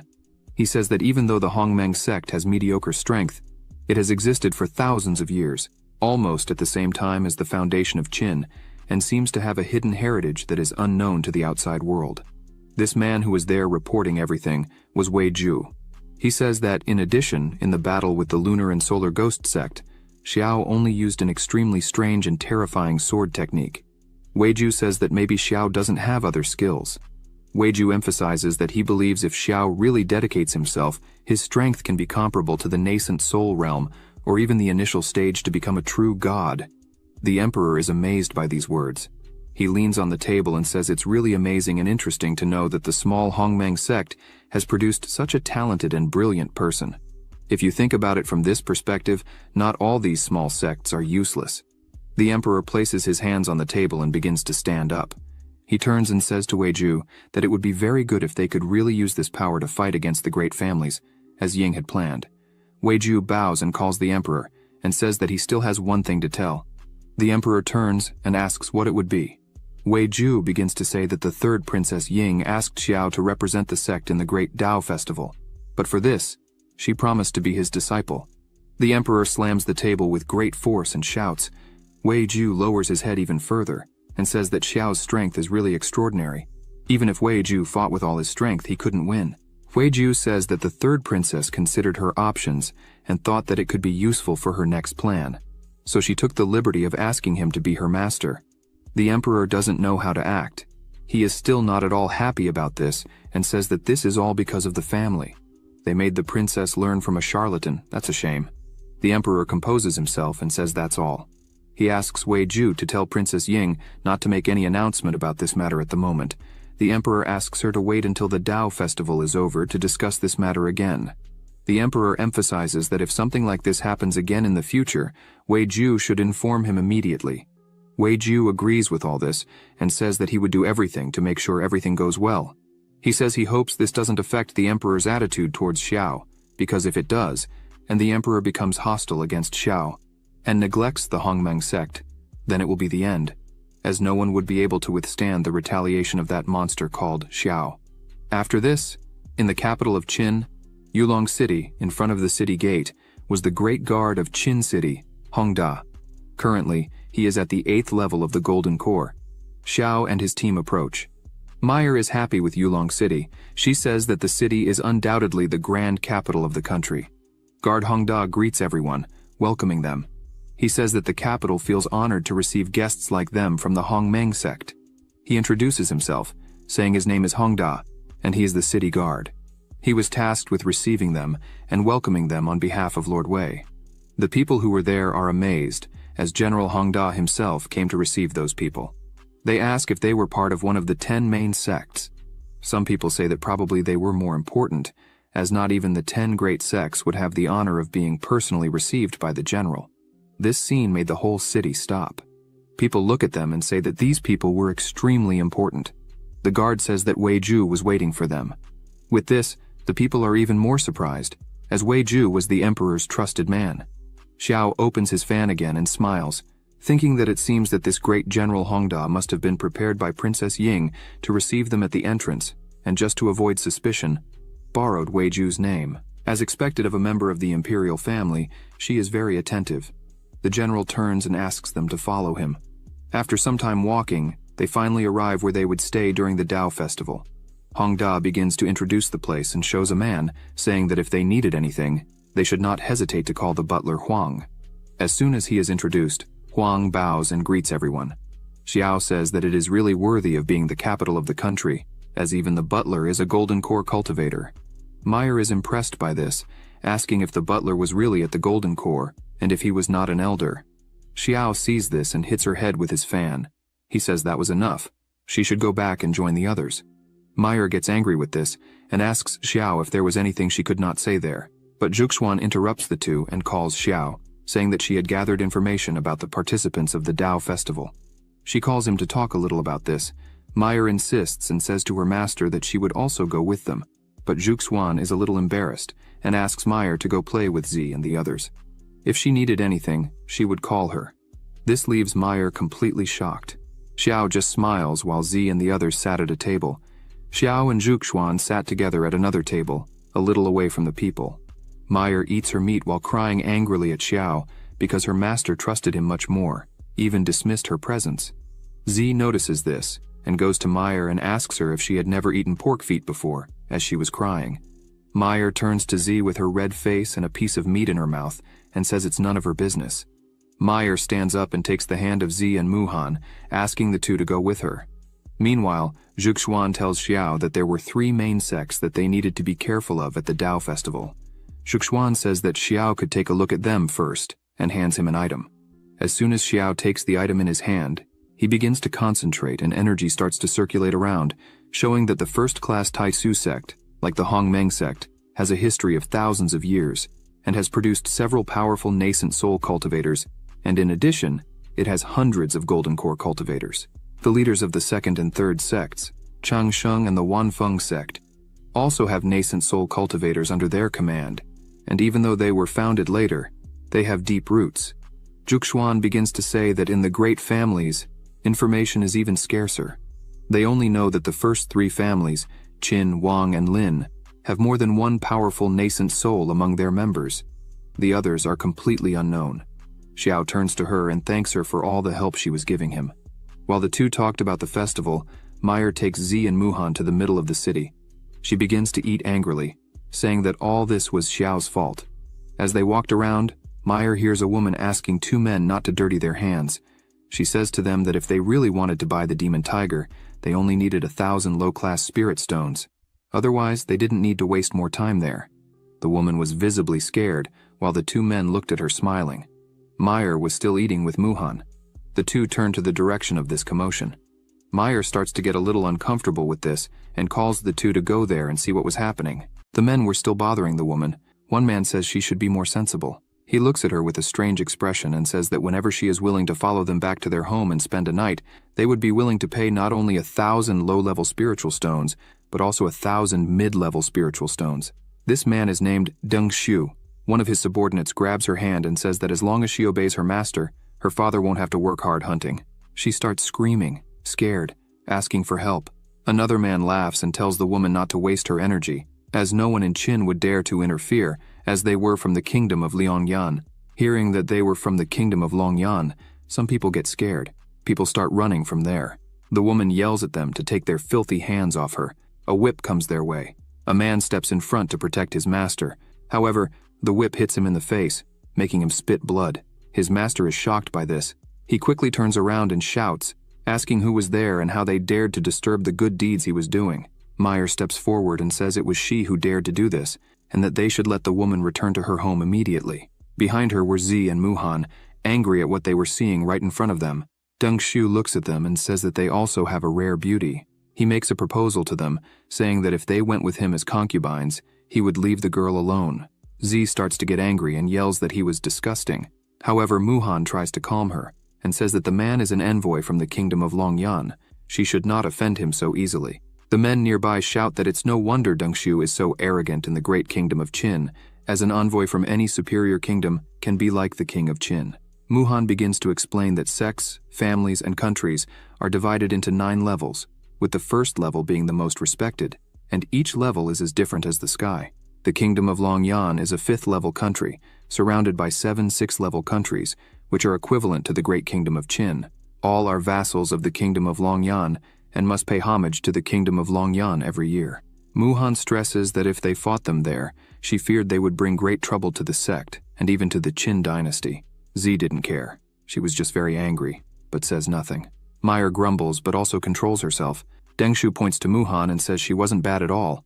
Besides being beautiful, she still knows what's good for her. Deng-shu looks at them and says he's changed his mind. Now he wanted all 3 as slaves.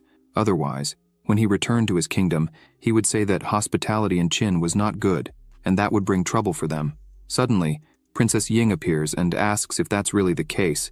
She asks the envoy what Qin failed in its hospitality. She emphasizes that, from what it seems, everyone was courteous to him, and just because he bullied the people of the great kingdom of Qin on the street, he should be executed for his crime.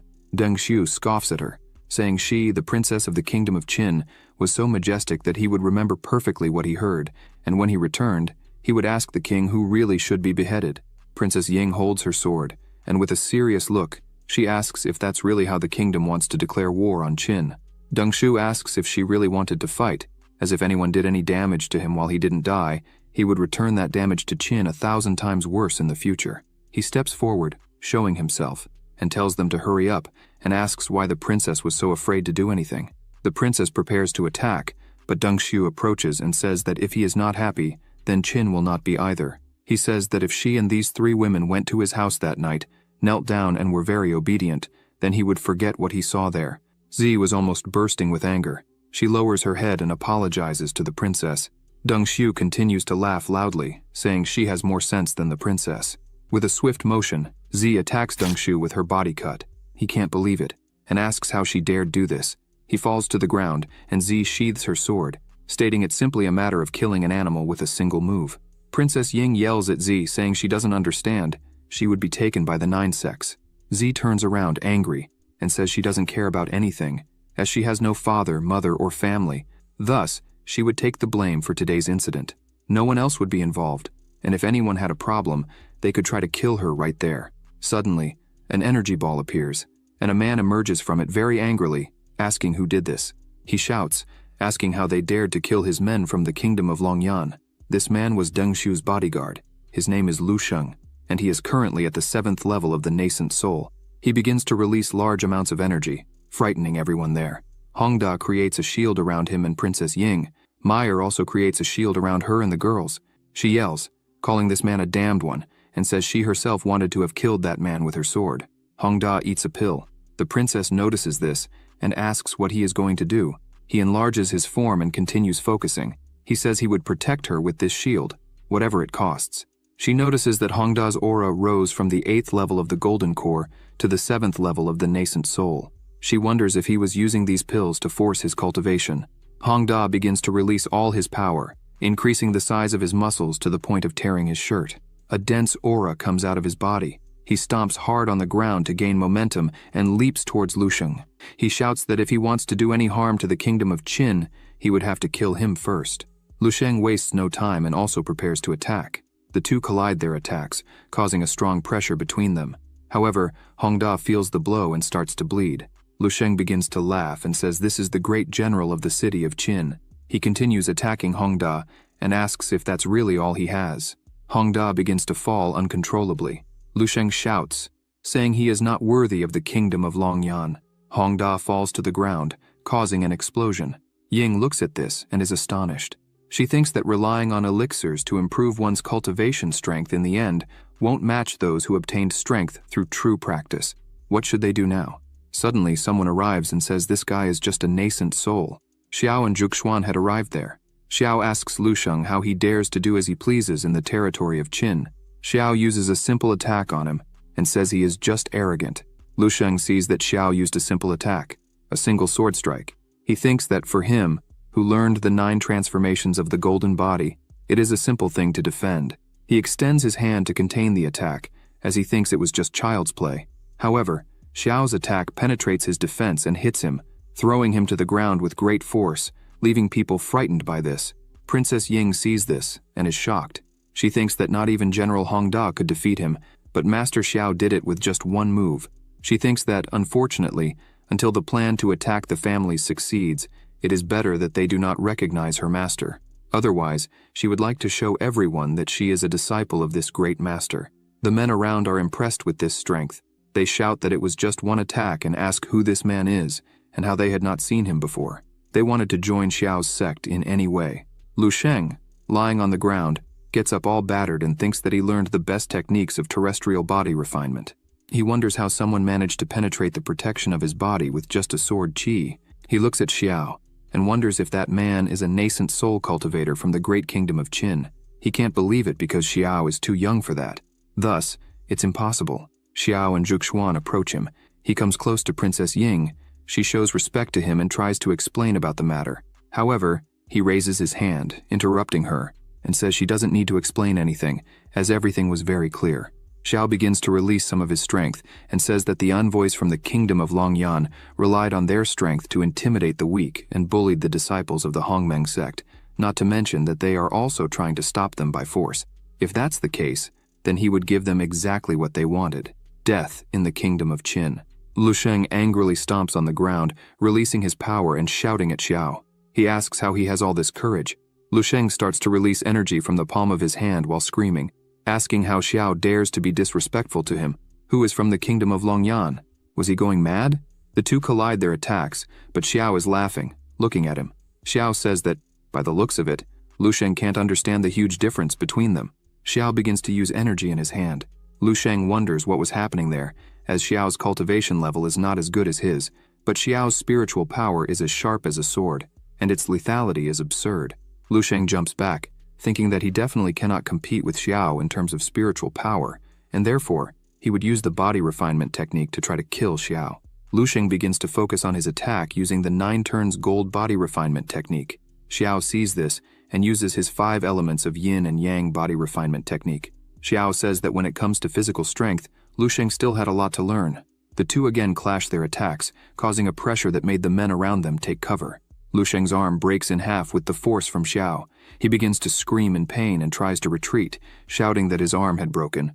Xiao summons several swords and says that, in his next technique, he wouldn't just break his arms. Lusheng grabs a vial and thinks he has no other choice. He destroys the vial in his hand, and a great amount of energy begins to accumulate there. The princess sees this and wonders if this is really what she thinks it is. Lusheng begins to scream. His face starts to fill with veins. This technique is the rapid explosion, but Xiao's swords were already inches from him, leaving him no reaction. However, the swords start to hit his body and bounce back. Lusheng begins to laugh and asks if that's all Xiao had. Lusheng begins to concentrate energy in his hand again and says that Xiao's attack wasn't even enough to tickle him. He quickly advances towards Xiao, who just looks at him. Princess Ying shouts for Xiao to be careful. Xiao looks at him while holding one of his swords and begins to release a bit more of his power. Xiao begins to think that Lusheng's power has multiplied. He wonders why this happened, but this is the most Lusheng can do. Xiao uses his sword, striking where Lusheng was, making him quickly retreat. Lusheng is shocked because Xiao used the energy of the sword again, but this time even stronger than the first. Hongda creates his barrier again. Lusheng's screams are heard, and his blood flies everywhere, falling on the barrier created by Hongda. He thinks that the Hongmeng sect and Xiao, he had never heard of this man before, capable of killing a nascent soul without any effort, is truly frightening. Hongda thinks that fortunately, when Princess Ying asked him to help them get to know the city, he didn't treat them with disdain. Hongda thinks it's shameful for him to be like this in front of the princess, but his armor is full of spiritual energy, so at least he can protect the princess. Xiao continues to think about the reason for the sudden increase in Lu Sheng's aura. As things calm down, Princess Ying approaches her master Xiao and says that things have gone much further than she thought, and therefore, she asks all members of the Hongmeng sect to leave the imperial capital. She says it's better for them to move to another country to avoid being the center of attention from this incident. Xiao approaches the princess and says that if they leave, she would become the blamed party for this matter. And, if the Longyan kingdom were to come to the Qin kingdom and direct their wrath at her, how would she face them? The princess is left without an answer to this question. Zi steps into the conversation and places her hand on her chest, stating that it was she who killed the envoy, and therefore she was willing to assume all the blame. The princess leans on Zi's shoulder and says that she, with great altruism, put her life at risk for justice. If they allow her to be exposed to danger, would they not be discouraging all honorable hearts in the world in the future? Zi is at a loss for words, looking at the princess. She continues saying that if this news reaches other countries, the great Qin dynasty will inevitably gain the reputation of being a people who value their own lives more than justice.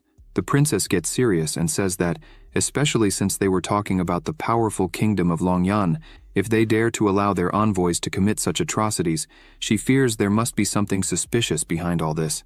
Xiao steps in and asks if Ying was suggesting that the actions of the kingdom of Longyan on this occasion were deliberately intended to provoke a direct conflict with the great Qin dynasty.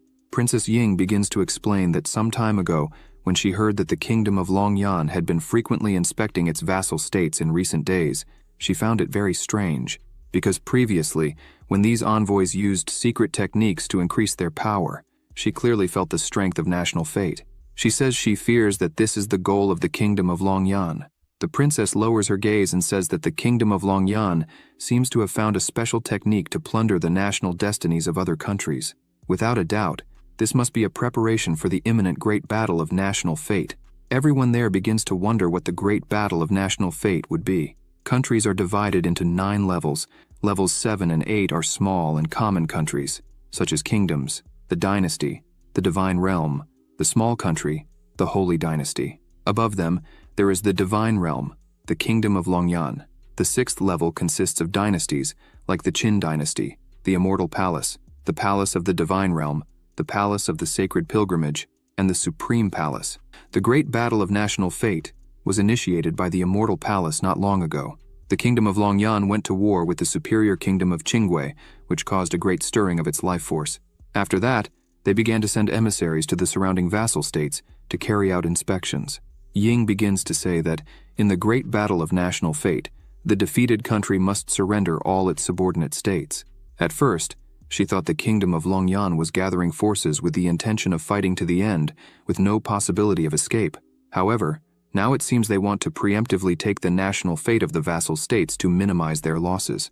Ying says that clearly, Deng Xiu committed these bad actions on purpose, seeking trouble simply to find an excuse to cause difficulties for the great Qin dynasty. Meanwhile, at the Qin imperial palace, some people were meeting with the emperor.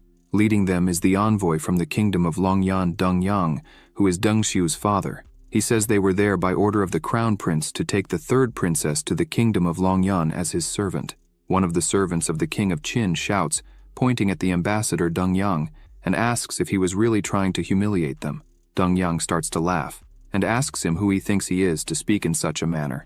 As in the Qin kingdom, his status as an envoy from the kingdom of Longyan is equal to that of the king of Qin. Deng Yang asks the man if he truly believes that he could order his death with just a word.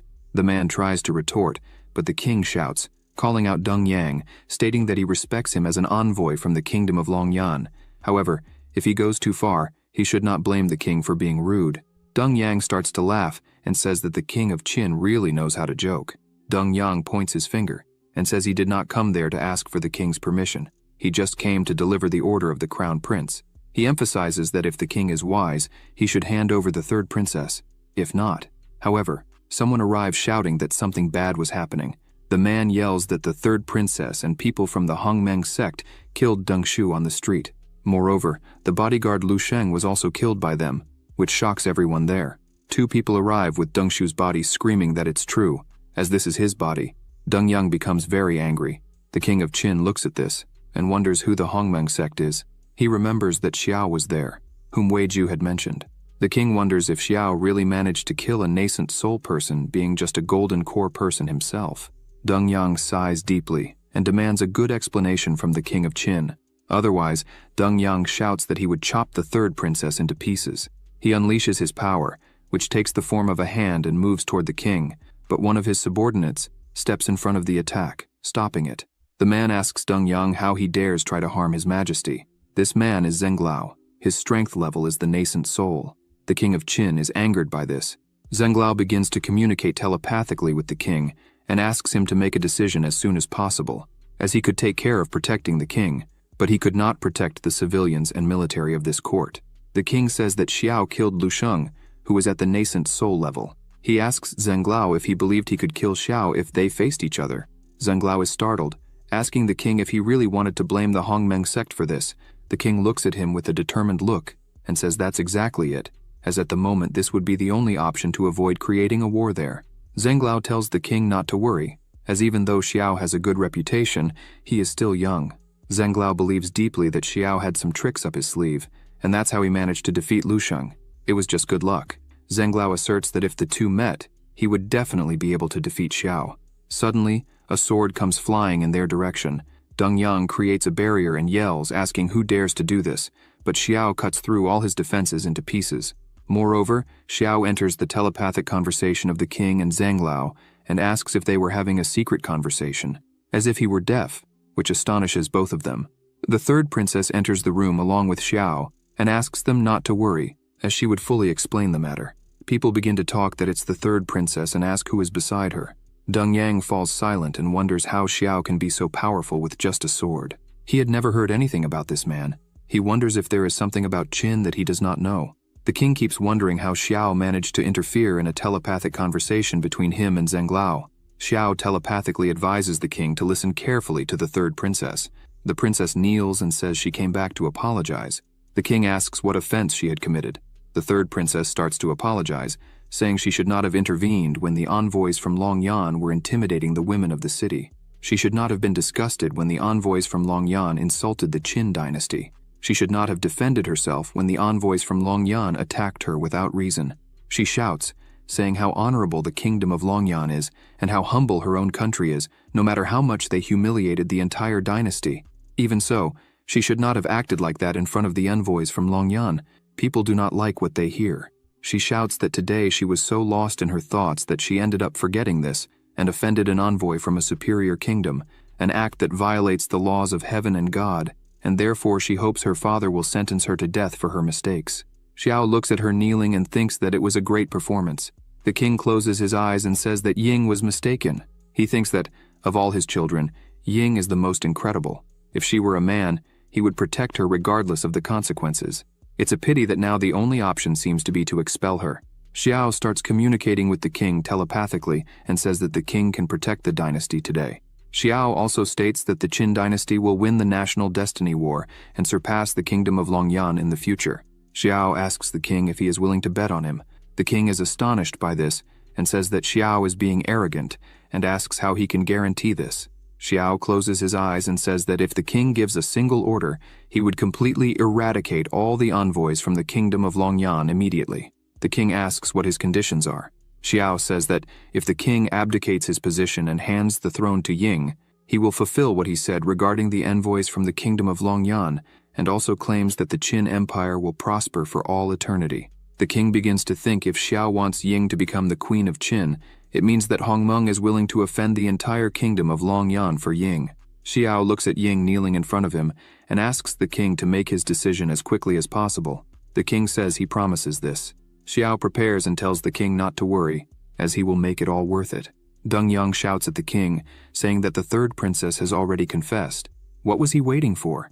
Why doesn't the king issue a decree and condemn her immediately? Xiao uses a simple attack towards Deng Yang and shouts, "Who would dare to demand the condemnation of the third princess of Qin?" Deng Yang dodges the attack and shouts, asking how Xiao dares to act this way with an envoy from the kingdom of Longyan. He emphasizes that he would like to see what Xiao is capable of. He attacks Xiao, screaming for him to die, but Xiao easily dodges the attack and creates another one of his swords. He asks if the leader of the envoys is too old, as he is very slow and stupid. Xiao disappears from in front of Deng Yang and appears behind him, attacking him from the back. Deng Yang turns around shouting and creates a barrier around his body, but the attacks do not hit him. Instead, they hit the men who were with him. The men start screaming and the swords begin to hit them. Dongyang turns around, not understanding what was happening. In seconds, everyone was lying on the ground.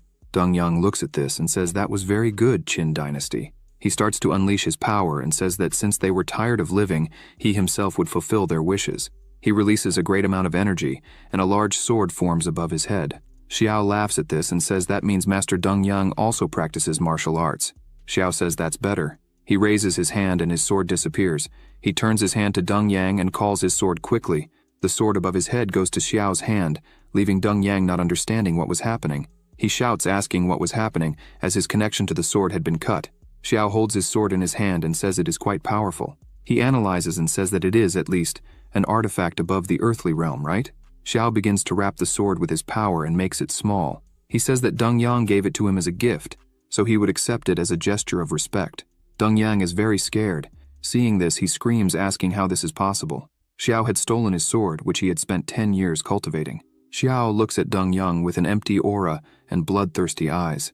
Dongyang starts to get scared and says that this is impossible. If Xiao's understanding of the way of the sword has reached a point where Xiao can refine the sword he just stole in an instant, then this man is a monster. The king asks Zhenglao what kind of trick Xiao used. Zhenglao responds that Xiao is well versed in the art of the sword, and that the sword techniques he uses are also unusual. Zhenglao admits that he can hardly see through them. The king asks why he can't see through them and how he would fare if he had to fight against Xiao. Zhenglao looks frustrated and says that perhaps he is no match for Xiao in the art of the sword. Dongyang creates more swords and says he won't give up. Xiao looks at him and begins to use his powers again, stating that he is tired of an envoy from the kingdom of Longyan. He really is powerful. Xiao wonders how long it would take him to find so many treasures. The swords that Dongyang sent to attack Xiao begin to be consumed by his energy. Xiao snaps his fingers and thanks Ambassador Dongyang for giving him more gifts. As he snaps his fingers, all the swords become his and turn against Dongyang. Xiao shouts that since he had been so kind, he would give a great gift as a courtesy. With no further options, Dongyang just screams as he sees the swords coming towards him. The swords strike Dongyang, and his body falls to the ground lifeless, with several swords embedded in his body. The men who were there watching this are astonished at Xiao's strength and ask what kind of man he is. As a single man was able to annihilate a bunch of envoys from a superior kingdom, they can't believe they have such a powerful man in the kingdom of Qin. The king slaps his hand on his chair and stands up, pointing his finger at everyone, and shouts that today's events should be kept hidden from the public until the end of the Tao festival. Otherwise, he himself would kill them all. The men bow and shout that they would obey their king's orders. Xiao also bows, showing respect, and says he hopes the king hasn't forgotten the deal they made. Ying asks what deal that was. The king remains silent, thinking it's no wonder his daughter wanted so much to learn from this man named Xiao. The king thinks he definitely shouldn't have Xiao as an enemy. Moments later, at the temporary residence of the Hongmeng sect, the doors open. Xiao and Ying enter. Xiao announces that they had returned. Juxuan asks how they were. Muhan and Zi are happy to see their master well. Xiao goes up to Juxuan, who asks again if he was okay. Xiao laughs and tells her not to worry about him, as the whole matter had already been resolved. Princess Ying looks on from a distance and smiles, thinking that the Hongmeng sect seems to be a very united sect, and this seems to be truly amazing. Xiao says that although everything is fine and resolved at the moment, there will be new conflicts with the kingdom of Longyan in the future. However, until then, they should improve their strengths as soon as possible. Xiao calls Juxuan and places something in her hand. He says he had promised her that he would give her a complete one. As soon as she takes it in her hand, she holds it firmly and feels the power. She says the yin and yang power in it is much stronger than before. She is so surprised she asks if it really is complete, and how Xiao managed to achieve this. Xiao laughs at this and says it's a small trick, hardly worth telling. Xiao asks his 3 disciples to come together, as today they would do the energy transmission all at once. They respond that it's okay. Ying is happy about this and asks if she would also receive it. After that, they went inside and Xiao began. Ying thinks it really is a power transmission. She looks at Zi and Muhan and thinks that by their demeanor, they apparently got used to this. Ying wonders what kind of terrifying sect the Hongmeng sect is. At the end of this, Zi stands up and says that the 7th level of foundation creation is great. She managed to reach the 7th level of foundation creation. Muhan also stands up and thanks her master. She reached the 5th level of foundation creation. Ying is amazed. She says that for 7 years she thought she could never build a base in her life. She lifts her radiant and happy face and asks if she really just broke through. She managed to reach the third level of foundation creation. Xiao sighs and a system window appears, saying, "The host transferred 500 days of cultivation to his disciples. The reward will be 10 times greater. Obtained 5,000 days of cultivation." Xiao asks all three to leave the training room, as he wanted to train alone. They bow and begin to leave immediately. Festival day at Xuanwu Square. Everything was quiet. Zhuxuan remarked that Xiao's cultivation had improved again. Now he was at the peak of the golden core. He told her that she was doing well too, as she was at the 8th level of the golden core. Zhuxuan was startled by what he saw in the sky. 3 giant ships appeared. People asked what those were. These were the ships of the noble families, Wang, Qin, and Lin. Xiao said it was forbidden to fly there, yet the families did it as if it was nothing. He looked at the king and thought it was a slap in the face of the royal family. He looked at the ships and said they were indeed impressive. The noble families began to descend, the Wang family, the Lin family, and the Qin family. The townspeople did not like the arrogance of the noble families. Zhuxuan noted that the weakest disciple among them was at least at the 5th level of foundation creation. Xiao said this was expected of nobles. The 3 leaders approached the king, explaining that they were late because they had important matters to resolve. The head of the Qin family apologized. The head of the Wang family said it did not matter when they arrived. It was just a tournament with some inferior sects. The result would always be the same. The head of the Lin family said he was only there out of respect for the king and the 3rd princess who invited him, as he did not like being in the same place as those sects. The people were angered by these remarks, calling the nobles dogs living off their ancestors' fame. The 3 leaders did not like what they heard and also became irritated. The nobles said they were very bold and began to release their aura. The people started to feel sick from the pressure caused by the nobles. Zhuxuan said they were arrogant and pompous, and Xiao agreed. The king asked everyone to be quiet and announced that they would begin. Wei Ju announced that the grand meeting of the 10,000 sects would start. Energy began to form. The magic circle formed, and he explained that the tournament would be divided into 2 rounds. In the first round, each sect could send 1 disciple in the foundation creation realm. Within the secret territory, people would be placed in random locations, and if they suffered a mortal wound, they would return to the external world. The Hongmeng sect also sent their disciples. After 7 days of the trial, the treasures each team obtained would be counted to determine the points. The top 10 would continue and participate in the next stage. Zhuxuan noted that both the royal family and the other sects had at least 100 disciples in the first round, while the Hongmeng sect had only 5. They were already at a disadvantage. Xiao asked her to remain calm, as their disciples were elite, and just one of them was stronger than 20 of the others. They changed the magic circle. Xiao said the sky mirror had been installed, and now they could see them fight. They finally arrived in the secret territory. One of them asked what they should do now. Z looked at the map and shouted that she had found it. She said she felt strong energy waves ahead. There were probably high-level treasures there, and the terrain was favorable to them, so she wanted to stay there. Z emphasized that they had only 5 people, so if they separated, they could not handle the 100 people from the other teams. She said they needed to find an area with many treasures and catch people off guard when they went there. That way, they could take all the treasures for themselves. Muhan agreed. The rest of the team had doubts and asked if they could defeat and rob the others since they were only 5. Muhan raised her hand to speak. She said they had several magical artifacts and recovery pills.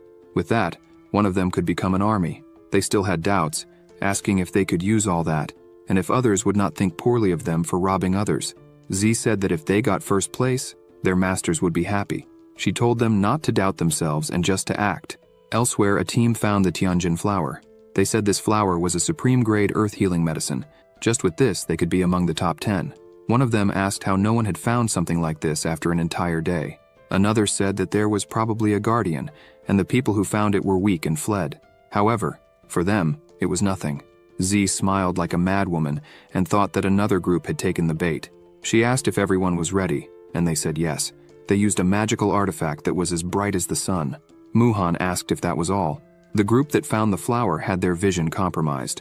Linkwing shouted that it was their turn now. Bai activated the immobilization formation. The people were trapped, unable to move. Z began the attack. Muhan also joined the attack. Various attacks began to hit the people there, who screamed in pain and were defeated. The two high-fived. Z said they had another perfect fight. Ye thought that in the future, he could not offend either of them. Linkwing said she and Bai would do the cleanup, and when they returned, they would collect the spoils. Outside, people were shouting that the Heavenly Sword sect was eliminated and that it was despicable. The king asked how many points the Hongmeng sect had. Wei Ju said that the Heavenly Sword sect was the 8th sect to be eliminated by the 5 members of the Hongmeng sect. He said this would put the Hongmeng sect in first place, with double the points of the Qin family, which was in second place. The king said the Hongmeng sect was fascinating. Meyer asked Xiao what he was teaching his disciples. He smiled and asked if they weren't amazing. The head of the Qin family said no one cared if they used these tricks, as they were a low-level sect. In the second round, they would die. Suddenly, more people were eliminated. People noticed it was the Lin family and asked who had the strength to eliminate them in such a manner. They looked and saw that the arrows in their bodies were from the Hongmeng sect. They shouted that the Hongmeng sect had eliminated the Lin family. The audience started to laugh, saying that they were arrogant, and in the end, they were eliminated in the first round by a small sect with only 5 members. This was a disgrace to the noble family. The family leader shouted that this was insolence. He began to release a frightening aura, making everyone quiet. He went to the king and said the Hongmeng sect was using dirty tricks, and he wanted them disqualified. Meyer started to shout and told him to shut up because the Lin family had 100 members and still lost. Now he wanted to use his influence to intimidate them. Xiao just laughed at this. The king thought that the tricks used were effective against the forces of the Jianghu world, but the children of the great noble families had items that warned them about it, yet they were still caught. Wei Ju called the king and told him something.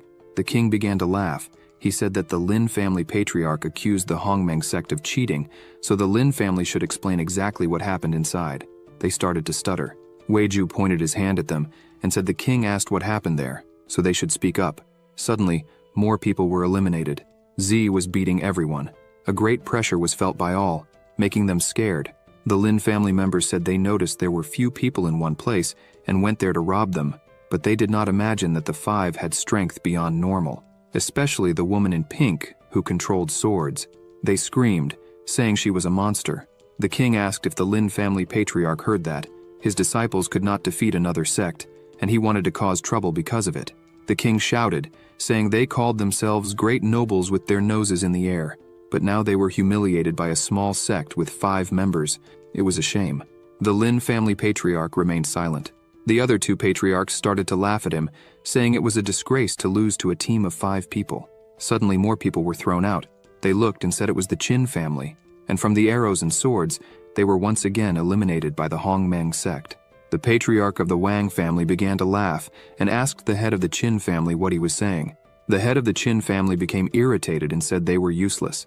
The king asked the head of the Qin family if he was not going to ask to eliminate the Hongmeng sect as well. He jumped and landed in front of his disciples.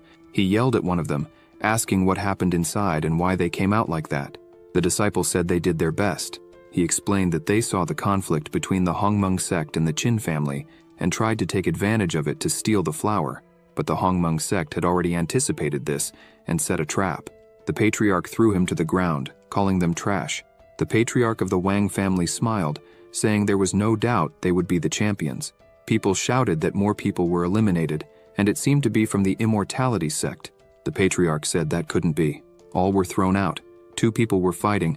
The leader punched one of them on the head, told them to stop fighting, and asked why they were eliminated. The disciple, confused, asked if they were already eliminated. The leader asked how idiotic he could be not to realize he was dead. While they argued, the Taikshu and Wanfeng sects were also eliminated. Thus, only the Hongmeng sect remained. They were transported outside. Ye asked why they came out. Linkwing asked if they had won.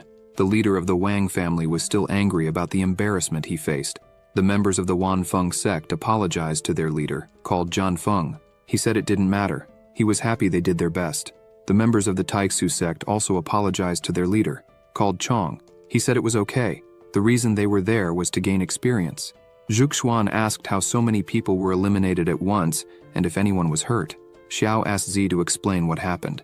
She explained that after they eliminated the Qin family, they were surrounded by the Wang family. She asked Muhan to leave with the others while she stayed to deal with everyone. Zi said that Master Wang offered her a fair duel, one-on-one. After he lost, Wang ordered everyone to attack her, but she had already prepared the 7-star Juzian sword formation. During the fight, she noticed the immortal sect was waiting to attack, so she attacked them all at once.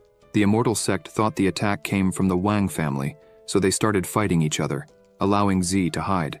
Z said that while watching, she saw the Wanfeng and Taishu sects arriving too, so she saw the opportunity to defeat them all at once. Xiao said she used the resources perfectly. She was indeed his first disciple. She smiled and said she was happy with the praise. The leader of the Wang family was still angry with his disciples.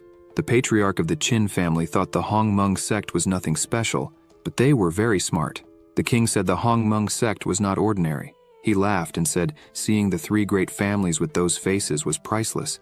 Weiju stood up and said he would announce the winner of the first round. He shouted that the Hongmeng sect won without contest. Weiju said that only the Hongmeng sect came out victorious, so the others would be ranked according to their points. Tomorrow, the top 10 sects would each send 3 high-ranking members for a royal battle until only one sect remained capable of fighting. Xiao said it was time to go back and celebrate.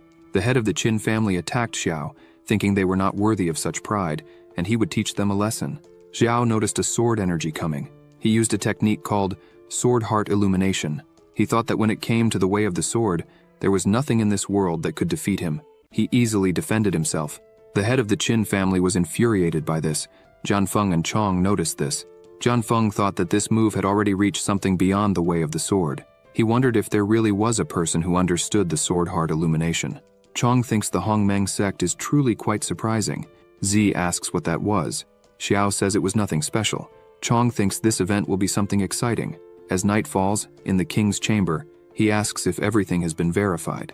Weiju says everything is set, with guards surrounding the 3 great families, ensuring nothing goes unnoticed. He mentions that Zhenglao is outside the capital with the national mirror. If anything happens, he'll arrive immediately. Now they just need to wait for Xiao to defeat everyone and bring glory. Weiju asks for forgiveness, but inquires if the king is really going to hand over the throne to the 3rd princess. The king says that Xiao possesses strengths no one can explain, and that's why they will proceed. Once the event is over, he will abdicate and pass the throne to the 3rd princess.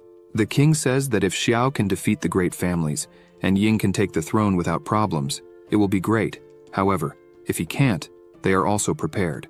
The king asks Zhenglao to stay ready in case something happens. Weiju says it's a wise choice, and informs that Zhenglao has other matters to report. He says Zhenglao detected a powerful individual heading towards the capital. The king is alarmed by this. He says he is tired, and will just observe. Besides, they have a great protective barrier, and Zhenglao's help. A red light appears over the capital. A man concentrates a strong energy, and says the seals of the Qin Imperial City barrier are something he remembers well. He had expected this. This man is Yefan. He starts using his magic and says the memories of his past life are his greatest advantage.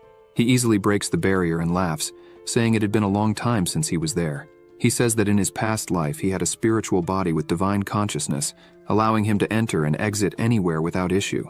Some people were running, saying the secret realm was stolen. He watched everything from afar, laughing. Yefan says his cultivation increased rapidly, and he gained the favor of many noble ladies, including Empress Ying of the Qin dynasty, who had the national fortune. However, he realized that when he was about to ascend to an immortal emperor, his cultivation was still insufficient. He should have cultivated through multiple paths simultaneously but failed, and ended up dying. But the heavens gave him another chance, and he was reborn. This time, he will achieve his goal. He thinks that this time, he will enter the Imperial Star secret realm of the Qin dynasty.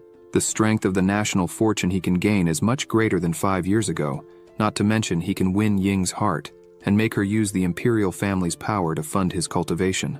The next day, Weiju announces the start of the final round. He says that the responsibility for life and death is in their hands, so everyone should be careful.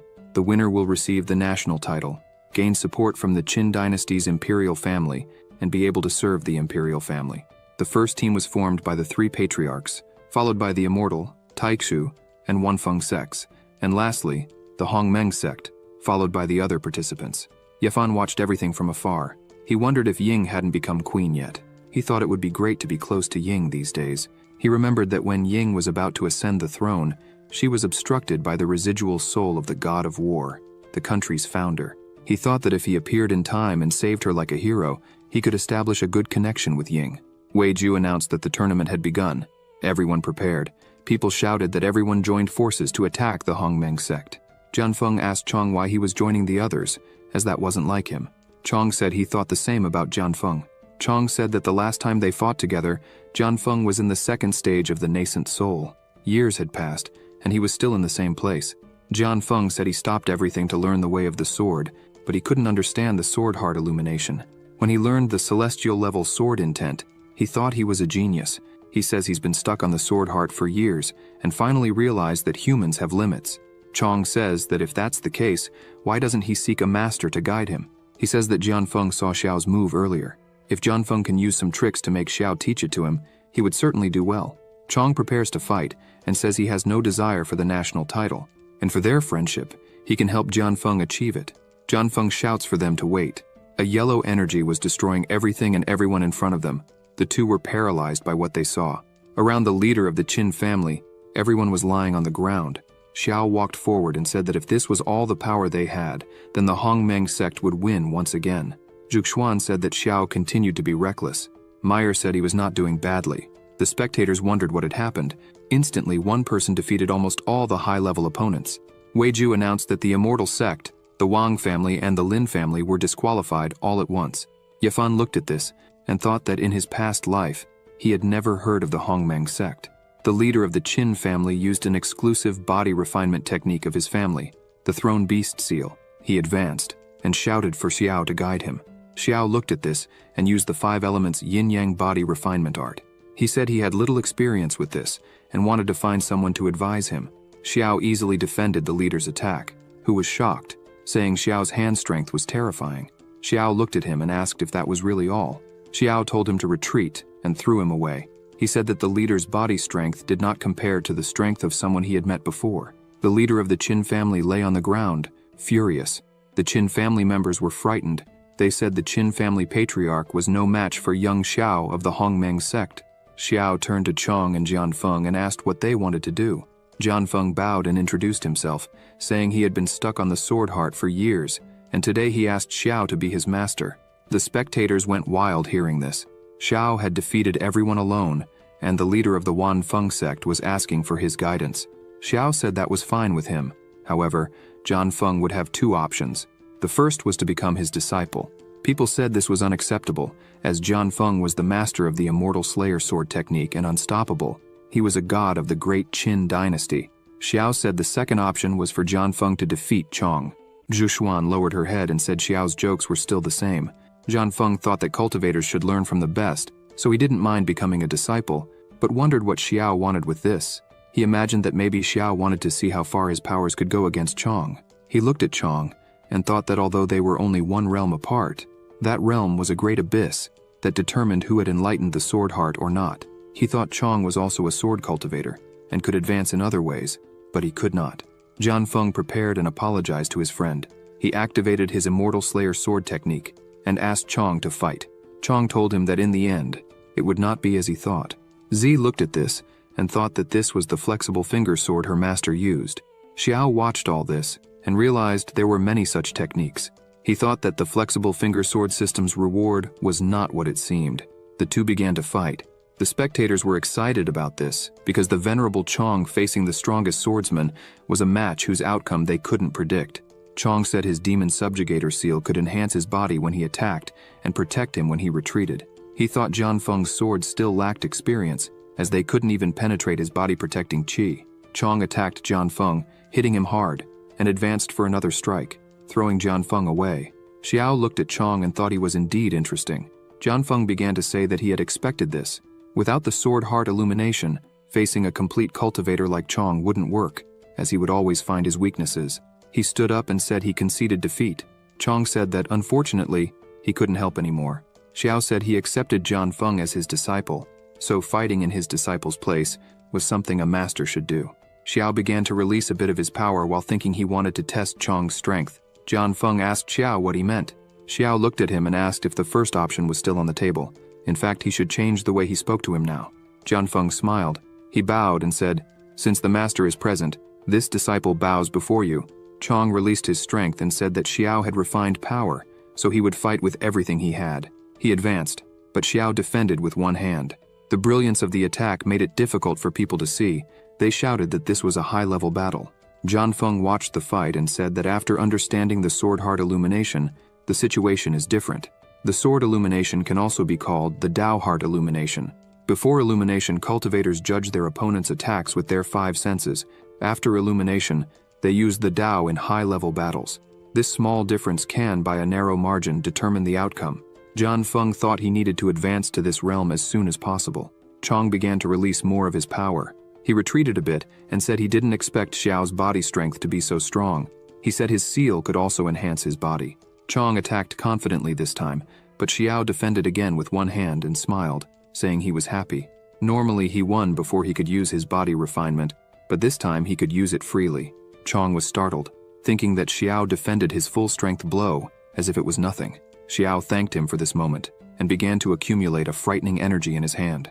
Chong thought he couldn't take this blow, as Xiao's strength was beyond comprehension.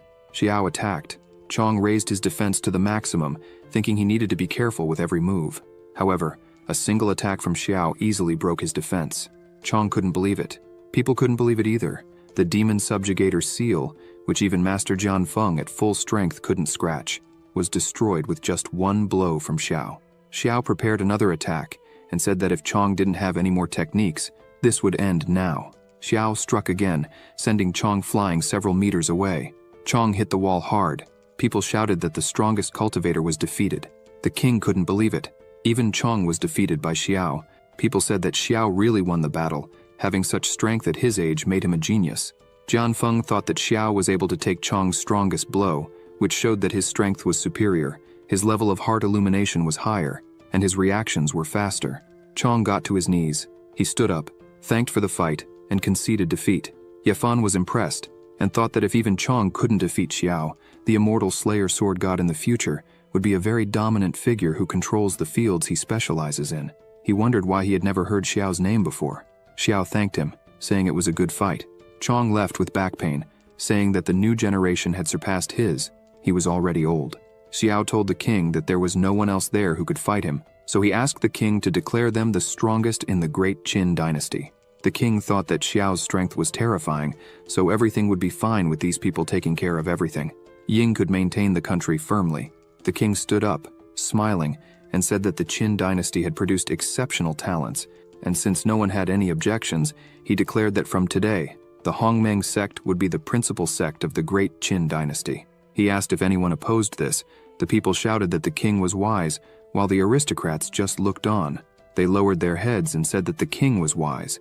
The king sits down and announces that he will abdicate in favor of the third princess Ying.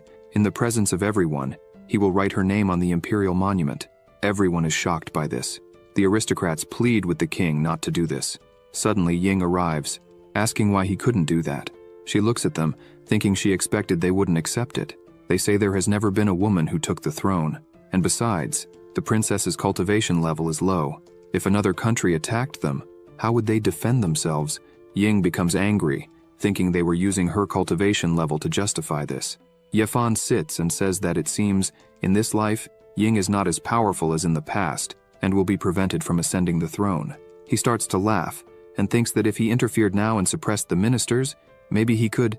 However, someone interrupts him, saying that as a disciple of the honorary master of the national sect of the great Qin dynasty, Ying can assume the throne. Xiao becomes irritated and starts to release his power, telling Ying not to worry because he would take care of everything. Several swords cover the entire space. Xiao says that anyone who opposes will be killed by him, and anyone dissatisfied will be convinced. People are shocked to learn that the third princess is Xiao's disciple. Ying is delighted by her master's leadership. He touches her head and asks her to proceed and take what is rightfully hers. Ying says that everyone recognizes the status of the Hongmeng sect. She asks why, as a member of the sect, she couldn't assume the throne. She asks if it is because their clans have already made secret pacts with the first and second princes. The aristocrats are startled by this. One of them shouts at the king, saying they can't do this. The Hongmeng sect is the national sect today, but in the future, they could betray. And at that moment, how would the third princess act? Ying becomes angry. Her father asks her to calm down. The king says that if they can't reach an agreement, then the great monument will decide. The towers begin to shine, and people are shocked by this. Zhuxuan thinks that every emperor of the Qin dynasty has had their name engraved on the imperial monument. It is imbued with spiritual energy, and when a person's name is engraved there, they can take advantage of the national fortune. She thinks that Ying had everything planned. She will take advantage of the overwhelming advantage over the 100 families today. They will support the ascension of the third princess to the throne once and for all. Ying walks up to the monument and thinks that today, as the princess, she must have her name engraved on the monument at all costs. She places her hand on the monument. A great energy is released, causing strong pressure on the princess. Yafan advances quickly, saying that now is the exact moment. Xiao notices this. Yafan thinks that Xiao stole the entire scene for himself, but he shouldn't worry about that. Besides the imperial family's background, only spiritual bodies with divine consciousness can enter the imperial monument space. He rushes in, thinking he could help the princess now. Inside the imperial monument space, Ying begins to walk and wonders where she is. The statue behind her starts to exude a dense aura. She wonders if there really is a secret space inside the imperial monument. The statue looks at her and shouts, "How dare you!" Ying is startled. She turns asking who it is. The statue says, "A mere woman. How dare you covet the supreme throne and offend imperial majesty? It is a sin worthy of death." She is frightened and thinks she is now in big trouble. This is the founding general who protected the Qin dynasty during the country's foundation. The statue strikes its spear on the ground, breaking the whole place and releasing a lot of energy. He says, "Since you have the blood of the ancestral emperors, I will give you one last chance. Leave here immediately. Otherwise, I will definitely kill you without mercy."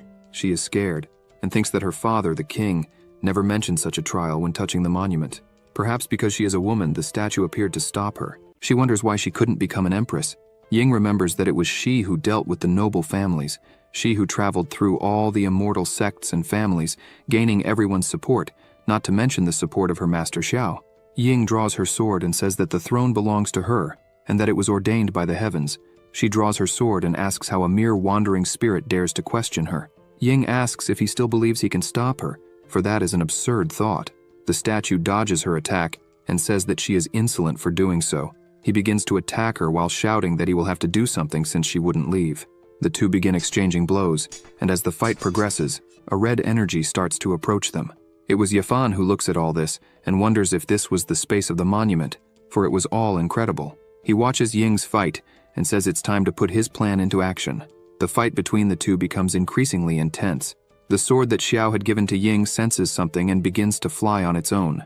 Ying is a little scared by this, wondering why it started acting on its own, and if it had sensed some danger. The sword heads towards the statue, which also can't understand anything and asks what is happening. The sword breaks the statue's weapon, leaving it impressed. Ying thinks that her master was truly right. He was helping her ascend to the throne.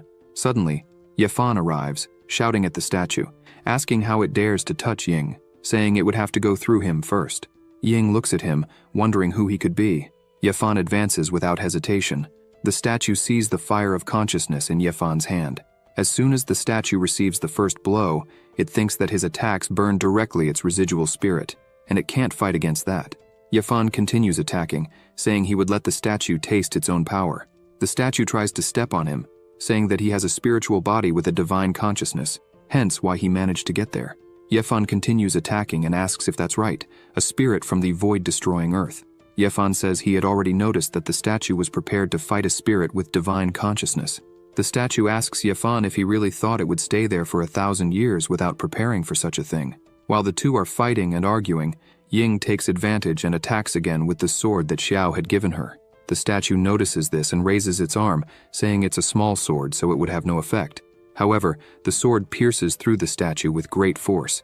The statue says this is completely impossible. With just one move, it was defeated. The sword returns to Ying. The statue turns into nothing but a pile of stones on the ground. Yafan thanks her. Ying says she doesn't know him.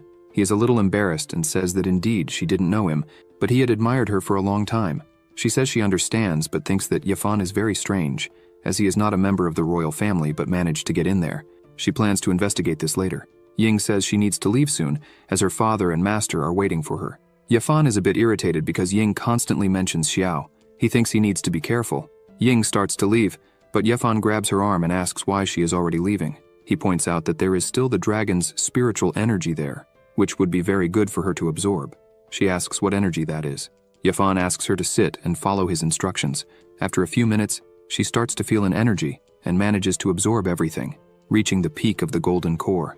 Yafan says that it's finally over and that she can leave, as he is very sleepy. Ying asks why he wanted to help her. He starts to smile and says that he already mentioned before that he admires her for a long time, and that this is the least he can do. Ying feels a little uncomfortable with this and says they should forget this conversation and leave soon. Meanwhile, outside, everyone is scared, asking why Ying had disappeared. The king is worried, wondering why this happened, as in the past, when someone was to ascend to the throne, all they had to do was bind the tablet with their spiritual power, and the person's name would appear on the tablet. He thinks that a phenomenon like this, where the heavens and earth change and the successor is absorbed by the tablet, has never happened before. The sky begins to look strange, and people think it could be divine punishment for having the princess ascend to the throne. Suddenly, several people arrive, led by two individuals. They reach the center of the arena, and the two shout that they are the first and second princes. They declare that they are against Ying's succession to the throne. The king is surprised and asks what they are doing there. The first prince says they are there because they want their father, the king, to rescind the order he gave about Princess Ying. He claims that the heavens are showing that the third princess is not worthy of ascending the throne. The crowd is frightened, shouting that the sky suddenly covered with dark clouds, and they wonder if it is truly divine punishment. The second prince says that if their father does not retract this, they will order their troops to correct the situation. The people are scared by everything happening there. The first and second princes bow and beg their father to withdraw the order he gave. They kneel down. They all shout together that the succession of the third princess goes against God's will, and they beg him to stop it. Juxuan asks Xiao if Ying is really okay. He says she doesn't need to worry about anything because she is not only fine, but has also gained a great opportunity. He smiles because he was looking at his system, which said, "Information. The host helped Ying ascend to the throne and successfully activated her special supreme dominant physique, Earth grade. Received 1,000 times better reward. Will receive the Hutian physique, Earth grade. Introduction, Hutian chaotic body, special Earth grade body. Your spiritual energy absorption speed multiplies by 10. Can practice and integrate various exercises to improve your physique. After passing the celestial realm, you will be able to absorb the energy of the origin of chaos to grow and condense the innate chaotic physique." Xiao thinks he already imagined that the supreme dominant body would be extraordinarily strong, but he didn't expect it to be this strong. He says that the third princess will arrive soon. Suddenly, some beams of light shoot out from the sky. Ying shouts that she has become the empress. She asks who dares to disobey the mandate of heaven. The people notice that she is glowing with sacred light. The first and second princes are a bit irritated by this. Their father, the king, smiles and celebrates, for the sacred light is shining. His daughter has become empress, and he asks who would oppose this. They meet, and her father thanks her for all the hard work she has done. People start shouting, "Happiness to the new empress! Now we have an empress!" Everyone bows to her, shouting that the Qin dynasty will last for generations and wishing the empress a long life. The first prince is irritated by this and thinks that if it is this way, if his father is so cruel, then they are not to blame for what will happen. He throws something up.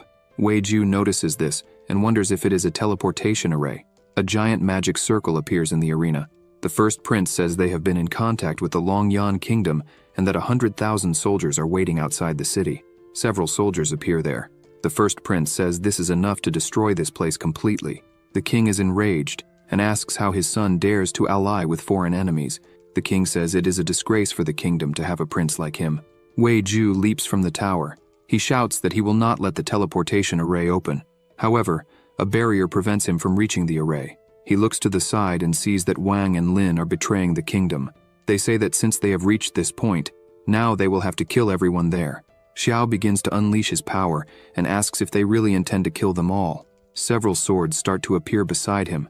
Xiao asks if the two of them really think they can pull off such a feat. The two are frightened by this. Xiao's swords begin to strike the magic shield repeatedly. The shield starts to break because the attacks are too strong and continuous. Wang starts to get scared. Lin says it's now or never. He wouldn't lose to someone like Xiao, who came out of nowhere. Xiao begins attacking everyone there, leaving the first and second princes terrified of his overwhelming power. Wei Ju asks the king if he needs Zhang to return to help. The king replies that no, it seems Xiao will handle everything. What Zhang needs to do is guard the city. Xiao, crazed for battle, advances smiling against everyone at once. With a single move, he hits several enemies. The first prince shouts, asking who this man is who is annihilating everyone there. The second prince tells his brother to run as fast as he can. Xiao looks at them with blood in his eyes and asks if they now think of running. He attacks them both together. Another of his swords strikes the array. Wang sees that things have gone terribly wrong. The array begins to change, and a lot of energy starts to move around it. The frightened people ask what that is. Wang says that fortunately, there was time for the array to be activated. 100,000 elite soldiers would appear there. The soldiers begin to be teleported, but they are already defeated. Lin and Wang watch this in shock. They ask how they were defeated. One of the soldiers says they don't know exactly what happened. A giant golden hand fell from the sky, and they couldn't resist. He thinks this action offended the heavens. Wang and Lin think the golden hand is the old Zhang's ability. Xiao holds his sword and asks if they have finished saying their last words. Before they can respond, he attacks the two, making them cough up blood. In the end, Xiao leaps and stands atop the fallen bodies on the ground. He looks at the king and says the rebellion is over. Xiao smiles and says they can continue with the succession ceremony. He turns to everyone and shouts, asking what they are waiting for. They should salute the new empress. The people look at each other, kneel, and begin to salute the new empress.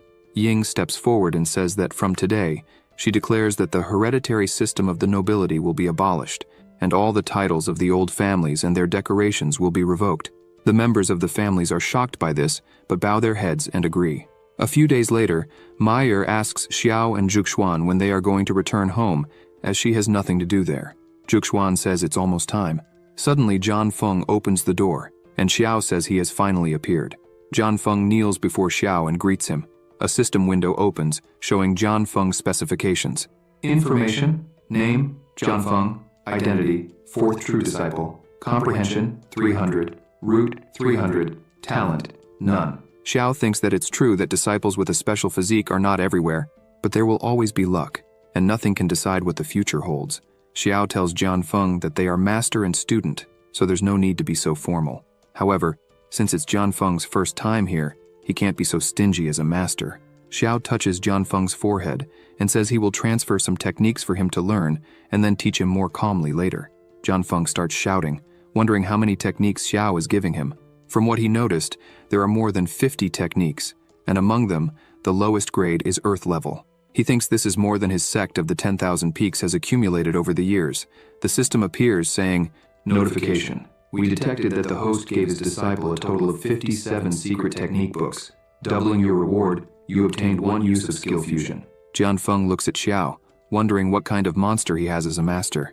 Xiao says it's time to visit his 3rd disciple. Several people are walking down the street. One of them shouts that Her Majesty has arrived. Ying descends, accompanied by Wei Ju and Chong. Xiao greets Her Majesty. She bows and also greets her master. Xiao says they don't need to do this all the time, and that if she has something important to say, she should just say it. She asks if he remembers the National Destiny Conference she had mentioned.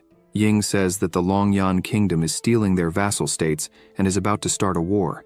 She explains that although the plan has been exposed, once the Qin dynasty falls, it would be difficult to escape the outcome of being manipulated by others. She suggests that the best course of action is to participate in the national games and make Xiao's name even greater. Even so, the Longyan Kingdom would not be easily convinced. Xiao asks what the rules of the game are. Ying begins to explain that following the experience of previous years, representatives are usually sent. Each country sends 5 people, all of whom must be at least at the nascent soul stage. He asks for the names she has chosen so far. Chong smiles and says that he is one of the chosen ones, and that's why he came to invite his friend Zhan Feng to join him. Zhan Feng says that now it makes sense why Chong had been eyeing him since the beginning of the Dao Festival. Chong smiles and says that's right. Zhan Feng turns to Xiao and says that he now belongs to the Hongmeng sect and will do whatever his master commands. Xiao says they will try to obtain a consultative status from the Superior Kingdom, just for fun. He asks Ying if she wants to become the Empress of the Superior Kingdom. Everyone is shocked by what Xiao has just said. Chong shouts, asking if Xiao really said that. He explains that Her Majesty simply asked them to do everything possible, but she didn't say the goal was to become a great nation. Ying says that it's difficult for Qin to obtain 5 nascent souls, let alone become the most important one. However, if her master believes in her, she feels confident she can do it. She shouts that she wants not only to become the Empress of the Kingdom, but also the Empress of the Immortal Court, and she asks her master for help in achieving this. Xiao mentions that they have set a small goal. Qin will become a great country. Yafan, observing this, thinks that the Hongmeng sect is quite lively and wonders if he could be a part of it. Ying notices him and asks what he is doing there. He responds that he counted on his fingers and it seems they will need him too. Yafan adds that, according to his calculations, they need more nascent souls for the national destiny war. He asks what she thinks about his participation. Currently, Yefan is at the 5th level of nascent soul. Wei Ju senses something unusual. He informs Ying that this man is the same one Zhenglao saw in the Haochen mirror a few days ago. She thinks that this man is indeed remarkable. Ying calls everyone and introduces Yefan, stating that he was the one who helped her when she challenged the Imperial Monument, and that, since he is interested, he will join them. Ying asks her master what he thinks about this. Xiao recalls that this is the person Ying mentioned had helped her by warning about the dragon's energy. Yefan smiles and asks the protagonist if he is Ying's master. Yefan explains that 5 years ago, Ying saved his hometown, which is why he came to Qin to admire her, but he didn't expect to encounter this situation. The two greet each other, but Xiao thinks that he came alone to watch the Dao Festival and somehow ended up in the mysterious space and now wants to participate in the national games. The protagonist looks at him and thinks that he is a reincarnated person like himself. Yefan wonders what secrets Xiao has. The protagonist turns and says that the participants will be him, Jianfeng, Chong, Wei Ju, and Yefan. He also mentions that if they need any help from the Hongmeng sect, they can ask Zhu, as he will be in seclusion every day. He calls Jianfeng to follow him. Inside a house, Jianfeng asks his master what had happened. Xiao asks him to look at the sword in his hand first. Jianfeng asks if it is the immortal sword. Xiao asks if he knows where it comes from. Jianfeng says that informing the master, the disciple obtained 7 strange divine swords from ancient ruins in the northern region of the Qin dynasty about 85 years ago. There, they also acquired the 7 Importus assassination techniques, a low-level celestial technique practiced by disciples. According to the inscriptions on a stone in the ruins, these 7 swords were celestial magical weapons of celestial level, but failed to survive the thunder tribulation when advancing and suffered severe damage. The craftsman of the time couldn't repair the damage, so he combined the remnants of the swords with other materials. Jianfeng says they should be unique, but wonders where the one his master is holding comes from. Xiao says he didn't ask for the stories told. He states that, to his knowledge, the true name of this sword is the Flexible Fingers Sword. He believes he obtained this sword through the system, so it is out of the ordinary in this world and difficult to explain. Jianfeng says he didn't know the names of the swords, and thus called it the Immortal Assassin Sword. Xiao asks if he remembers where the ruins are. Jianfeng replies that the ruins are beneath his sect, protected by magic circles, and they can enter there any time. The protagonist smiles and begins gathering magic in his finger, saying he agrees with this plan. Xiao says that before they go, he will teach a few more techniques called sword coming, and that it is good for Jianfeng to practice a bit first. Jianfeng is impressed, saying he has never seen such a mysterious and extraordinary sword technique. The protagonist says it is a combination of his 57 techniques. The first 57 he received were the predecessors of this, to make it easier for him to get used to. Jianfeng is amazed, and asks his master if he created the celestial-grade sword-coming technique. Xiao smiles, and says it was just luck. Jianfeng says that this is not luck, this is genius. Xiao tells him there's no need to keep saying these things because he doesn't care. The protagonist asks if Jianfeng knows what lies in the heart of the sword. Jianfeng asks Xiao for guidance. The protagonist says the most important point is to get rid of. Jianfeng is startled, asking if it's to get rid of his sword. Xiao clarifies that it's not just to break through the obstacles ahead, but to shatter all the magical power of the world. Moreover, this sword technique can integrate with the essences of sword techniques from all over the world and improve their grades. Xiao says that one day, including the world's strongest magical treasures and divine weapons, they can be broken with a sword. Including evil spirits and demons, they can be defeated with a sword. Jianfeng shouts that breaking all laws, breaking all weapons, breaking all means if he also incorporates the 7 styles of immortal destruction. At the heart of the sword, energy begins to emanate from his body, and he shouts that he has succeeded. The brilliance is so intense that people outside the house are startled by what they see. System screens appear saying, after receiving instructions from the host, the apprentice comprehended the 10,000 breaking weapons of the sword heart, incomplete. You have been rewarded 10,000 times, obtaining the 10,000 breaking weapons, complete. The level of sword coming has risen to celestial level. With the help of the host, the apprentice has reached the 3rd level of nascent soul and received a reward 5 times greater, 100 days of cultivation. Xiao is impressed with his disciple's performance. He thinks that Jianfeng is truly a swordsman with a comprehension level of 300. Ying looks on in astonishment and asks what is happening. Chong says that Jianfeng has probably made a significant breakthrough. 10 days later, Jianfeng goes to the house where Xiao is and says that he has managed to find his path. The protagonist was cultivating and is now at the peak of the golden core. Xiao says he found it strange when Jianfeng stopped at the foundation, but this time he wants to break through the golden core and ascend to the nascent soul, which seems more evident.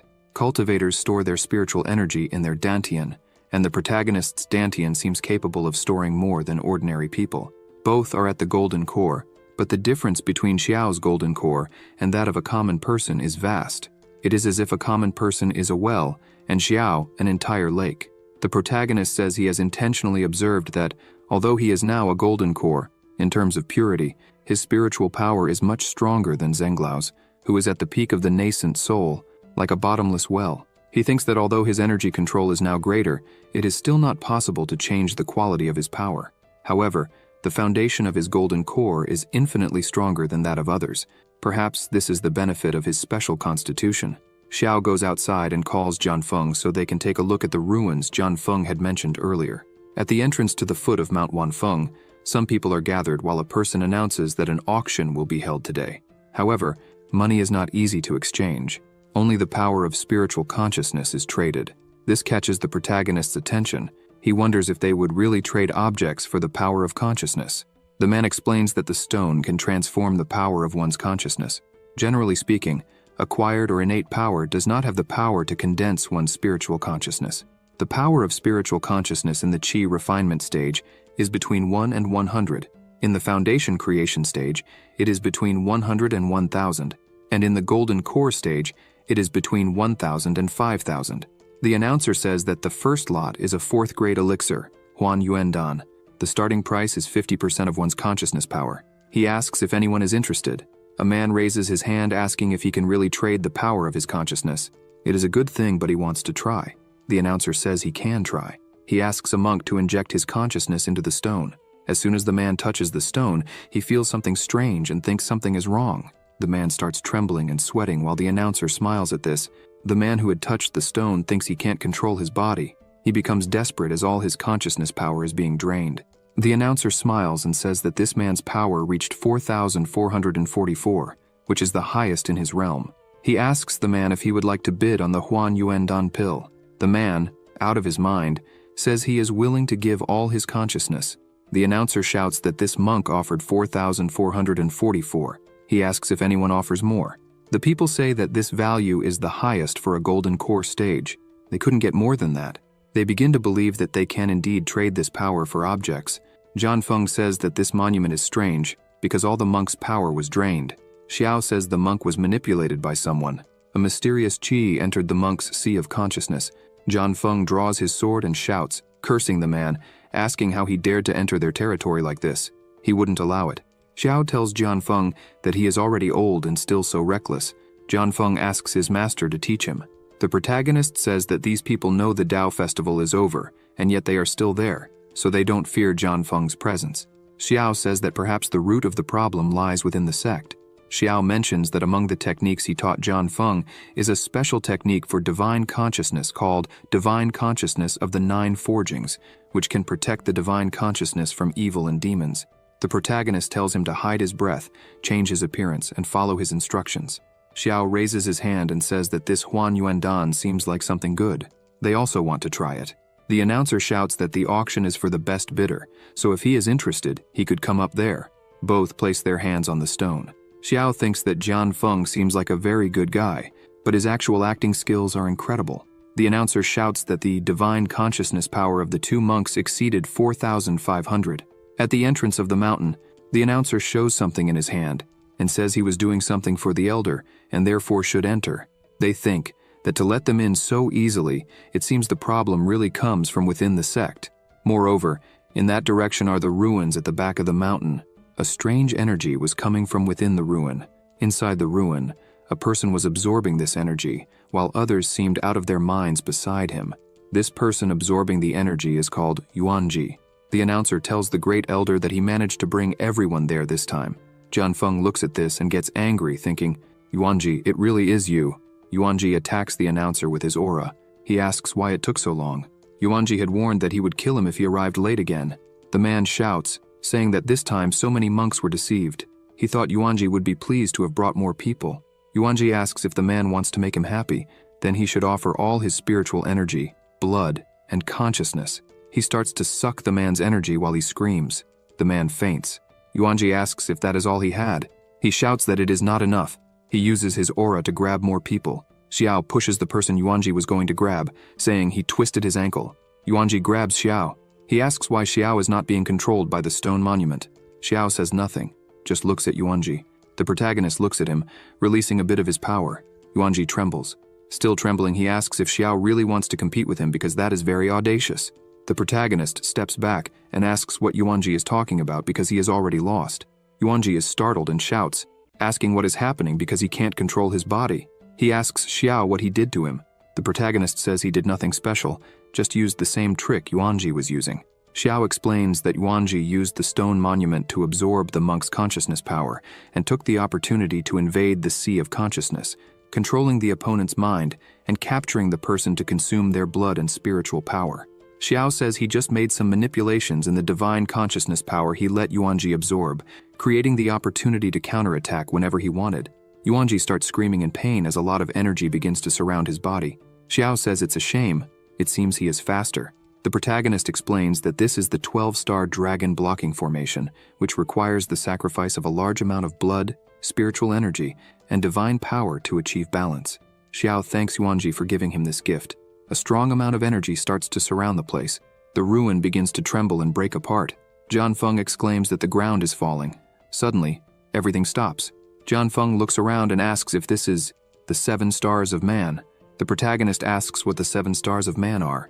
John Feng starts to explain that, according to legend, in ancient times immortals and gods were side by side, and among them was a supreme ruler called Shu Yuan. He ruled over the flooded lands and all the races of the heavens, a true emperor of the laws. Due to a catastrophe, the order of the heavens collapsed, and Armageddon arrived, causing all creatures in the world to be reduced to ashes while bleeding. The immortal emperor Shu Yuan could not bear the suffering of common people, so he led his immortals to fight. However, the celestial Tao was too powerful for the immortal emperor Shu Yuan to defeat, and he had no choice but to establish the 7 great formations. He captured 7 stars that contained the great power of the Tao, and used the power of the stars to suppress the heavens, resisting the collapse of the celestial Tao and protecting the peace of all races in the heavens. Xiao asks if this legend is true and what happened to the immortal emperor Shu Yuan. Jian Feng says that after capturing the stars, the immortal emperor Shu Yuan was so weakened that the celestial Tao took advantage of his weakness and destroyed his physical body, and his soul could only hide within the 7 stars. It was never said whether he died or remained alive since then. The 7 stars of man constitute an ancient power, with the myth and legend of the immortal emperor Shu Yuan as their belief and the 7 stars as their name. They worship the immortal emperor Shu Yuan and spread all his great deeds. Suddenly, the marks on the wall begin to glow. Jian Feng is scared, and the protagonist asks if this is power and energy start to fly towards Xiao's body. The energy begins to pass through Xiao's body. He thinks it seems to be more condensed and powerful than spiritual energy, and has some similarity with the purple qi from the Hongmeng sect, which was once refined. The protagonist starts to concentrate and asks Jian Feng to protect him. Jian Feng says he will do his best. Jian Feng thinks he heard that before the 7 stars disappeared, the legacy of the immortal emperor Shu Yuan was divided into 7 parts and spread across the world. He wonders if his master was chosen by the 7 stars and is about to become the heir of the immortal emperor Shu Yuan. Jian Feng thinks that if he were in his master's place receiving all this power, he wouldn't be able to bear it and would die quickly. He looks at Xiao and wonders if he is all right. After a few moments, Xiao opens his eyes, and his current level of strength is the peak of the golden core. He thinks that even with such a large amount of power, it was not enough to fill his golden core. It seems he will have to return to the Hongmeng sect to absorb the purple qi before trying to advance. Suddenly, a woman passes through the wall. She says that, by order of the immortal emperor Shu Yuan, the 7 stars below her are the 7 stars of light. She is there to guard the legacy of the immortal emperor, waiting for someone with a suitable fate to obtain it. Xiao asks if she is floating light, one of the 7 stars of man. He also asks if this means the heritage of the immortal emperor Shu Yuan is sealed there, and if it is the power he just absorbed. She says she is not one of the 7 stars, but a remnant left by floating light, one of the 7 stars. She says the legacy of the immortal emperor is not what Xiao just absorbed. She asks Xiao's name and he says it is Xiao. She creates a ball of great power in her hand and says this power is called stellar power. Those who possess the power of the stars will be favored by the heavens and will be especially fortunate. Xiao remarks that this power is very similar to a power he refined before, called Hongmeng's purple qi. He asks if she has heard of Hongmeng's purple qi. She looks at him thinking, so he is from the Hongmeng sect. She says the ancestor of the Hongmeng sect was an immortal human. Since Xiao is a disciple of this man, he inherited the cause and effect of his stay in this world. Likewise, he will also inherit the fortunate power of the human immortals. This Hongmeng purple qi is also the fortunate power of his ancestor. She applies the power to Xiao and says that when the power of fortune condenses and solidifies countless times, it turns into stellar power. If he cultivates the stellar power to the extreme, he will be able to fight against the celestial Tao. Xiao says that Hongmeng's purple qi is also a kind of fortunate power, and the stellar power is an advanced version of the fortunate power that has been condensed numerous times. The woman confirms this. The protagonist asks if she knows about the power of national destiny. The stellar power is above Hongmeng's purple qi, above the fortunate power. The woman says the power of national destiny, as the name suggests, is the power of a country's destiny, and is also one of the lower levels of stellar power. Xiao says he understands but has one last question. Has anyone else obtained this heritage of the immortal emperor Shu Yuan? The woman says that besides him, others have been there before. They all completed the trial well and received their own heritage. Xiao thanks the woman for clarifying everything and says he has no more questions. She says that, as Xiao already knows, this place is where the immortal emperor Shu Yuan left his heritage.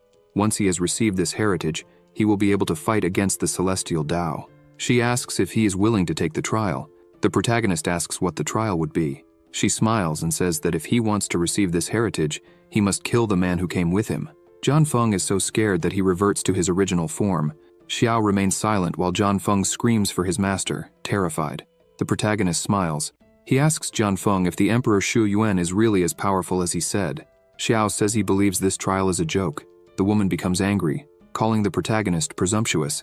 She shouts, asking how a mere mortal dares to question the immortal emperor. She attacks, but he easily defends himself and asks if this is serious. He says he already understands everything. John Feng kneels and screams for his master. Xiao looks at him and asks what he is doing. John Feng cries out, saying that all his life he wanted to reach the highest level in the art of the sword, but now he realizes that it is impossible for human power to defeat the heavens. John Feng says that Xiao is different.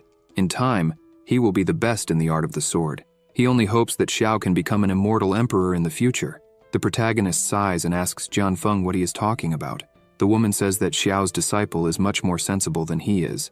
She asks what he is waiting for. She says that now Xiao doesn't need to worry about being blamed. He can receive the heritage openly. She asks why he doesn't do it now. The protagonist smiles and says rebellion against the heavens. Immortal Emperor Shu Yuan. Now he can understand completely.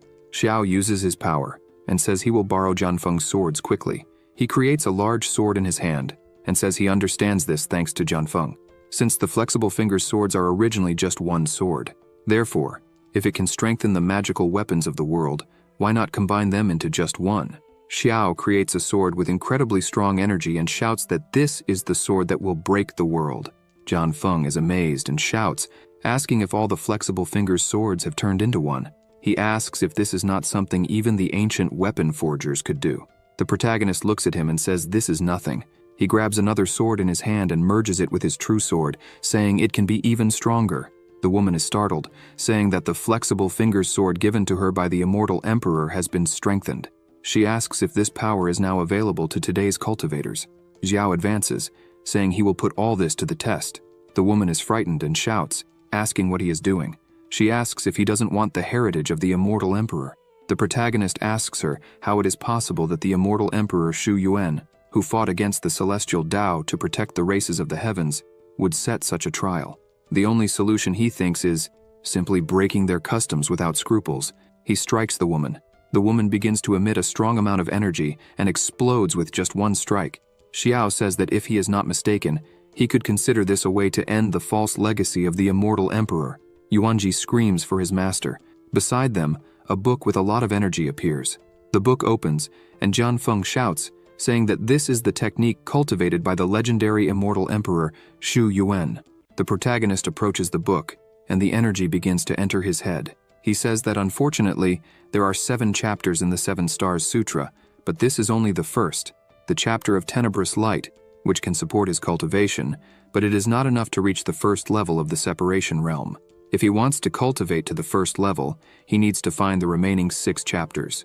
However, the chapter of tenebrous light also contains the location of the next chapter of Kaiyang, which is located in the Longyan Kingdom. He thinks it will be easy to find. It is also written in the chapter of tenebrous light that anyone who decides to kill their companions in the ruins can obtain part of the heritage, but will not be able to find the whereabouts of the other relics. Xiao thinks that until the true heir appears, the relic will remain sealed. From what he has noticed, the men who arrived there before him chose to kill their companions.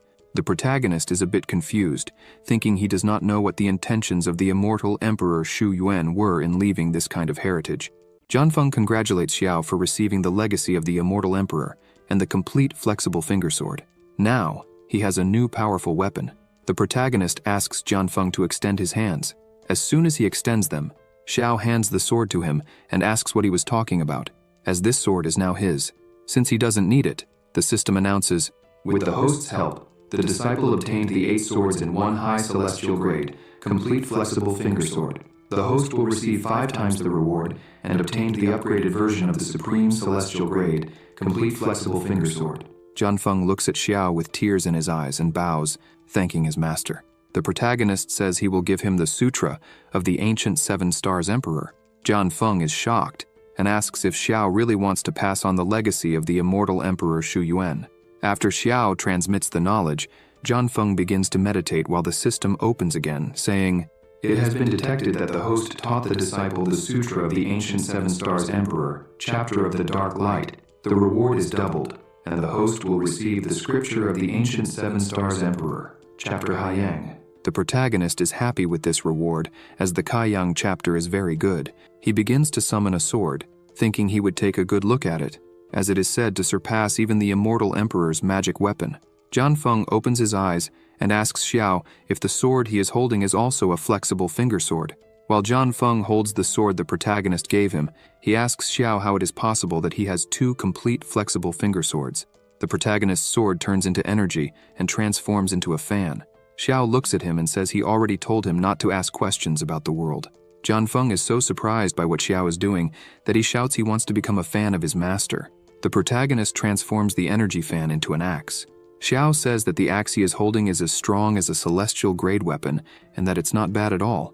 Now he can do whatever he wants with it, as he sees fit. He thinks that after practicing the 5 elements yin-yang body refinement technique, he gained new insights into the Tao of the sword, which had been stagnant for a long time, so it's better for him to explore new ways of cultivating. Jianfeng continues to be more and more impressed with his master. He thinks that Xiao made a celestial grade masterpiece. The flexible finger sword is only high celestial grade. From what he knows of the legend, this is the magic weapon refined by the immortal Emperor Shu Yuan to shake the light. Xiao asks the system if this upgraded version of the flexible finger sword has new functions besides changing shape. The system says, By merging weapons containing the power of the stars, it is possible to evolve the sword's level. The protagonist is happy to know that this is a divine weapon that can evolve. He says this sword is much more powerful than the complete flexible finger sword, so he will call it Wushuang. He makes a movement with the fan, releasing a good amount of energy, and says they should get those people out of there. The released energy begins to transform into spirits, lifting and carrying the fallen people. He says it's time to test the puppet technique written in the chapter of the Dark Light. After getting everyone out of the cave, they went to Wangfeng Mountain Square. Several people were lying on the ground. Jianfeng informs Xiao that these people suffered damage after losing some of their consciousness power. Jianfeng emphasizes that if they leave these people alone, in the future, they may end up going mad. The protagonist begins to release his power and says he just learned several routes for the movement of spiritual energy and asks Jianfeng what he thinks. He says he will try too. Jianfeng begins to concentrate and releases a large amount of energy around him. After a while, he notices what this technique is and shouts at his master, asking if that ability is not the heaven and earth demon devouring technique used by Kui Wu Wu. He asks what the protagonist wants with that kind of magical power. Xiao smiles and says it's to reverse the technique and save Jianfeng's disciples and grandchildren. The system announces, Through the host's teaching, the disciple learned the incomplete heaven and earth demon devouring technique. the host will receive a reward 7 times greater and obtain the complete heaven and earth demon devouring technique. Xiao begins to concentrate and releases his power into Yuanji. The protagonist thinks that this magical power can not only absorb other people's spiritual power, but also control their minds, which is quite practical. All the spiritual power that was stolen from the people starts to come out of Yuanji's mouth and return to its rightful owners. The people begin to get up, still a bit dazed. They were scared, but besides having their powers back, they were stronger than before. Jianfeng asks Xiao what he did to those people. The protagonist says that when he returned their consciousness power, he also purified them, since some of Jianfeng's disciples had a weak foundation, so he decided to take care of them. Jianfeng is completely amazed by his master's feat. The people start shouting that their master, Jianfeng, saved them and even made them stronger than before. Xiao turns around, saying he would leave the rest to him, and that once he finished handling things, they would go back home. Jianfeng watches Xiao, who walked away too quickly, and wonders if this is how a master acts. After all this, they begin to return to the Hongmeng sect. As soon as Jianfeng sees the sect, he is astonished and asks what happened, as the place looked different and luxurious. Compared to his own sect, Hongmeng seemed like a remote and poor place. The protagonist laughs at this and says it wasn't like that before, but they arrived at the right time. He descends and says they were expecting them. As soon as he arrives, Z starts shouting that her master has returned. Muhan comes forward and greets her master. Xiao asks how she feels now that she is helping with the sect's affairs. Zhu Xuan Xiao starts to say they are doing a great job there, and that she was thinking of appointing Z as the master of the 7th peak, and giving Muhan a separate Dan peak to recruit new disciples who hope to use the Dan to enter the Dao. Xiao holds Zhu Xuan Xiao by the shoulders, looking directly into her eyes, making her embarrassed. He asks if she is serious, because it seems he has a problematic person taking care of them these days. Suddenly, Meyer arrives shouting, calling her master and saying she has something to ask her. Zhu Xuan Xiao says goodbye and mentions she will resolve this first. The protagonist asks Z and Muhan to take Jianfeng to see the sect. He would return later to guide them in cultivation. Alone, the protagonist goes to the sect's ancestral shrine. He says this power is much more condensed than before. Purple Qi of Hongmeng. This must be the stellar power. He thinks he didn't expect that the celestial book of Hongmeng, which said that on the day he became the leader of the great sect, he would attract all the fortune left by the ancestor of Hongmeng, was actually true. Moreover, this fortune is much more incredible than he imagined, as it is already condensed into stellar power. Suddenly, the energy expands, making a loud noise. Bai Luo-ri opens the door coughing. The protagonist asks what is happening. He says he doesn't know what was going on with the ancestral shrine. Suddenly, the spiritual power became violent and injured several passing disciples. The master ordered him to go there and find a solution to the problem. Bai Luo-ri says he asked around and finally found a high-ranking person to help. He points forward, saying that is the person. An old man introduces himself, saying his name is Xuan Xiao from the Nanli sect. He asks if they need his help. The protagonist just looks at him. Bai Luo-ri celebrates and asks if Xiao knows him, since he is known for having destroyed the Luoyun sect alone. He is almost a demigod. Bai Luo-ri says he spent all his money to bring this guy here. Xiao begins to pat Bai Luo-ri on the head and asks if he had told his sister about today and about the day they met in Luoyun City. He says yes, and mentions that the protagonist said he would give him the opportunity to practice. He asks why Xiao is patting him. The protagonist says it's nothing, he just thinks Bai Luo-ri is cute. Xuan Xiao bangs his staff on the ground and yells at the two of them, asking if they know how valuable his time is, and yet they are standing there chatting. Bai Luo-ri is startled by this. He apologizes and shows the way. As soon as Xuan Xiao enters, the energy begins to manifest, and Xiao just smiles behind him. Xuan Xiao is shocked, wondering why this energy is so pure. It seems infinitely purer than common energy. He thinks the Hongmeng sect is very lucky, since the ancestral shrine is emitting such a pure flow of spiritual energy. Xuan Xiao thinks that if he can steal and absorb all that energy, he could reach the nascent soul in an instant. Xiao becomes serious behind him, while Bai Luo-ri asks if Xuan Xiao can solve the problem. Xuan Xiao turns and says, "This is not a simple matter. He will have to use the treasure of fate to solve it, so the price will go up." Bai Luo-ri is disappointed, saying he has no more money. Xiao, irritated, tells Xuan Xiao not to worry, as the protagonist is interested in seeing Xuan Xiao's skills. If he can solve this problem, he will pay the additional costs. Xuan Xiao says he will solve it since they are so generous, but thinks these two are just dumb sheep. He takes out his bag, a treasure capable of storing and absorbing spiritual energy, called the spiritual storage bag. As soon as he opens the bag, the energy starts to flow in. The old man starts shouting, thinking this is fantastic. The bag begins to grow larger as the old man thinks all that pure, high-quality energy is now his. He continues absorbing as much as he can. The bag starts to make noise, and he is surprised, thinking the bag won't hold. The bag explodes, spreading all the energy again. Xuanxiao thinks he has no choice but to absorb this energy right now. As he starts to absorb the energy, he is frightened. He wonders what is happening because this is not spiritual energy. The energy increased dozens of times after entering his dantian. The energy keeps flowing in, and he thinks this is not good. If the energy keeps coming in like this, his body will explode, and he will die. Bai Luori notices the spiritual energy has decreased a bit and says Xuanxiao is truly incredible. Xuanxiao's body begins to grow enormous, and he tries to ask for help. Bai Luori is surprised, asking if Xuanxiao is really asking for help. Xiao looks at this and starts laughing hysterically. He begins to control the energy in the place. Bai Luori asks what he is doing. The protagonist says that if he doesn't help, this little master will be reduced to several pieces of meat scattered everywhere. The protagonist starts absorbing the energy while thinking that, fortunately, he obtained the heaven and earth demon devouring technique, and this is a perfect occasion to use it. The old man's body begins to return to normal. He falls to his knees on the ground and sighs with relief, saying he is saved. Xiao asks the old man if he is sure about that, and steps on his body. Xuanxiao screams in fright, asking what the protagonist is going to do with him. Xiao says it depends a lot on what he will say. The protagonist orders the old man to say who he really is and what his intentions are in infiltrating the Hongmeng sect. The old man, scared, shouts that he will tell everything. He says he is very sorry, that he deserves death, that he did not recognize such an important person and deceived everyone. In fact, his name is not Xuanxiao from the Nanli sect. His real name is Zhang San. He says he used the protagonist's name to deceive people and get money all over the country. Bai Luori is shocked by this. The protagonist transforms his fan into a knife and asks if that is all he has to say.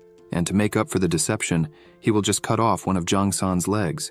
The old man falls into despair and says he is being sincere, offering all his belongings as an apology and calling the protagonist an immortal master. Suddenly, someone arrives and calls Xiao.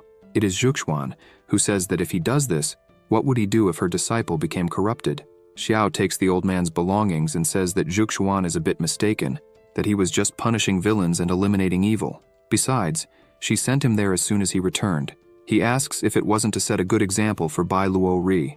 She replies that she sent him there to absorb the energy from that place, not for what he said. The protagonist smiles and asks if she is serious. He uses his energy, transforming it into a rope. Xiao says he will take the man away, so Bai Luori doesn't need to worry anymore. The old man starts shouting that he was wrong and begs for forgiveness.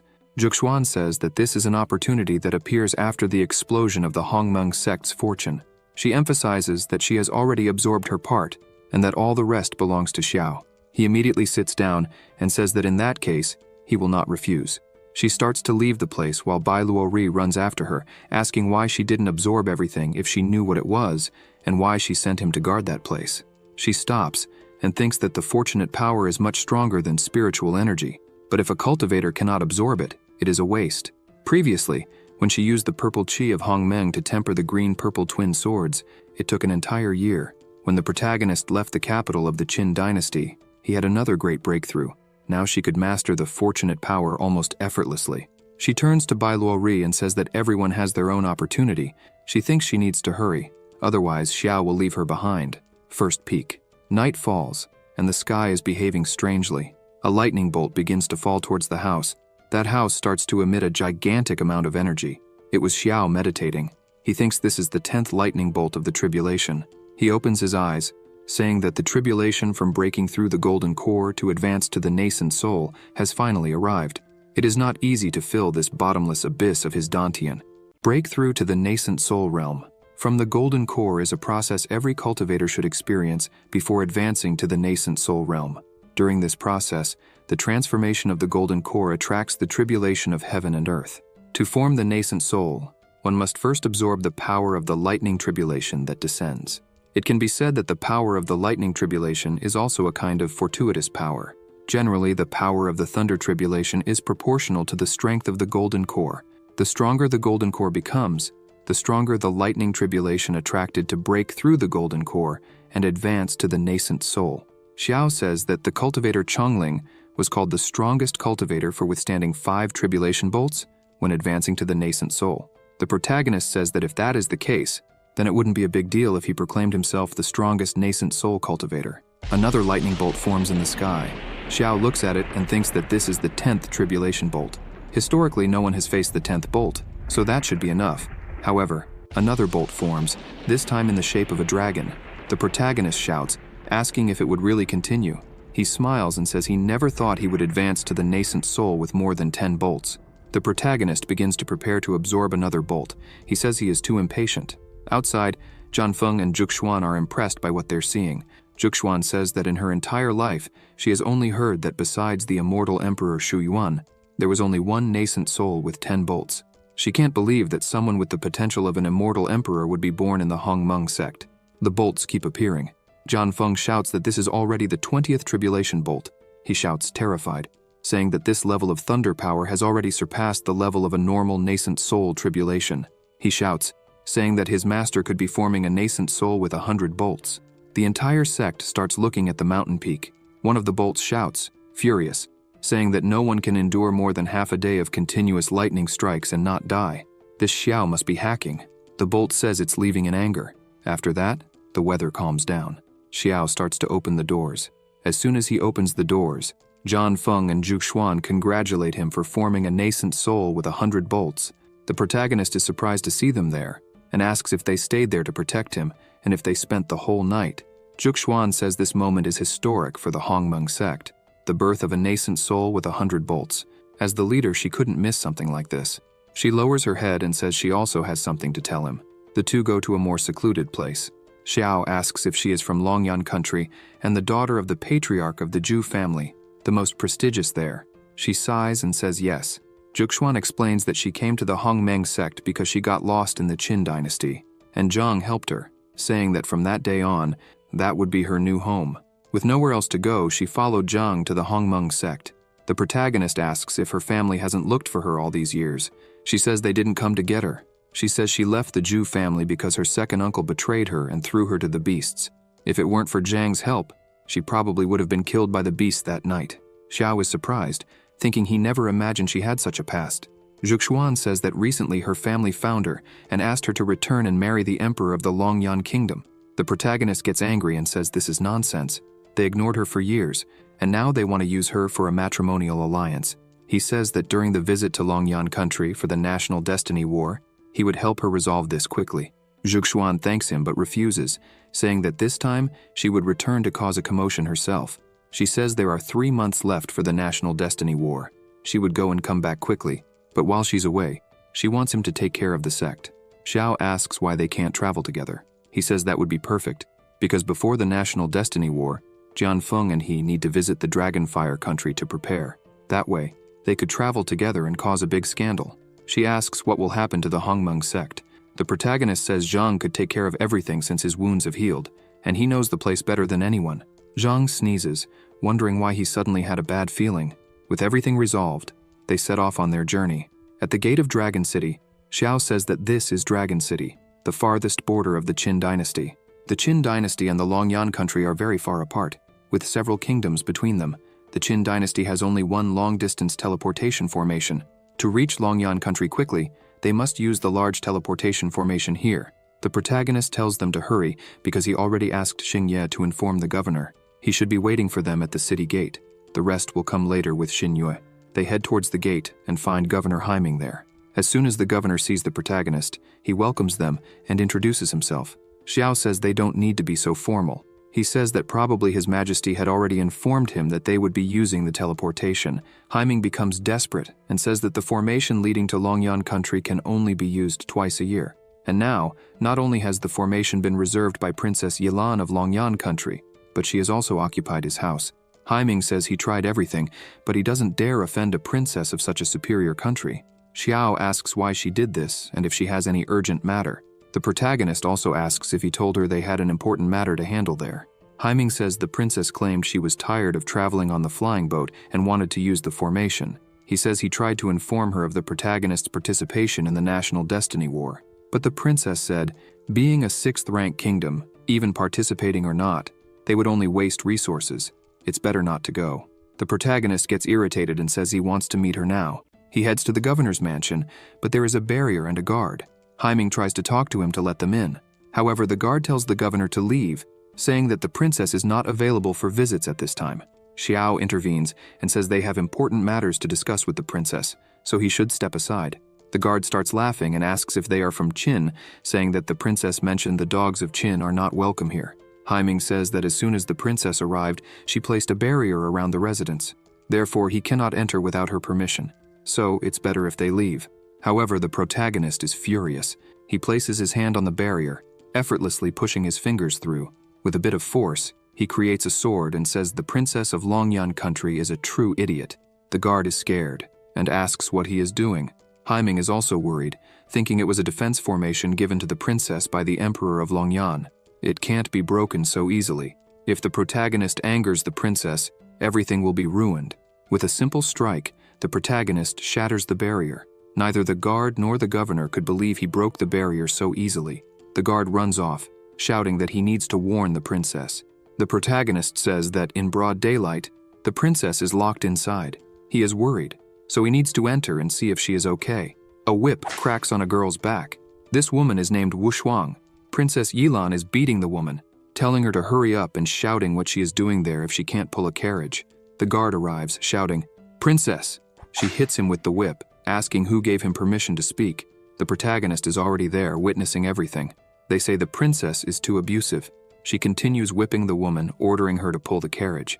Xiao looks at the carriage and thinks it's made of solid gold and must weigh around 10,000 catties. Not even a golden core practitioner could move it, and this girl doesn't seem to have any cultivation, but can move the carriage with her physical strength. The princess hits the woman again, yelling at her and asking why she hasn't kneeled yet for her to dismount. The woman screams in pain. She gets on all fours on the ground, saying that the slave obeys the princess's orders. Yilan steps on the girl's back forcefully and says that this is a good girl who knows her place. This is how a slave should behave. The girl, in great pain, agrees. Yilan starts shouting, asking what the guards were waiting for. The scum from Qin have rebelled. They must be arrested. The guards begin to run and surround everyone there. The governor shouts, saying this isn't right, and tells the princess she is mistaken. The national master truly has important matters to discuss. Yilan mocks, asking if the national master is this first-level nascent soul. Apparently the great Qin has fallen to this level. Any cat or dog can be a national master. Haiming is terrified. He turns to the protagonist and shouts that they are screwed, that everything is over, and asks what they should do. Xiao says it's obvious what he will do. He starts releasing his power again and leaps, advancing on all the guards. He asks how the noble Princess Yilan can torture her subordinates and speak rudely about the Qin dynasty. He passes through all the guards like lightning. A second later, they all fall. Xiao stops in front of the princess with the sword at her forehead, saying that now is the time to save the day. The princess is frightened by his strength. The protagonist asks how she dares to do this and orders whatever is inside her to leave the princess's body immediately. Yilan asks how the protagonist dares to point a sword at her. He says he is there to protect her. Yilan asks what he wants. Xiao says he just planted a seal in the princess's mind, if she can't guess what he intends. Xiao approaches the princess and says he will let her experience this seal. She pushes the protagonist's sword away and shouts, asking if he wants to intimidate her. Yilan says she wants to see if he has the courage to make a move against her today. She curses him and kicks her slave, ordering her to run and tell all the soldiers that no one can enter Longyan City anymore. Xiao gets irritated, cursing the princess as stubborn. He says it looks like he will have to use his heaven-devouring and earth demon technique to exorcise the demons from the princess. The seal takes effect and causes unbearable pain in the princess, making her scream. She falls to her knees in front of the protagonist. Trembling in pain, she says her head is exploding and hurting too much. Xiao says that if he wanted, he could destroy the consciousness of this body right now. He places the sword at the princess's throat and says it would be a pity. If he does this, not only will the monsters be destroyed, but the princess will also become an empty shell. He smiles and asks if she now understands what he wants. She says she understands and will do whatever he wants. He turns and says it's better to resolve this peacefully. After all, he is still a person who loves peace. In great pain, the princess thinks that sooner or later, she will cut him into pieces. She shouts at Wu Shuang, asking why she isn't helping her up. When she looks back, she doesn't see her slave. In front of the protagonist, Wu Shuang kneels and begs him to accept her as a disciple. Yilan is shocked to see this. Zhuxuan and Jianfeng also don't understand. Trembling in pain and crying, Wu Shuang shouts that she doesn't want to be bullied anymore and asks him to accept her as his disciple. He asks her why he should accept her as a disciple. She says she can lift up to 100,000 caddies, and ordinary beasts are nothing to her. 100,000 caddies are equivalent to 60.5 tons. Wu Shuang says that if he doesn't want to accept her as a disciple, he can accept her as a servant. Jianfeng is shocked and thinks that 100,000 pounds is a lot, considering that the Tai Shu sect, led by Taoist Chongling, specializes in physical training. He thinks he has never heard Chongling praise his disciples even once. If his disciples, at the foundation building stage, can have arm strength of up to 100,000 kilograms, they would already be extraordinary talents. Yet this slave girl hasn't even truly started practicing and already possesses such strength.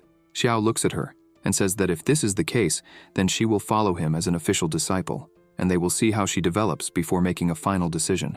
Wu Shuang begins to smile for the first time and thanks the protagonist for this. The system screen appears saying, "Congratulations to the host for successfully recruiting a disciple. You can now check her attributes on the attribute panel. Name, Wu Shuang. Identity, official disciple. Comprehension, 50. Bone root 500. Talent, none."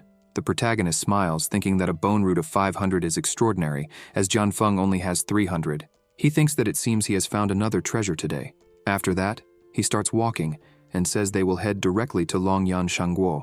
As they are leaving, the princess thinks she might be able to escape now, but out of nowhere, the protagonist calls her to follow him. Xiao looks at her and asks what could happen to her if he wasn't there. Frightened, she says she understands. Finally, they arrive at the portal and pass into the upper realm of Longyan. Somewhere, a person calls their father, saying they have received information from the spy in Qin. They report that Zhuxuan has begun to head to the upper realm of Longyan, and Xiao, who has a deep relationship with her, has recently started walking through the Yuyong, but they don't know Yuan Ying's exact whereabouts. The man named Zhu Hong smiles and says he has told them many times that there's no need to call him father, and asks his son to call him daddy, like a normal boy. This man is the patriarch of the Zhu family. The woman named Yan says she can't understand the difference between father and daddy. Her father tells her to forget it and call him whatever she likes. Hong thinks that Ji Shu ordered them to present Zhuxuan at the palace and is growing impatient with all the delays. He thinks that this time, Zhuxuan is in Longyan. If the Zhu family doesn't do something about it, he fears Ji Shu won't let it slide. Hong thinks he needs to put on a grand show for Ji Shu. He asks Yan to bring the protagonist and Zhuxuan to their home as soon as they arrive in the city. She agrees and says she will do it. Hong thinks that his wife was killed. His eldest daughter was exiled by her own family, and the youngest daughter, who stayed with him, was born with an emotional deficiency due to the 9 yins. He thinks he would have preferred she hadn't been born into the Zhu family. He becomes angry, thinking he feels deep sorrow for his youngest daughter, and says that when he enters the palace, he will seek someone to help cure her. Moreover, these calm days will come to an end when his plan succeeds. The elders of the Zhu family, with their hidden motives, and the arrogant old fox on the throne will all die. In this way, he and his daughter will be reunited in the capital of Longyan Shangguo. Inside the emperor's chamber, some people were kneeling. One of them says that His Majesty has just received secret information. This man is Longyan, a secret guardian dressed in black. He reports that Lord Sima Ren of the Qingke Shangguo realm has sent an army of 300,000 men to their border, hoping to continue the war from a year ago when the War of the Nations ended. The emperor becomes enraged, saying that this Qingke Shangguo was a little-known country 100 years ago, but suddenly gained enormous prominence in recent years. The emperor emphasizes that they have not only repeatedly offended the neighboring small countries, but also, a year ago, began coveting their country. "This is really disgusting," he exclaims.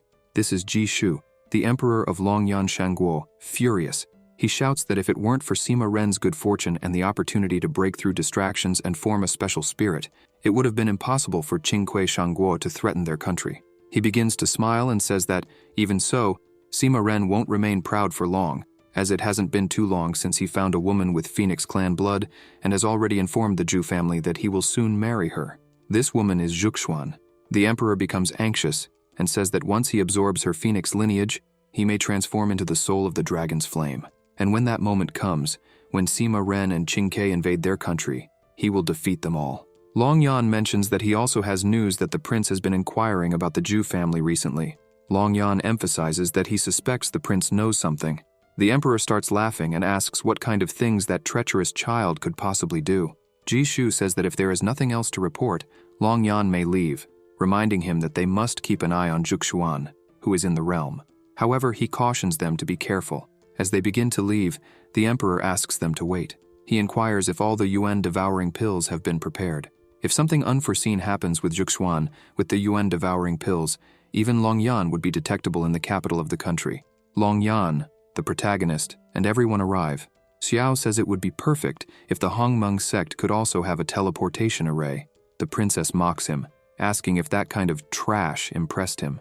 She says it seems he is a poor man who has never seen the world. Xiao looks at her and says she is right, that he is indeed very poor, and since she is so wealthy, the costs of this journey should be hers. He asks her to give him another 100,000 spirit stones so that he can restore his body.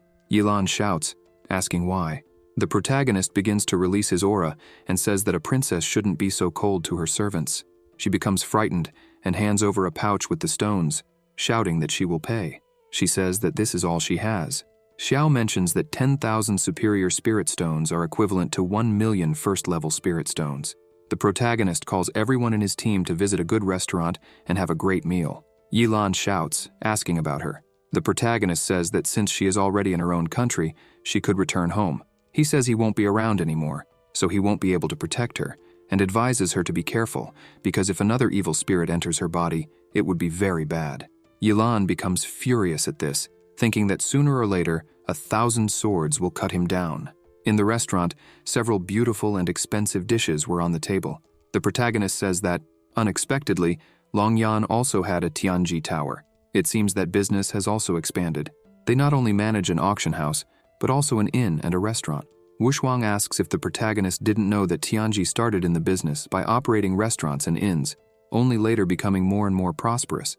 Now, it is a giant enterprise across the entire continent. Wushuang says they also manage to have alchemy houses, tents, and other businesses. It is said they can also buy and sell information. She points out that it seems that as long as they have enough money, there is nothing that Tianji Tower cannot do. Xiao says that is really surprising. The waitress arrives at the table and wishes them a good meal, saying that all the dishes have been served. Xiao smiles and says everything is perfect. He stands up and shouts that until the food on the table is finished, no one can leave. Wushuang says that's right. Jianfeng shouts in agreement, while Zhuxuan just feels embarrassed. Jianfeng begins to eat and says that Xiao is a man of his word. If he said they can't leave the table until they finish, then they need to eat everything.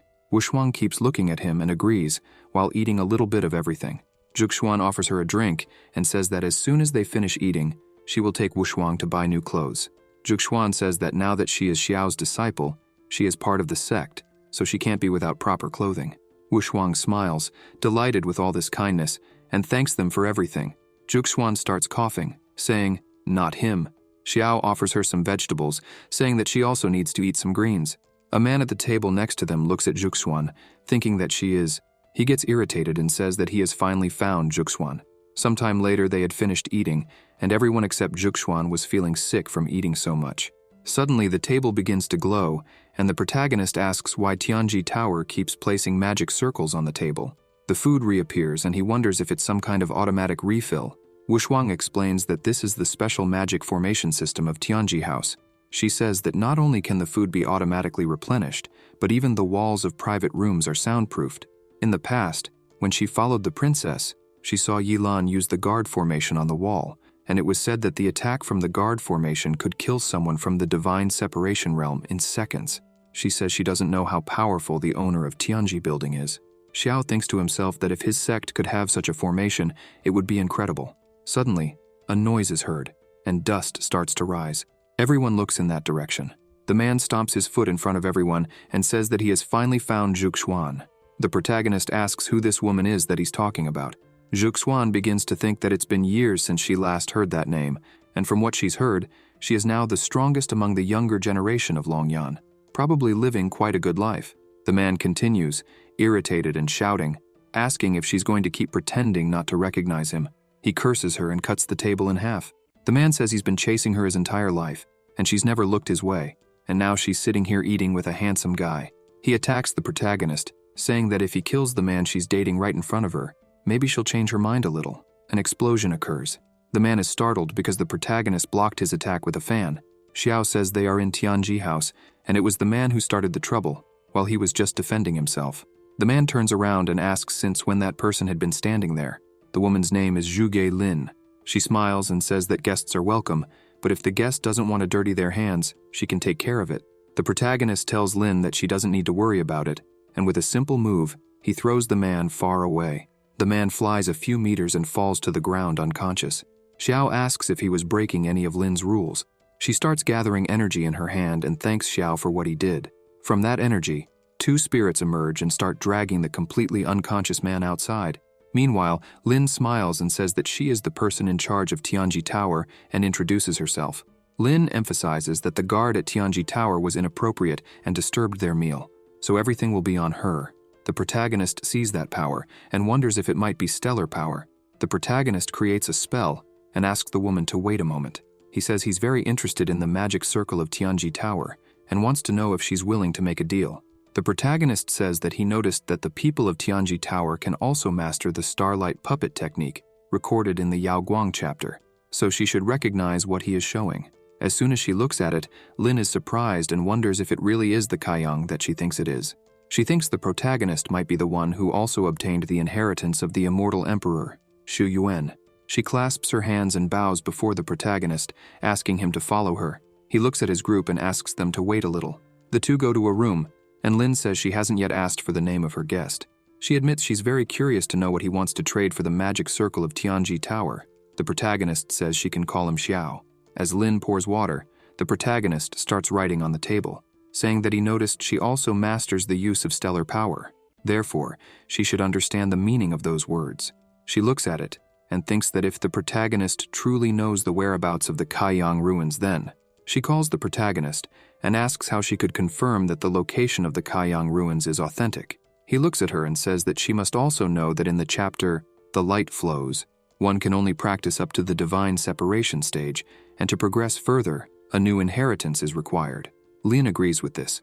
Xiao mentions that he has heard of an elixir that can help a person break through the divine separation stage, and if Tianji Tower helps him obtain this elixir, he will show her the way. Lin asks what the protagonist's current cultivation level is. He responds that he is at the first level of the nascent soul. She says that the protagonist has found the right person because the divine separation elixir, which is difficult to find in the entire world, is easy for Tianji. However, she warns that if anyone dares to mess with the tower, it wouldn't matter if they were at the second level of the nascent soul or even if they were an immortal. The tower would hunt them down to the ends of the earth. Xiao says that he is already aware of the tower's capabilities and emphasizes that he came there with sincerity so that she can feel more at ease. Lin comments that this matter still needs to be passed on to the owner of everything, who in this case is her adoptive father, Zhuge Qingyun. She asks the protagonist to wait for a moment. As for the protagonist's companions, she assures him that they will be well received in their rooms so they can rest. Xiao says that it looks like he'll be putting her to work at Tianji Building, in the Longyan Shangguo establishment. Inside the host's room, Qingyun asks if she was saying that someone found the exact coordinates of the Kaiyang ruins. Lin replies yes, and adds that she has already sent someone to investigate the details. She discovered that Xiao became famous in Daqin last year, and less than a month ago, defeated the elders of other sects at the Grand 10,000 Daos ceremony, becoming a great imperial master. Qingyun does not express anything positive in his eyes. He comments that the protagonist is only from Qin and is not even an imperial master. He says that if he wanted to, the emperor of Qin would come here in person and he could crush him to death. Qingyun states that it would be as easy as crushing an ant. Lin then asks what he means by that. Qingyun orders her to get rid of the protagonist as soon as they get what they want. If others find out about the immortal Emperor Shuyuan's inheritance, a war will undoubtedly occur. They must ensure that Xiao keeps this secret. With no other options, she agrees with him. 10 years ago, Lin was in a cave. Qingyun appeared there, and she asked where her sister was, who was not with him. Qingyun said that she wouldn't be back for a while, leaving her scared. 10 years ago, she saw her sister who was following Qingyun in search of the Yaoguang ruins, and who never returned. Qingyun says that when they go to the ruins, she must follow him with her head down. She responds affirmatively, thinking that she finally learned from her father, when he was drunk, that the trial for the Kaiyang ruins involved killing fellow travelers. Now she finally has her chance. After this conversation, she meets with the protagonist and says that she has already spoken with her father and that the matter has been resolved. In the meantime, she asks them to stay at Tianji Building. She emphasizes that she has already arranged for the soul separation elixir to be prepared, and will also ask someone to deliver it to the protagonist's room. A woman informs them that the lodging is ready and asks Xiao to follow her. Lin keeps thinking that the protagonist was able to become a great master of the Qin dynasty and even supported an unprecedented empress to ascend the throne. His strength is probably not at the first level of the nascent soul. She thinks that if it's him. Suddenly, she asks Xiao to stay a little longer. Meanwhile, his group was sitting at a table. Jian Feng comments that the master has been away all afternoon, and moreover, Wu Shuang said she would go look for him, but she hasn't returned either. Zhuge Xuan stands up and says she will ask someone from the tower. Suddenly, another man arrives, shouting Zhu Yan's name, saying he knew she was there and demanding that she come out immediately. His shout was so powerful that the tiles and vases began to shatter, leaving both of them startled.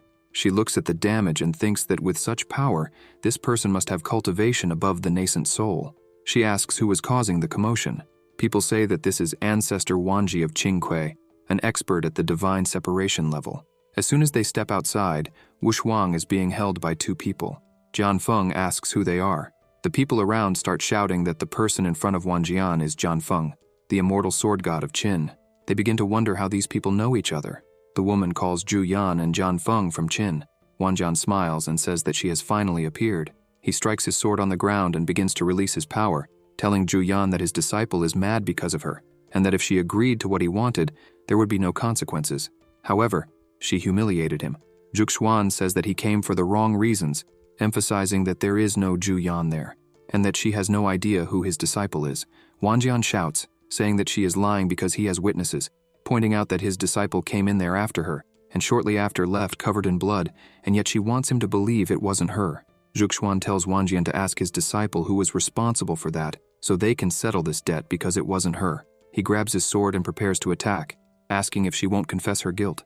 He lunges at her and says that if that's the case, he will destroy her cultivation base, imprison her, and offer her as a slave to his disciple. She dodges the attack, and her swords start moving. She also goes on the offensive, commanding them to release Wu Shuang. The fight continues. Wanjian plants his sword into the ground and defends against Zhuge Xuan's attack.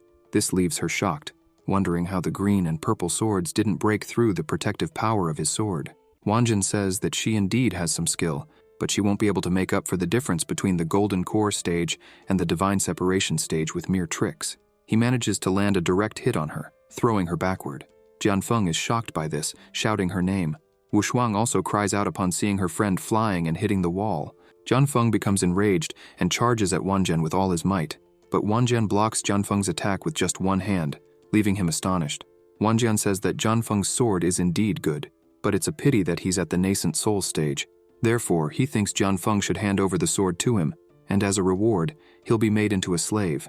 Suddenly, a person arrives, shouting that in the presence of the crown prince, someone dared to be so presumptuous. A terrifying aura emanates from the person, frightening everyone. The man defends against Wanjian's attack as if it were nothing, and says that the crown prince has arrived, so they should lower their swords and kneel to pay homage to the prince. Wanjian asks which prince he is talking about. Behind everyone, a carriage carried by several men begins to arrive. The prince asks the old man to step back. Everyone kneels to greet the prince. Zhuge Xuan and Jian Feng introduce themselves and thank the prince for saving them.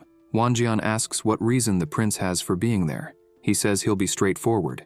If he doesn't get a satisfactory explanation, no one will leave there. The prince, named Yixuan, asks Patriarch Wanjian what kind of explanation he desires. Wanjian points at Zhuge Xuan and says he wants her to renounce her cultivation and become his disciple's slave from now on. Yixuan asks Wanjian if he knows that the girl is favored by his father, and that in the future, she will be the concubine of the emperor of the Longyan kingdom. The people are shocked to hear this. Wanjian starts laughing, and asks if it wouldn't be better to avenge his disciple and also humiliate Elder Ji Shu. It would be like killing two birds with one stone. The old man gets angry, but Yixuan just laughs. He asks the old man not to be rude, because if he offends Patriarch Wanjian and damages the relationship between the Longyan kingdom and the Qingque kingdom, not even 10 heads would be enough to make up for it. Yixuan approaches Zhuge Xuan and says that this situation is truly a shame for him. As a prince, it wouldn't be good for him to rashly offend a strong man from Qingque. He smiles and says that if she is willing to marry him, the story would change because she would become the crown princess of the kingdom. The humiliation of the crown princess would justify his actions, allowing him to act without issues in the future. He asks her what she thinks. The people become even more frightened, realizing that even the prince is interested in her. Zhuxuan thinks that it seems even the crown prince of Longyan did not come to rescue her sincerely. He only came to take advantage of the situation. She reflects that maybe, if she tries hard enough. However, someone suddenly yells for everyone to wait. The protagonist appears behind Wanjian, filled with anger, and tries to strike him, destroying the ground. However, Wanjian manages to dodge. Xiao comments that the visitors from Qingque are indeed strong. The protagonist looks at Wanjian, who now has a cut on his arm, and remarks that if he was able to dodge the protagonist's sword, he must be a special person. Wanjian's disciples ask who that person is who missed his strike, yet still thinks so highly of himself. Wanjian looks at his arm, thinking that while the protagonist's aura is only at the first level of the nascent soul, his sword is extremely powerful. He reflects that despite his physical body being strong, his skin and flesh were cut open by the light of the protagonist's sword. Wanjian begins to gather energy, realizing that he needs to take this very seriously now, or he might die. Xiao says that if Wanjian offends him, as the leader of the Hongmeng sect, he can choose to lose either his arm or his head. Wanjian grabs the protagonist's sword and tells him not to be so arrogant. The sword begins to emit lightning, causing Wanjian to scream in pain and let go of the sword. The protagonist doesn't stop attacking, saying that it seems Wanjian has already chosen what he wants to lose. Wanjian becomes desperate, shouting for the protagonist to wait and not kill him, as he is a servant of the Qingque kingdom. If he dies, the Qingque kingdom might go to war with the Longyan kingdom. Wanjian, terrified, says he is willing to lose one of his arms and begs the protagonist to be merciful. The people can't believe that Ancestor Wanjian has surrendered. This man is a powerful master of the divine stage. Xiao stops his attack and orders Wanjian to make his choice now. Wanjian focuses energy in his hand and aims at his arm, thinking that at this point, with the Hongmeng sect, he can get out of this.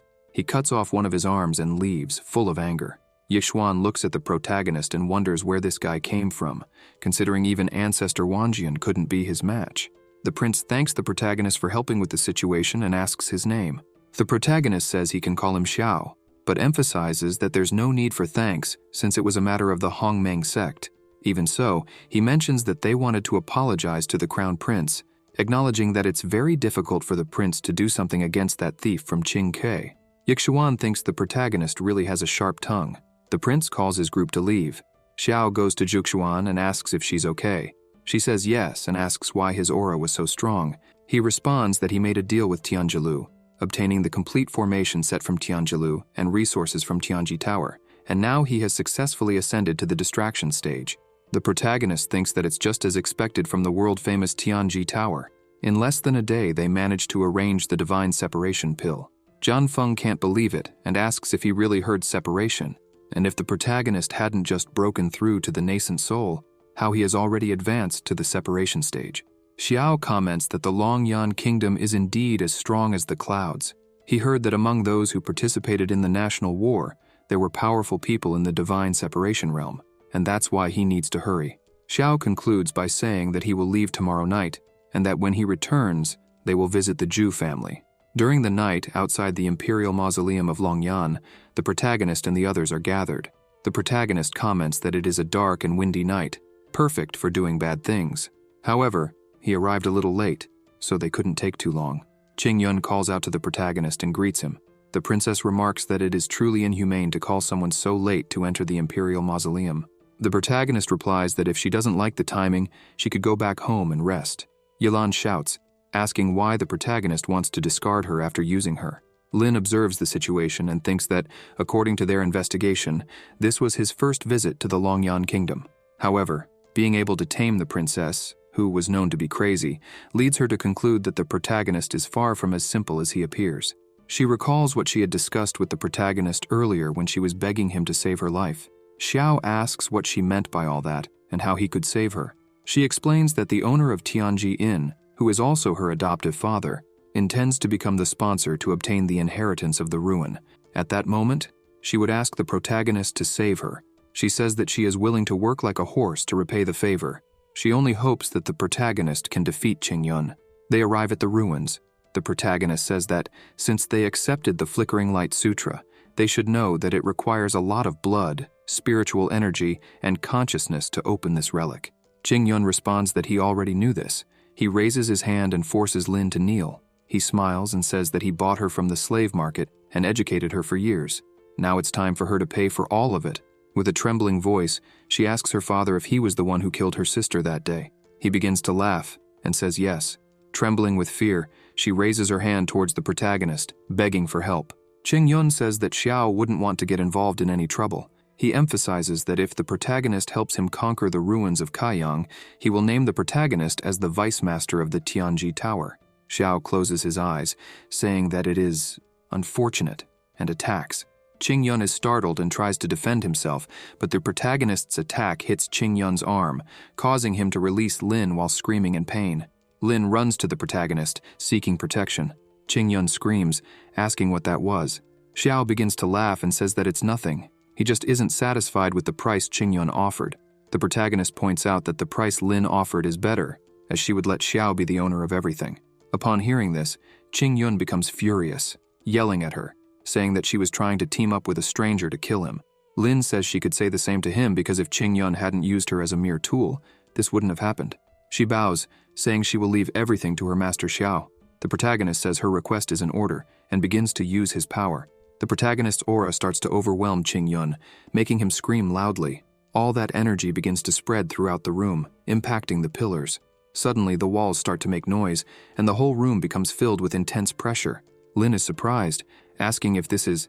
Xiao says that the ruins have been opened and this is their true form. She screams, asking if it's true because she couldn't escape in time. Lin is frightened, remembering Qingyun saying that once the ruins are opened, only one person among all those who entered can leave alive. Fear grips her, and she thinks she will die at Xiao's hands after getting rid of Qingyun. Suddenly, a strong energy concentrates in the center of the room, and someone starts laughing, saying that this is the inheritance of the immortal Emperor Shu Yuan. A man appears there saying that if they want the inheritance, they must accept the trial. The man says that among all of them, the one who survives will be the one qualified to receive Shu Yuan's inheritance. With a trembling and scared voice, Lin tells Xiao that, in the end, they ended up in the same situation. But Xiao had a dark smile on his face. She holds her sword and thinks she's sorry for this, but even if she doesn't want to do it, there is no other way. The protagonist advances, saying that he doesn't want to waste time. Lin is left confused as Xiao attacks the man in front of him. The man is surprised by the protagonist's attitude. Xiao yells at the man to stop pretending and bring the inheritance. The man begins to dissipate, asking how a mortal could have such strength. It's abominable. As the man finishes dissipating, an energy appears in Xiao's palm. He says that this must be the second part of the immortal Emperor Shu Yuan's inheritance, the Kaiyang chapter inheritance. Lin watches this, not understanding. Unable to believe what she just saw, she asks if this is the true way to obtain the inheritance. She asks what really happened to her sister. Lin falls to the ground, crying and screaming for her sister. The protagonist, seeing this, says that people cannot resurrect after death because they die. The living must live a good life to be worthy of the dead's expectations. Lin thanks the protagonist for helping her avenge her sister. She says that in the future, she will do everything she can to help him manage the Tianji building to repay the kindness he showed. As she leaves, the protagonist stands there, thinking that if they use the Tianji Tower's information network to discover the powers of the other ruins of the immortal emperor, it might be asking too much. He thinks that he obtained the Kaiyang chapter through the system, but now he has the main body of the Kaiyang chapter, lid within a lid. Xiao wonders if he can get something better if he gives this to one of his disciples, finding the situation complicated. He starts to think it will take some time to properly study the system's rewards. Also, there's the Tianji building, and he needs to think about how to use it. He becomes irritated, thinking that he's been so busy that he hasn't had a chance to rest. The next day, many men were looking into a room, asking if that was Ju Yan from the Ju family. They were amazed that a woman like her was there, calmly drinking tea. Another man comments that he saw her arrive early, and she's drinking tea. It seems like she's waiting for someone. They can't understand what kind of person she is to be waiting for someone in a place like that. Suddenly, the protagonist arrives and asks why they are so excited. They start to laugh, a bit embarrassed. Yan notices that they have finally arrived. As the protagonist and his disciples walk in, Yan stands up and commands them to stop. Xiao looks at Yan and thinks that she resembles Zhuxuan quite a bit. Suddenly, Zhuxuan looks at her and calls her by name. Zhuxuan grips her swords and asks who sent her there. Yan extends her hand and tells Zhuxuan to come back with her. Xiao steps in front, saying that he knows how beautiful Juxuan is, but Yan can't just take her away. Yan becomes irritated, telling the protagonist not to interfere. She draws her sword and says that if he continues, he can't blame her for being rude.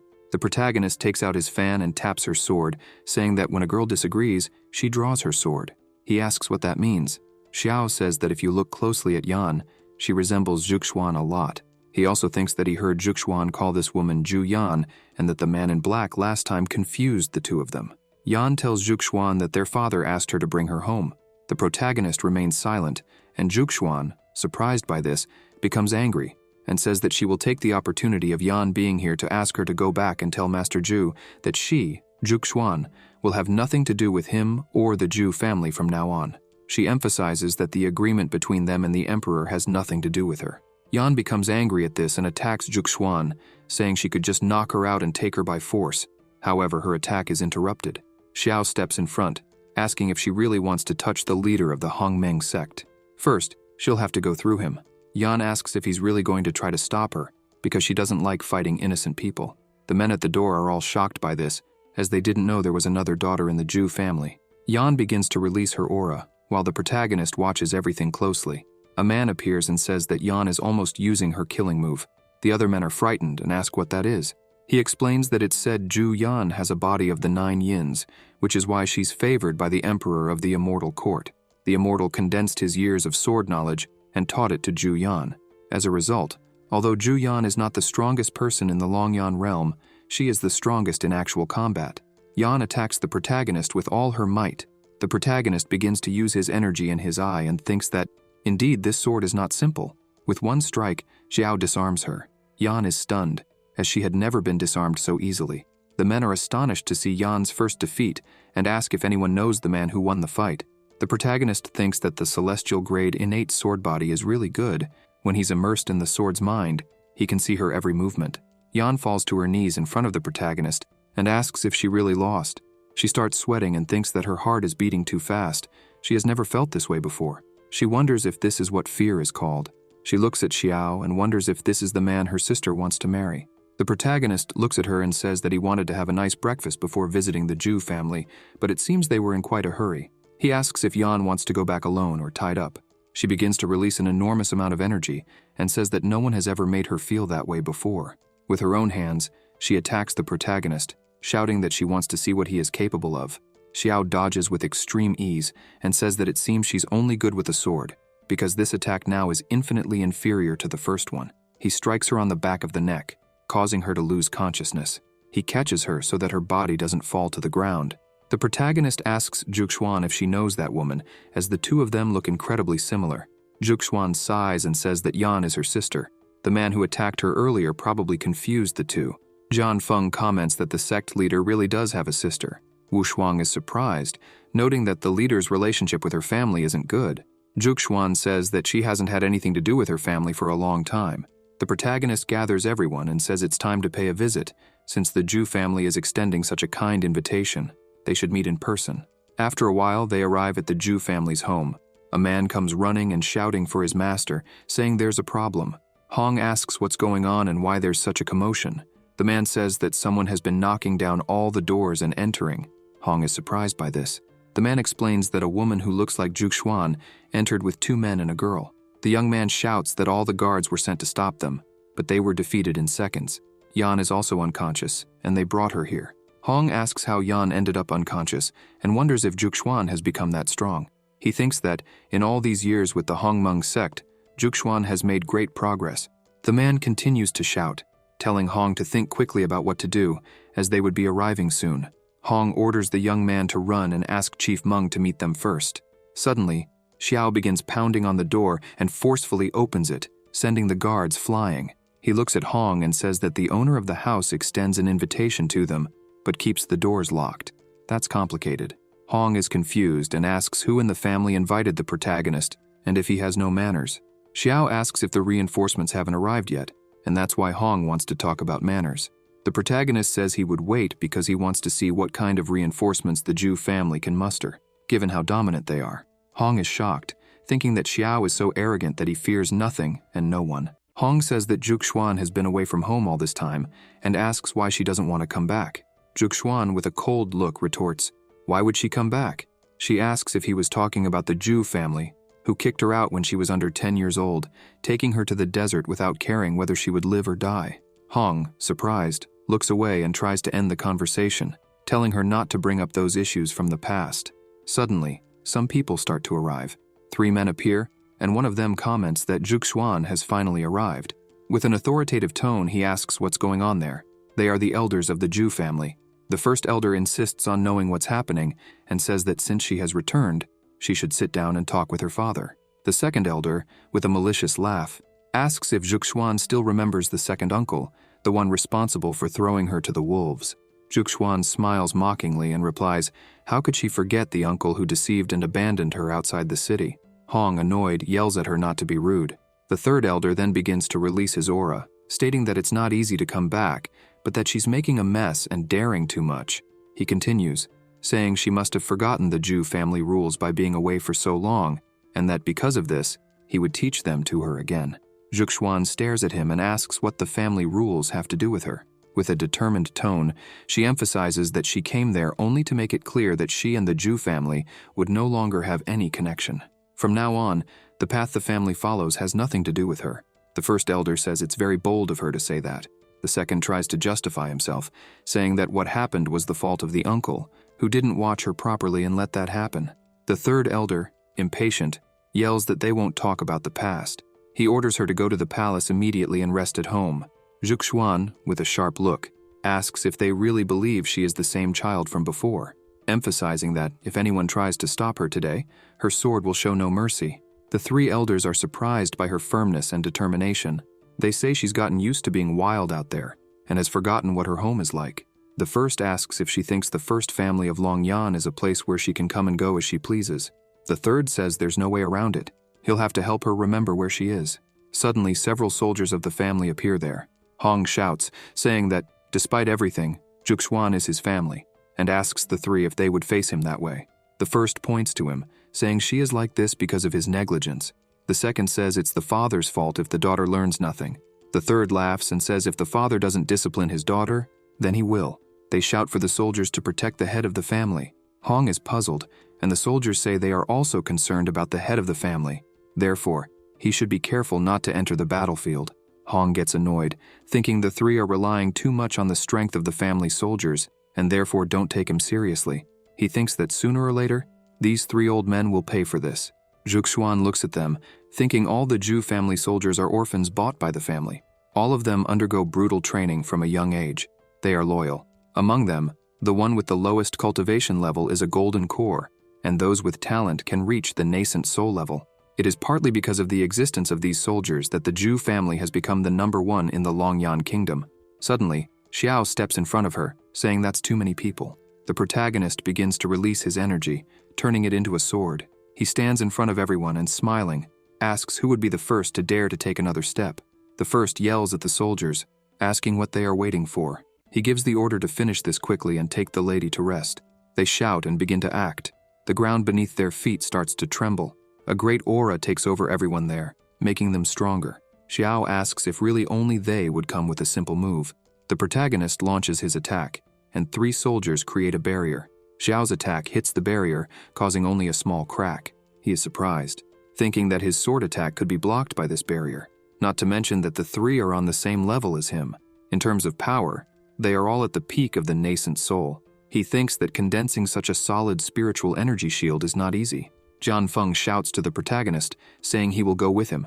However, Xiao replies that it's not necessary, and asks him to stay behind, protecting the others. Zhuxuan is worried, and asks him to be careful as he is going alone. Xiao looks at her, smiling, and asks her not to worry. Hong is surprised to think that the unit formation can unite the cultivation levels of the people in the formation. Those 3 soldiers are the best among the Zhu family warriors.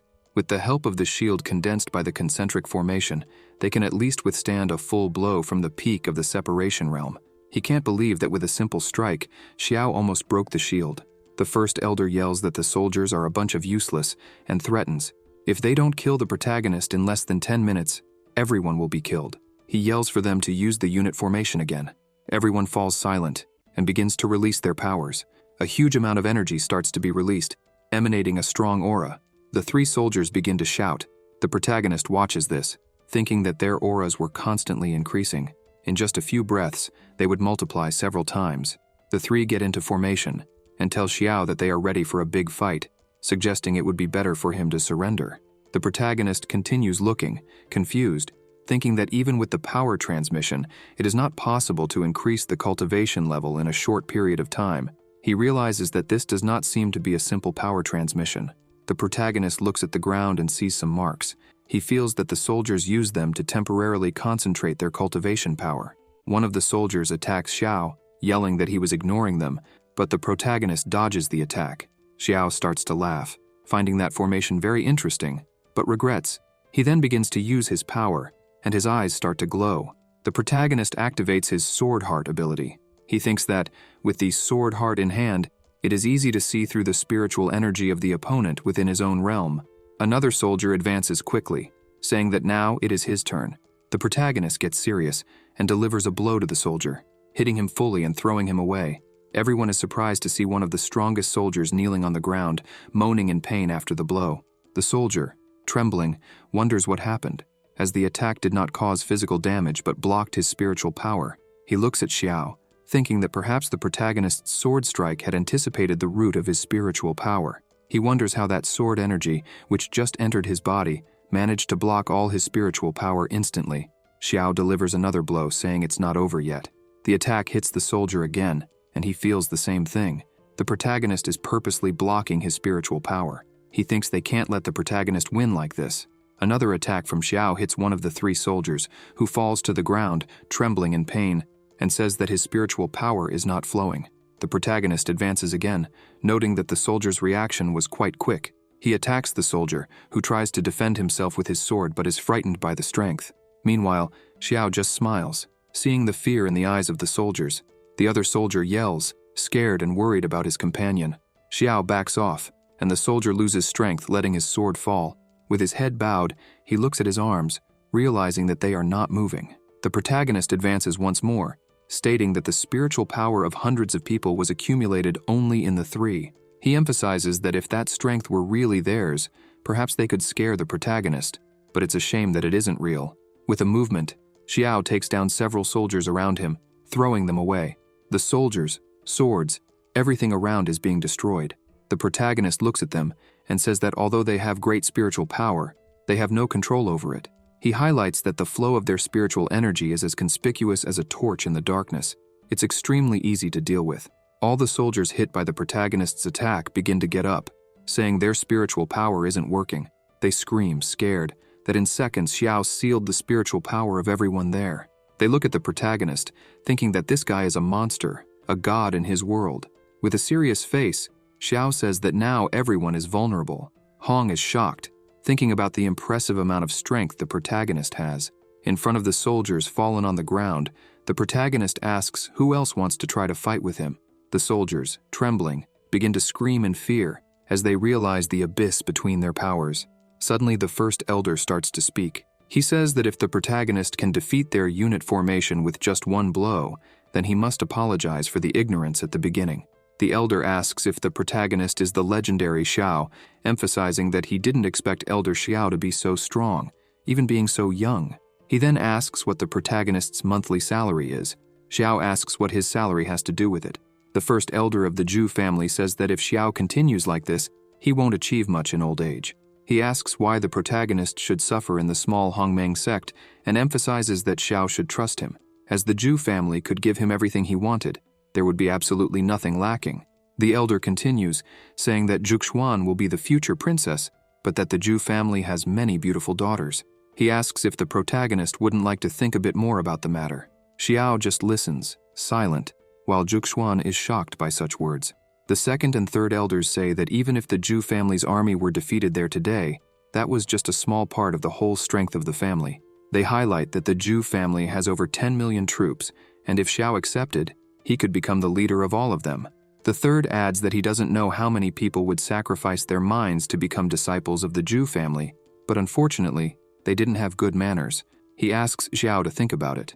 The protagonist says that the Zhu family is really worthy of being the first aristocratic family in the kingdom of Longyan, and that the offer really isn't bad.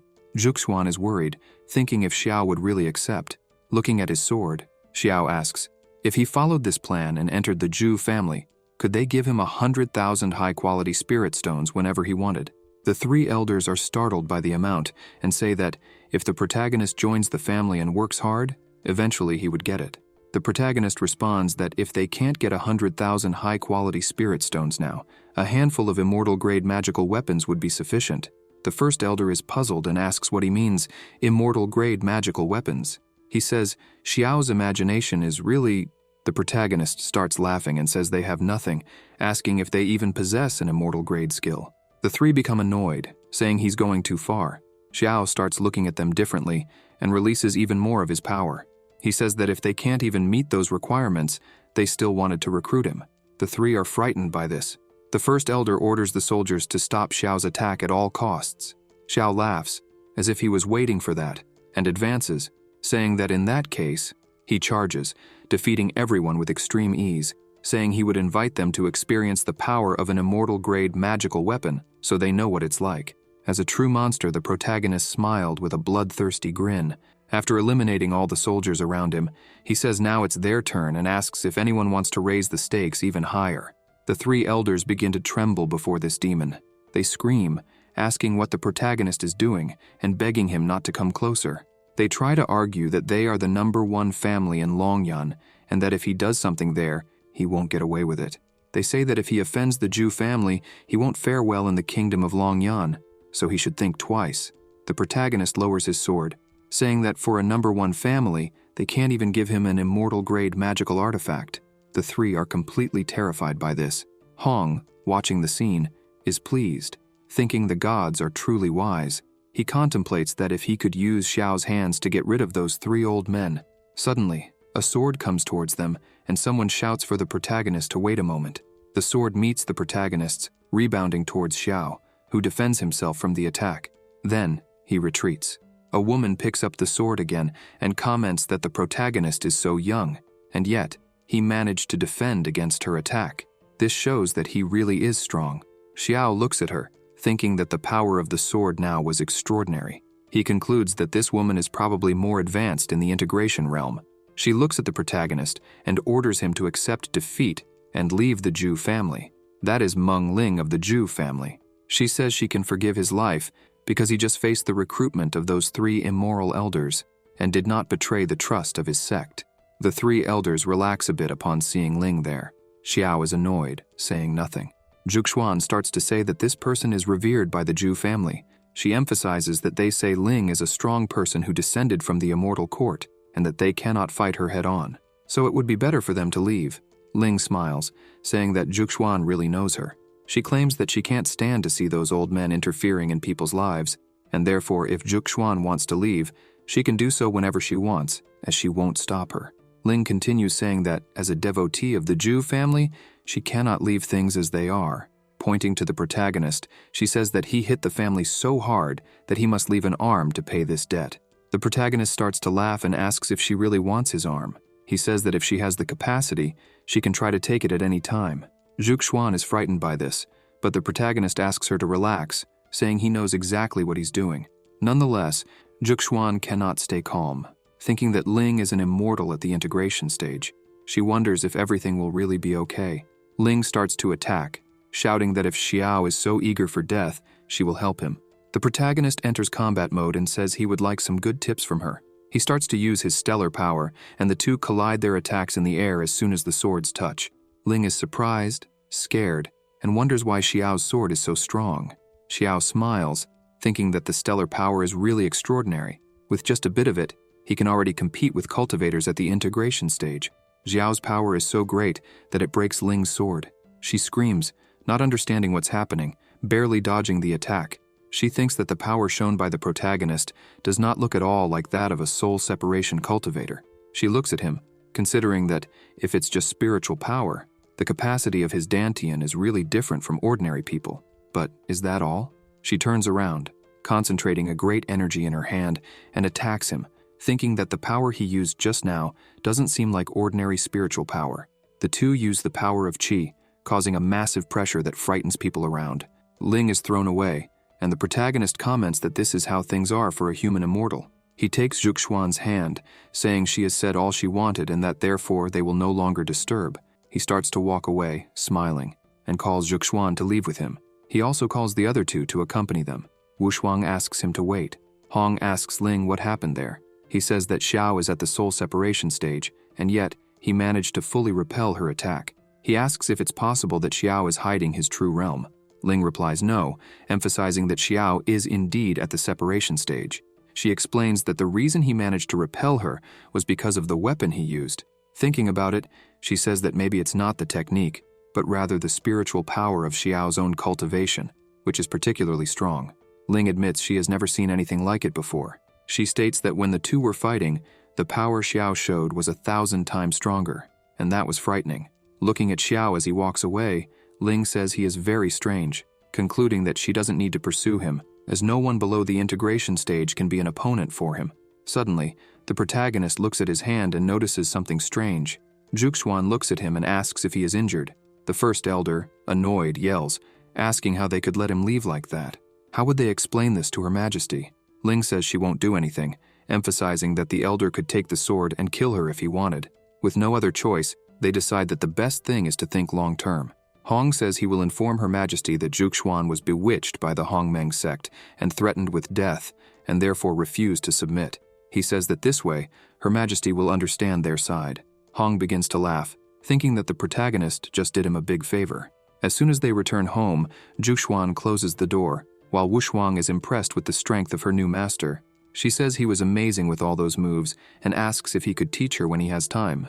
Jianfeng explains to her that her current foundation is unstable, so she cannot learn whatever she wants. He emphasizes that their master has deep skills and talents.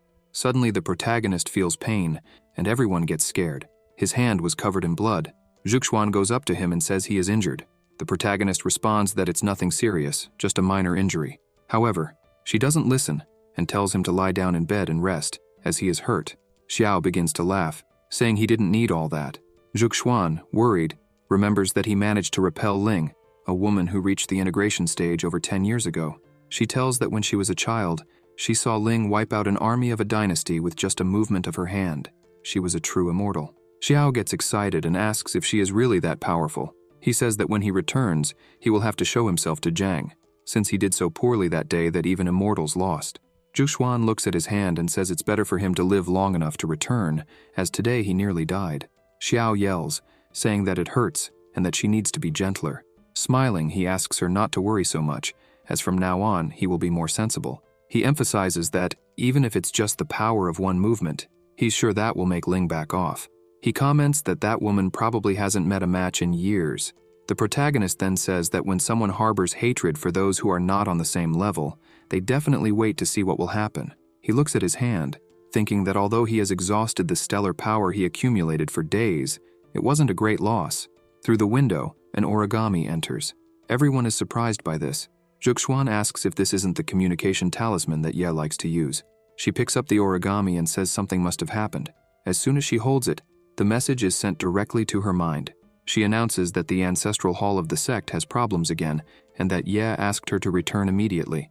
The protagonist looks at her and says that the matters of the sect are important, and asks her to go back alone, as he will use this time to recover from his injuries and prepare for the national destiny battle. She gets up and says that she's fine, that she will wait for him at the sect. He smiles and says that the Hongmeng sect is in her hands. As soon as she leaves, Xiao begins to meditate, thinking that he has leveled up very quickly, and that now it's time to stabilize his cultivation. He tells the other two to get ready, because they will follow him to the highest peak there in the morning, and they will all go on foot. Wushuang gets all excited, celebrating that she will learn something new, as she is very strong. Jianfeng is a bit confused, thinking that his master said he was going to train alone, but now he wants to train them too. The next morning, they are climbing a mountain, each carrying giant stones in their hands. The system says, "You have taught your disciple to cultivate. You have gained 200 days of cultivation." Later he teaches them to fight, and once again the system screen appears. For fighting within a martial arts arena, your combat experience has increased. After that, he also took some time to train alone, and the system alerts. Trained alone, improving. Alongside Lin, they look at a sword, and the protagonist comments that it is a great and beautiful sword. Lin says she will arrange to have the sword brought to the protagonist's house. The system appears saying, "By managing the Tianji Tower, your assets have increased." They then go to a Longyan Shangguo transfer formation site. Xiao asks why Chongling has not yet appeared and gets annoyed, asking if they are really in the right place. Suddenly, the teleport starts to work, and he says someone is coming. Ying, Yefan, and Chong appear there. Ying explains that something delayed her on the way, and that she ended up making her master wait all this time, apologizing for that. Xiao asks her what the point of being so polite is if they are master and disciple. Yefan looks at the protagonist, thinking that it has been a few days since they last saw each other, but his aura was even more unpredictable than before. Xiao asks how he is, and if he has improved his cultivation recently. Showing respect, he responds that not as much as the protagonist. The protagonist asks where Wei is. Ying says that he is settling in after advancing recently, and preparing for the catastrophe that could happen at any moment. Xiao asks what they should do, since one person is missing. Ying points to herself and says it has been a long time since they last met, asking if he hasn't noticed anything different about her. The protagonist observes her carefully and says that today she was wearing a brilliant woman's dress. She gets annoyed and yells that she has advanced to the nascent soul realm, a nascent soul. The protagonist says he already knew, that he was just playing with her, and that he saw when she came out of the transmission matrix. Xiao emphasizes that she has been training hard recently, and fortunately, he has a low-grade celestial sword to give her as a reward. Ying takes the sword, overjoyed, lifting it and thanking her master. The other two are astonished by the celestial sword. Xiao tells her that since she awakened the supreme physique, everything has changed, and that her cultivation speed is like a rocket. Yefan observes the protagonist again, thinking that giving a celestial sword like that to a disciple, this guy is complicated. He concludes that he needs to be very careful with the protagonist. Xiao calls them to hurry up, or they might miss the opening of the ceremony. The system appears saying, detected that the host delivered to his disciple a chi-scaled sword, low celestial ranking. The reward will be doubled, and the host will be rewarded with 2 low celestial grade chi-scaled swords. After a while, they all start heading towards the ceremony. As they walk, a large bird passes by them. On top of the bird is a woman, known as Lady Redbird. Wushuang points and asks what that was. Chong answers that it's the Redbird, the divine beast of Lady Redbird. Wushuang, confused, asks what a divine beast is. Ying explains that it is said that some monsters gradually purified their bloodline as they practiced, and in the end, managed to cultivate the true form of ancient beasts. The last time she saw a beast like that was during the War of the Nations. Since the collapse of the Celestial Order, nothing in that world has crossed the fusion realm and ascended to immortality. Therefore, there is a significant difference between the great powers of the integration realm and those below this realm. That is why immortals created their own immortal courts, to distinguish themselves from mortals. Ying points out that the tradition of the true Lord Qinglong presiding over the national fortune battle continued for 100 years, but this time, they suddenly changed the name to Redbird. She asks if something bad happened in the immortal court. Yefan looks at the bird, thinking that he and Zhu Xiao would meet again in this life. He recalls that in his past life, he accidentally broke space at the Imperial Monument and met Ying. She discovered that he had a spiritual body and invited him to participate in the battle of national destiny. In the battle, they pushed him to the limit and forced him to reveal his trump card in front of everyone, the ancient mantra. The ancient mantra is the mantra of the celestial path, passed down from generation to generation by spiritual beings. Now, only the fragments remain. He managed to gather the 9 letters and, thus, can communicate with the celestial Tao, becoming the spokesperson of the celestial Tao. The immortal court awaits this. In his past life, he was pursued by the immortal court and had no means to exchange the 3 letters of truth that were under the protection of the Redbird. He remembers her saying that it was really an ancient mantra and ordering him to stay by her side. However, for those who practice the 9 letters mantra, the practitioner's mind is slowly corrupted by the spiritual path. Only a spiritual body with spiritual consciousness can resist this corruption. Fortunately, the Redbird was unaware of these side effects, and with a few tricks, he made the Redbird monarch kneel before him. He thinks that, in this life, having already gathered the 5 true words in advance, he should be able to confront someone from the integration realm level. This time, he thinks he won't reveal his trump card in front of everyone, but the Redbird monarch will also be in the palm of his hand. Xiao looks at Yefan, thinking that after seeing the Redbird flying, his spiritual energy fluctuated a bit. He wonders why Yefan was so moved to see the Redbird monarch. Telepathically, the protagonist asks Ying if she has been keeping an eye on Yefan. She responds affirmatively and comments that he seems to have a special intelligence network, always managing to know in advance the whereabouts of some celestial materials and earthly treasures. She says she found this useful, so she decided to keep him close. Xiao thinks that Yafan has always acted secretly and never made much noise, but his cultivation hasn't fallen behind at all. He reflects that this doesn't seem like a simple time travel, but rather a reincarnation. The protagonist looks at Yafan, thinking he needs to find an opportunity to observe him better. Meanwhile, in the Dragon Realm, the Red Bird was there, along with several people. A man, smiling, welcomed everyone to the Dragon Realm. He explains that for the next 10 days, they will compete in the second round of the final phase. They begin to distribute various tokens to the people, saying that these tokens contain the power of their nations, one for each of them. He explains that the next task is to protect their own tokens and take as many as they can from others. The power of national destiny will help them in the final round, but until then, he asks that everyone make sure not to kill each other before the final round, emphasizing that, if they try anything, they should be careful not to lose the tokens and be eliminated over the next 10 days. He warns that after 10 days, the team that has lost all its tokens will be eliminated. Furthermore, the forces of the same dynasty cannot kill each other before the last superior field is decided. After explaining everything, he wishes everyone good luck. Xiao suggests they should keep their own tokens while taking as many as possible from others. It's a simple and harsh rule. Jian Feng comments that, according to the rules, even if they did nothing and merely kept their own tokens, they would still light up in 10 days. Only in the end, they might have slightly less power to protect others.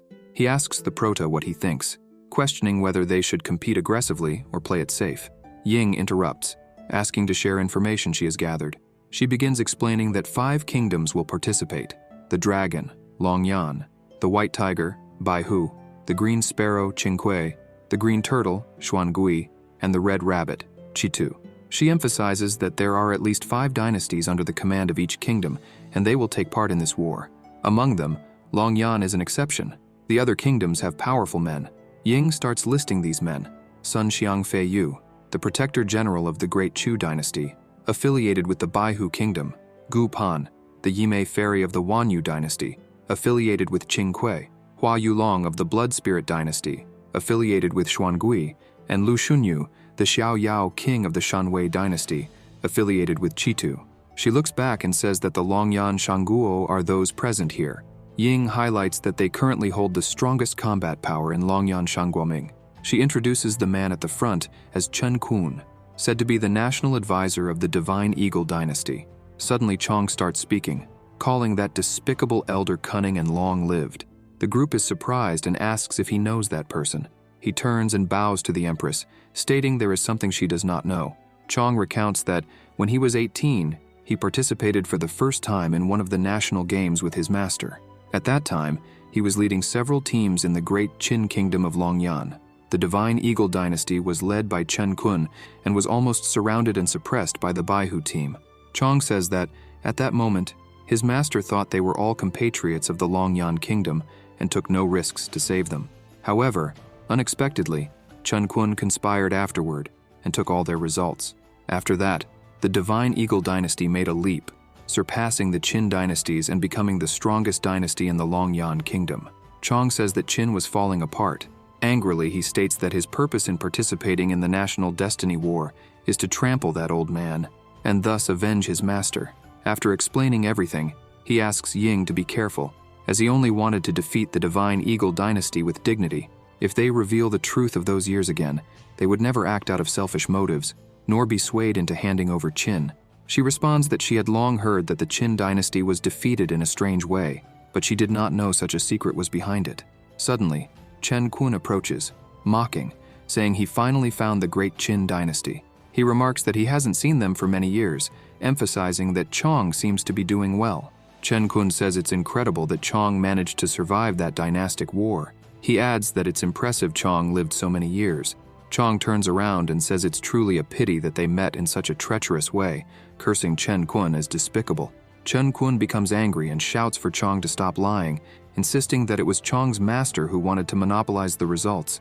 He claims he was merely fighting for everyone's interests, yet Chong's master almost killed him. Chen Kun states that he is too magnanimous to argue with someone like Chong, but it was Chong who started making noise. This infuriates Chong even more. Chen Kun turns his back, declaring that the Divine Eagle dynasty has arrived to cooperate with the other camps in the Longyan Kingdom. As he looks ahead, he finds himself face to face with Xiao, who is staring at him intently. Chen Kun asks what Xiao is doing there. The Prota begins to smile and places his hand on Chen Kun's shoulder, saying that he saw ashes falling on Chen Kun's body, so he was just cleaning it off. Suddenly, he starts to envelop his hand with his aura. Chen Kun slaps his hand away, yelling for him to get out of his way. One of Chen Kun's team members says there's no need to pay attention to these youngsters, as everyone knows how great Master Chen Kun is. Two other men comment that they've been provoking Chen Kun from the start. Qin is isolated and defenseless this year, and it seems like they'll keep sinking. Chong is trembling with anger, shouting that Chen Kun is despicable. He smiles, apologizes, and admits that he acted impulsively, which caused a clash between them and the Divine Eagle dynasty. Ying smiles and says it's fine. She believes him, emphasizing that breaking ties with such scum isn't a bad thing before it's too late. Xiao agrees, saying the Empress is right since they wouldn't want to be associated with such trash. He adds that, in his opinion, they should play it safe. Even though they aren't allied with any major force, they don't need to be timid and should act when the right opportunity arises to collect tokens. The Prota closes his fan and comments that the spiritual energy in that dragon realm is rich, with many geniuses and treasures. These opportunities are rare. Additionally, they could use the next 10 days to explore and enhance their cultivation. It won't be a wasted trip. Zhao mentions that he has scanned the surroundings with his spiritual awareness. He discovered that the power of the 5 elements in the dragon realm is particularly strong. He believes there must be 5 elemental ley lines in the dragon world, and the closest one to them at that moment is the fire spirit ley line within the volcano. The Prota asks if anyone is interested in checking it out. Ying notes that, based on what she's observed, the Divine Eagle dynasty members are experts in fire techniques, so she thinks it's very unlikely they would miss this opportunity. Thus, they were bound to encounter them.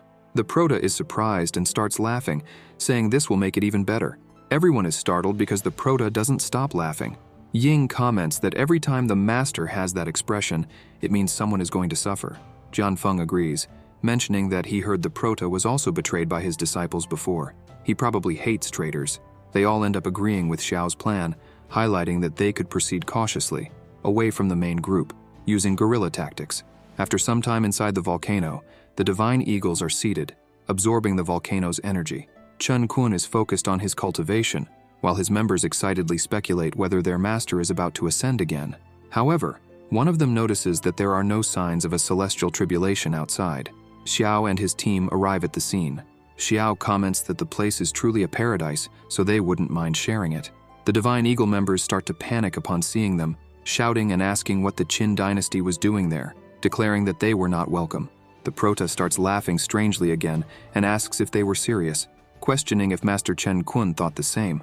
Suddenly, Chen Kun begins to open his eyes, and his disciples start cheering, saying that their master has finally awakened and will now teach the Prota a lesson. A strong aura begins to envelop Chen Kun, while the Divine Eagle members shout that the Qin dynasty should leave now, because once their master acts, they won't be able to escape.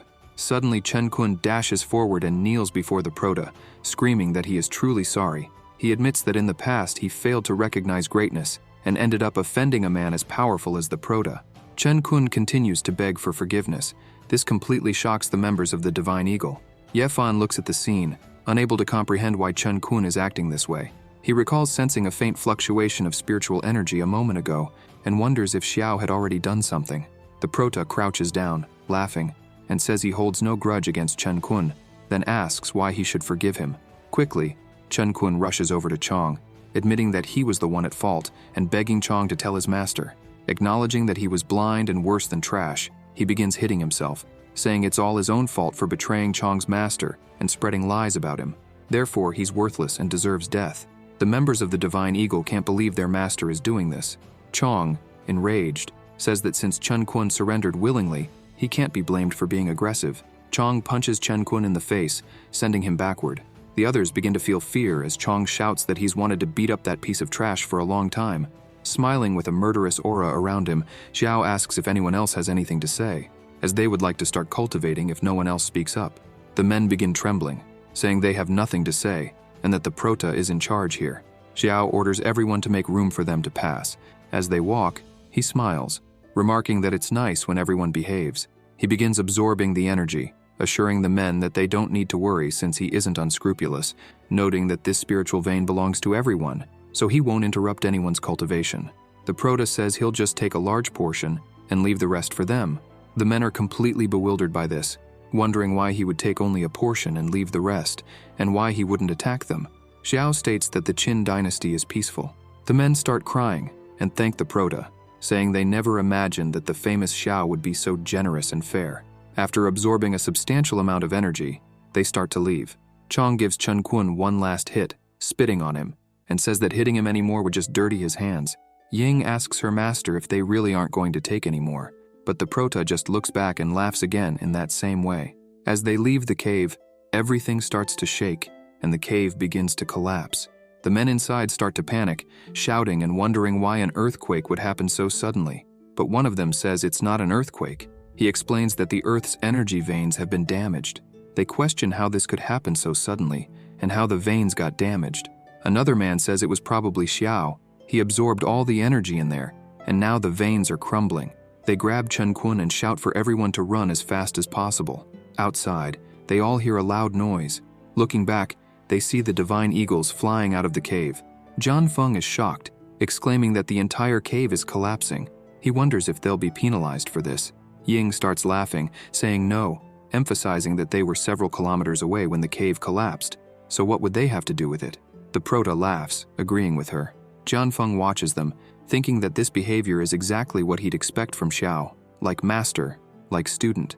Ye Fan observes the Prota, thinking that draining nearly all the energy from the veins in an instant isn't something just anyone can do. He wonders how many more secrets Xiao keeps with him. The Prota calls for his sword, saying they'll now go hunt other cultivators from other factions, as he wants to see what valuables they might have. They begin to follow the divine eagles, who quickly approach another group. As they arrive, the leader of the group, known as the Crystal Water Kingdom, asks Chen Kun how the preparations are going and where the items are. The divine eagles try to hide their situation, but the leader shouts, asking what happened and where the items are. He begins to explain that earlier, his brother was injured by the icy chill of a beast from the lake depths. Chen Kun had said that if he absorbed the firepower from the volcano, he could heal the leader's brother. Frustrated, the man says they gave all their spiritual stones and artifacts, and now the eagles took everything and came back empty-handed from the volcano. Angered, he and his group released their auras, asking if the eagles were thinking of escaping. The eagles start shouting that they weren't trying to flee, they just had no other choice, emphasizing that it was all the Qin dynasty's fault. While they argue, Xiao appears, saying he just heard that someone was injured by an icy cold attack. Smiling once again, he shows a flask, saying it contains the power of spiritual fire, and asks if anyone needs it. The members of the Crystal Water Kingdom start smiling, confirming that it indeed contains spiritual fire energy. The Eagle members become furious, accusing the Prota of having the audacity to appear before them again. They insist to the Crystal Water leader that it was the Prota who turned Master Chen Kun into a fool, and that they shouldn't trust him. But the leader, irritated, asks if they really expect him to trust the Eagles, who had previously been relied upon but failed to deliver the firepower they had promised. After this heated exchange, they turn to the Prota and bow, showing respect. The leader explains that one of their allies urgently needs the power of fire to survive and asks how much the Prota wants for it. The leader adds that they are currently poor and can barely afford food, but he assures Xiao not to worry because they represent the Crystal Water Kingdom, emphasizing that they are people of honor who would never take something without paying. He promises a generous reward later. Xiao tosses the flask to them, saying they don't need to speak that way with him since they are all part of the Blazing Fire Kingdom's faction and should help one another. He questions why he would want a reward. They receive the flask with tears in their eyes, saying those words were truly comforting, noting that the Prota is indeed a genuinely good man. They glance at the eagles and comment that he is completely different from those fake nobles of the Divine Eagle Kingdom, who talk big in critical moments, but return empty-handed. The eagle members protest, saying it's unfair to call them fake nobles, as they had their reasons.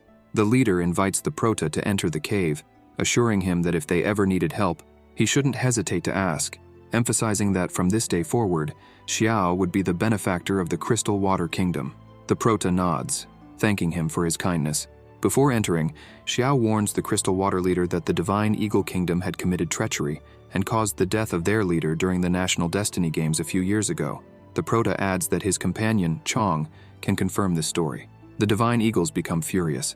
Chong laughs, saying he feels relieved and assures Xiao that if he ever needs anything, he only has to ask, as the Taisu sect owes him a favor. After entering, the Prota approaches a man lying on the ground and begins to examine him.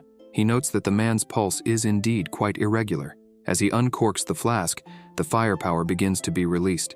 He decides to start with the fire energy, which quickly spreads throughout the man's body.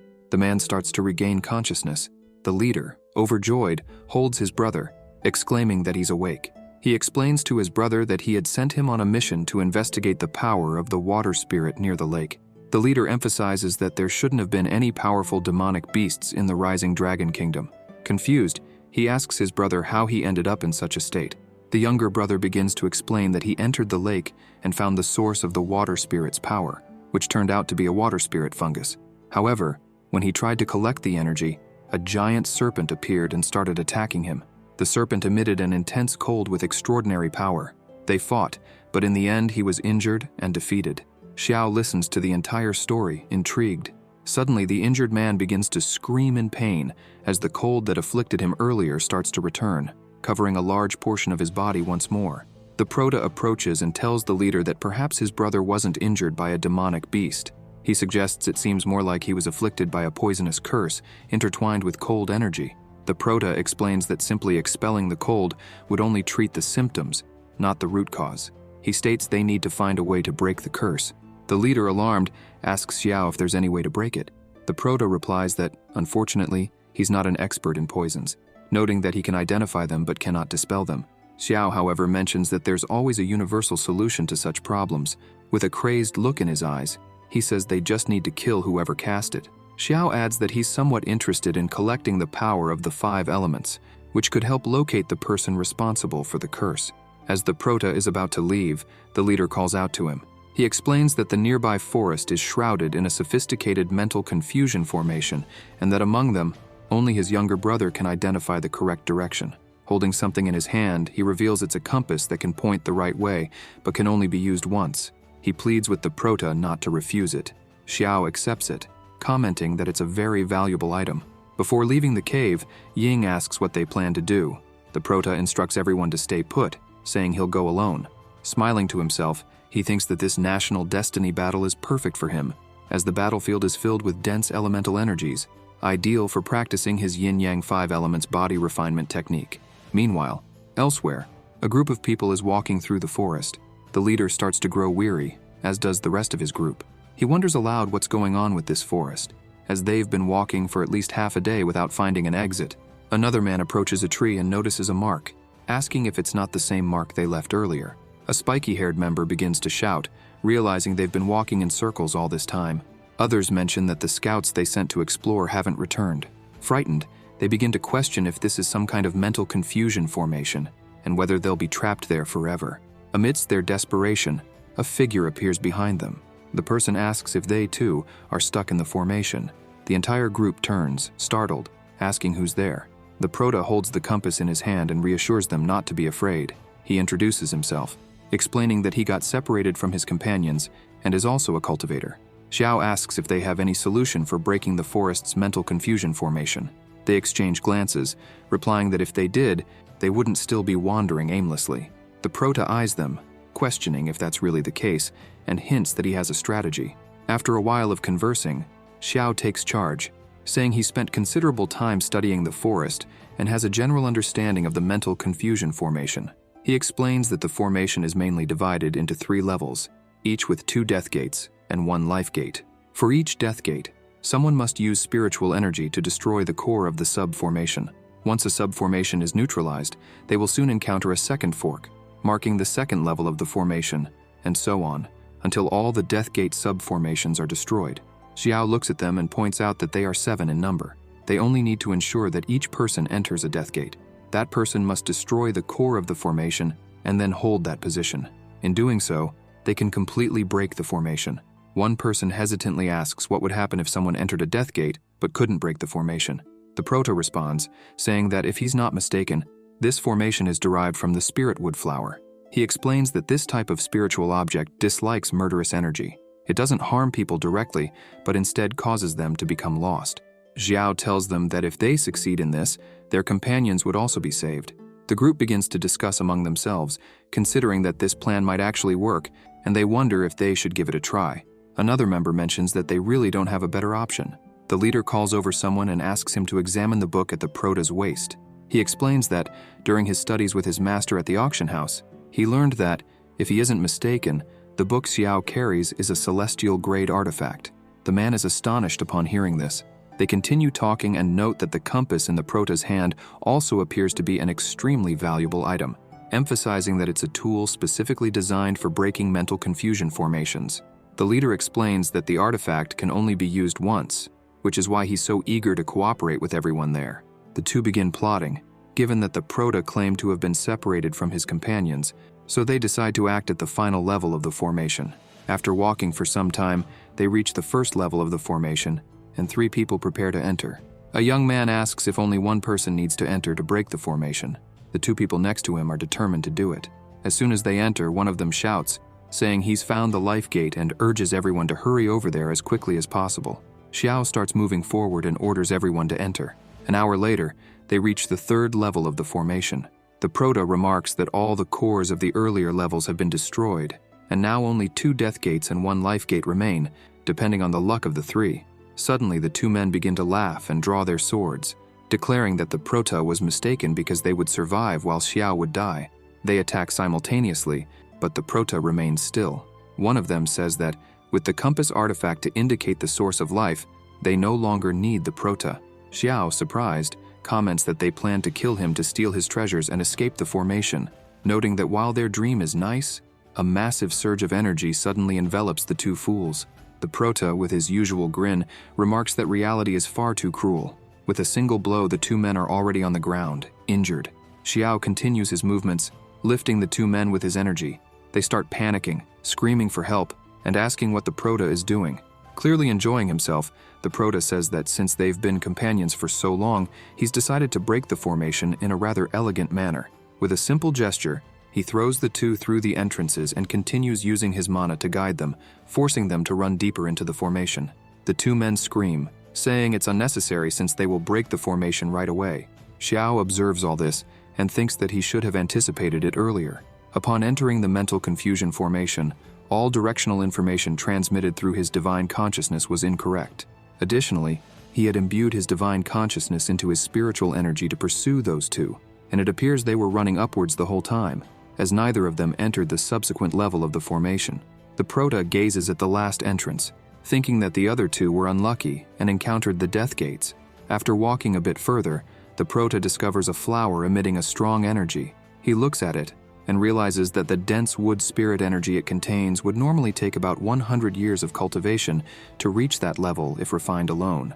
Ready to harvest the flower, he thinks to himself, how lucky he's been this time. Just as he secures it, the rest of the group catches up, exclaiming that the mist has finally dissipated. The prota turns to them and says that since the mist has cleared, he can now leave. Everyone thanks him for his help, while some members cry, saying that there are still good people in this world. One of the traders trembles in pain after the beating he took. Another member turns around, sees his colleagues in such a state, and is horrified, asking what happened.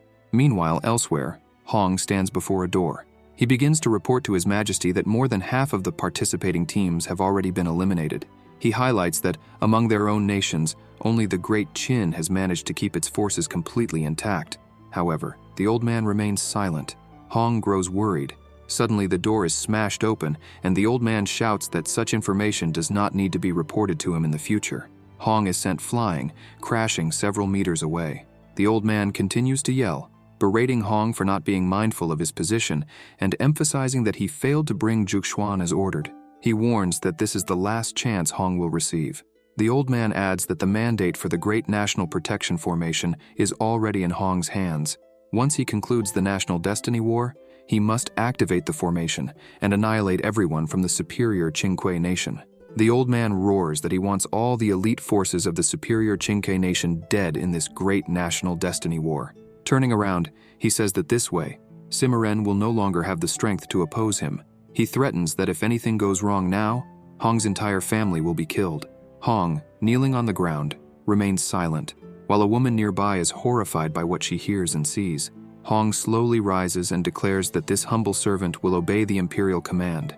The old man orders the woman to inform the princess. However, the woman bows low to the ground, explaining that Princess Yilan, upon hearing of the great Qin's accomplishments, has started breaking things again. She admits she lacks the courage to go and calm her down. The old man retorts that if the princess wishes to break things, they should let her do so until she calms down. He instructs the servant to replace each broken item with a new one, and if there aren't enough items, she can take whatever she needs from the imperial treasury and let the princess break them to her heart's content. The woman agrees to do so immediately, all the while thinking about how many valuable treasures are being sacrificed just for the princess's tantrums. In her thoughts, she reflects on how much the old man spoils that arrogant princess. Meanwhile, back in the trial, Xiao stands by a lake, remarking that from a distance, he can sense a strong water energy. He's certain the source is deeper down. As he continues to observe the lake, he notes that there seem to be at least 8 peak nascent soul level auras surrounding the area. He comments that only a few manage to escape the illusion formation. Without hesitation, he dives into the lake, planning to first conceal his aura and investigate the situation. The deeper he goes, the denser the energy becomes. The prota reflects that it seems the information he received was accurate. The source of the water energy is likely at the bottom of the lake. After swimming for a while, he finds something on a rock and wonders if that might be it. Xiao stops near a flower and questions why there's no spiritual beast guarding such a treasure. However, behind him, a giant serpent is lurking. The serpent attacks fiercely, catching the prota off guard. He quickly turns around to block the initial strike. As he holds back the serpent's attack, he's surprised, sensing something strange. If he focuses closely, the aura of the serpent feels oddly familiar. He suddenly recalls that this aura matches that of a guard who worked for the governor's son in the city of Luoyun. The prota is puzzled, wondering how that aura could be coming from this serpent's body. The serpent lunges to bite him again, but the prota manages to distance himself while questioning whether Wu Ming had been devoured by the serpent. He starts to laugh, thinking there's no way Wu Ming could have turned into this serpent. Summoning his swords, he commands them to attack. Multiple swords strike the serpent's body, causing it to scream in pain as it's bombarded by the relentless assault. If you enjoyed this video, subscribe to the channel, hit the bell icon, and like the video. Thank you.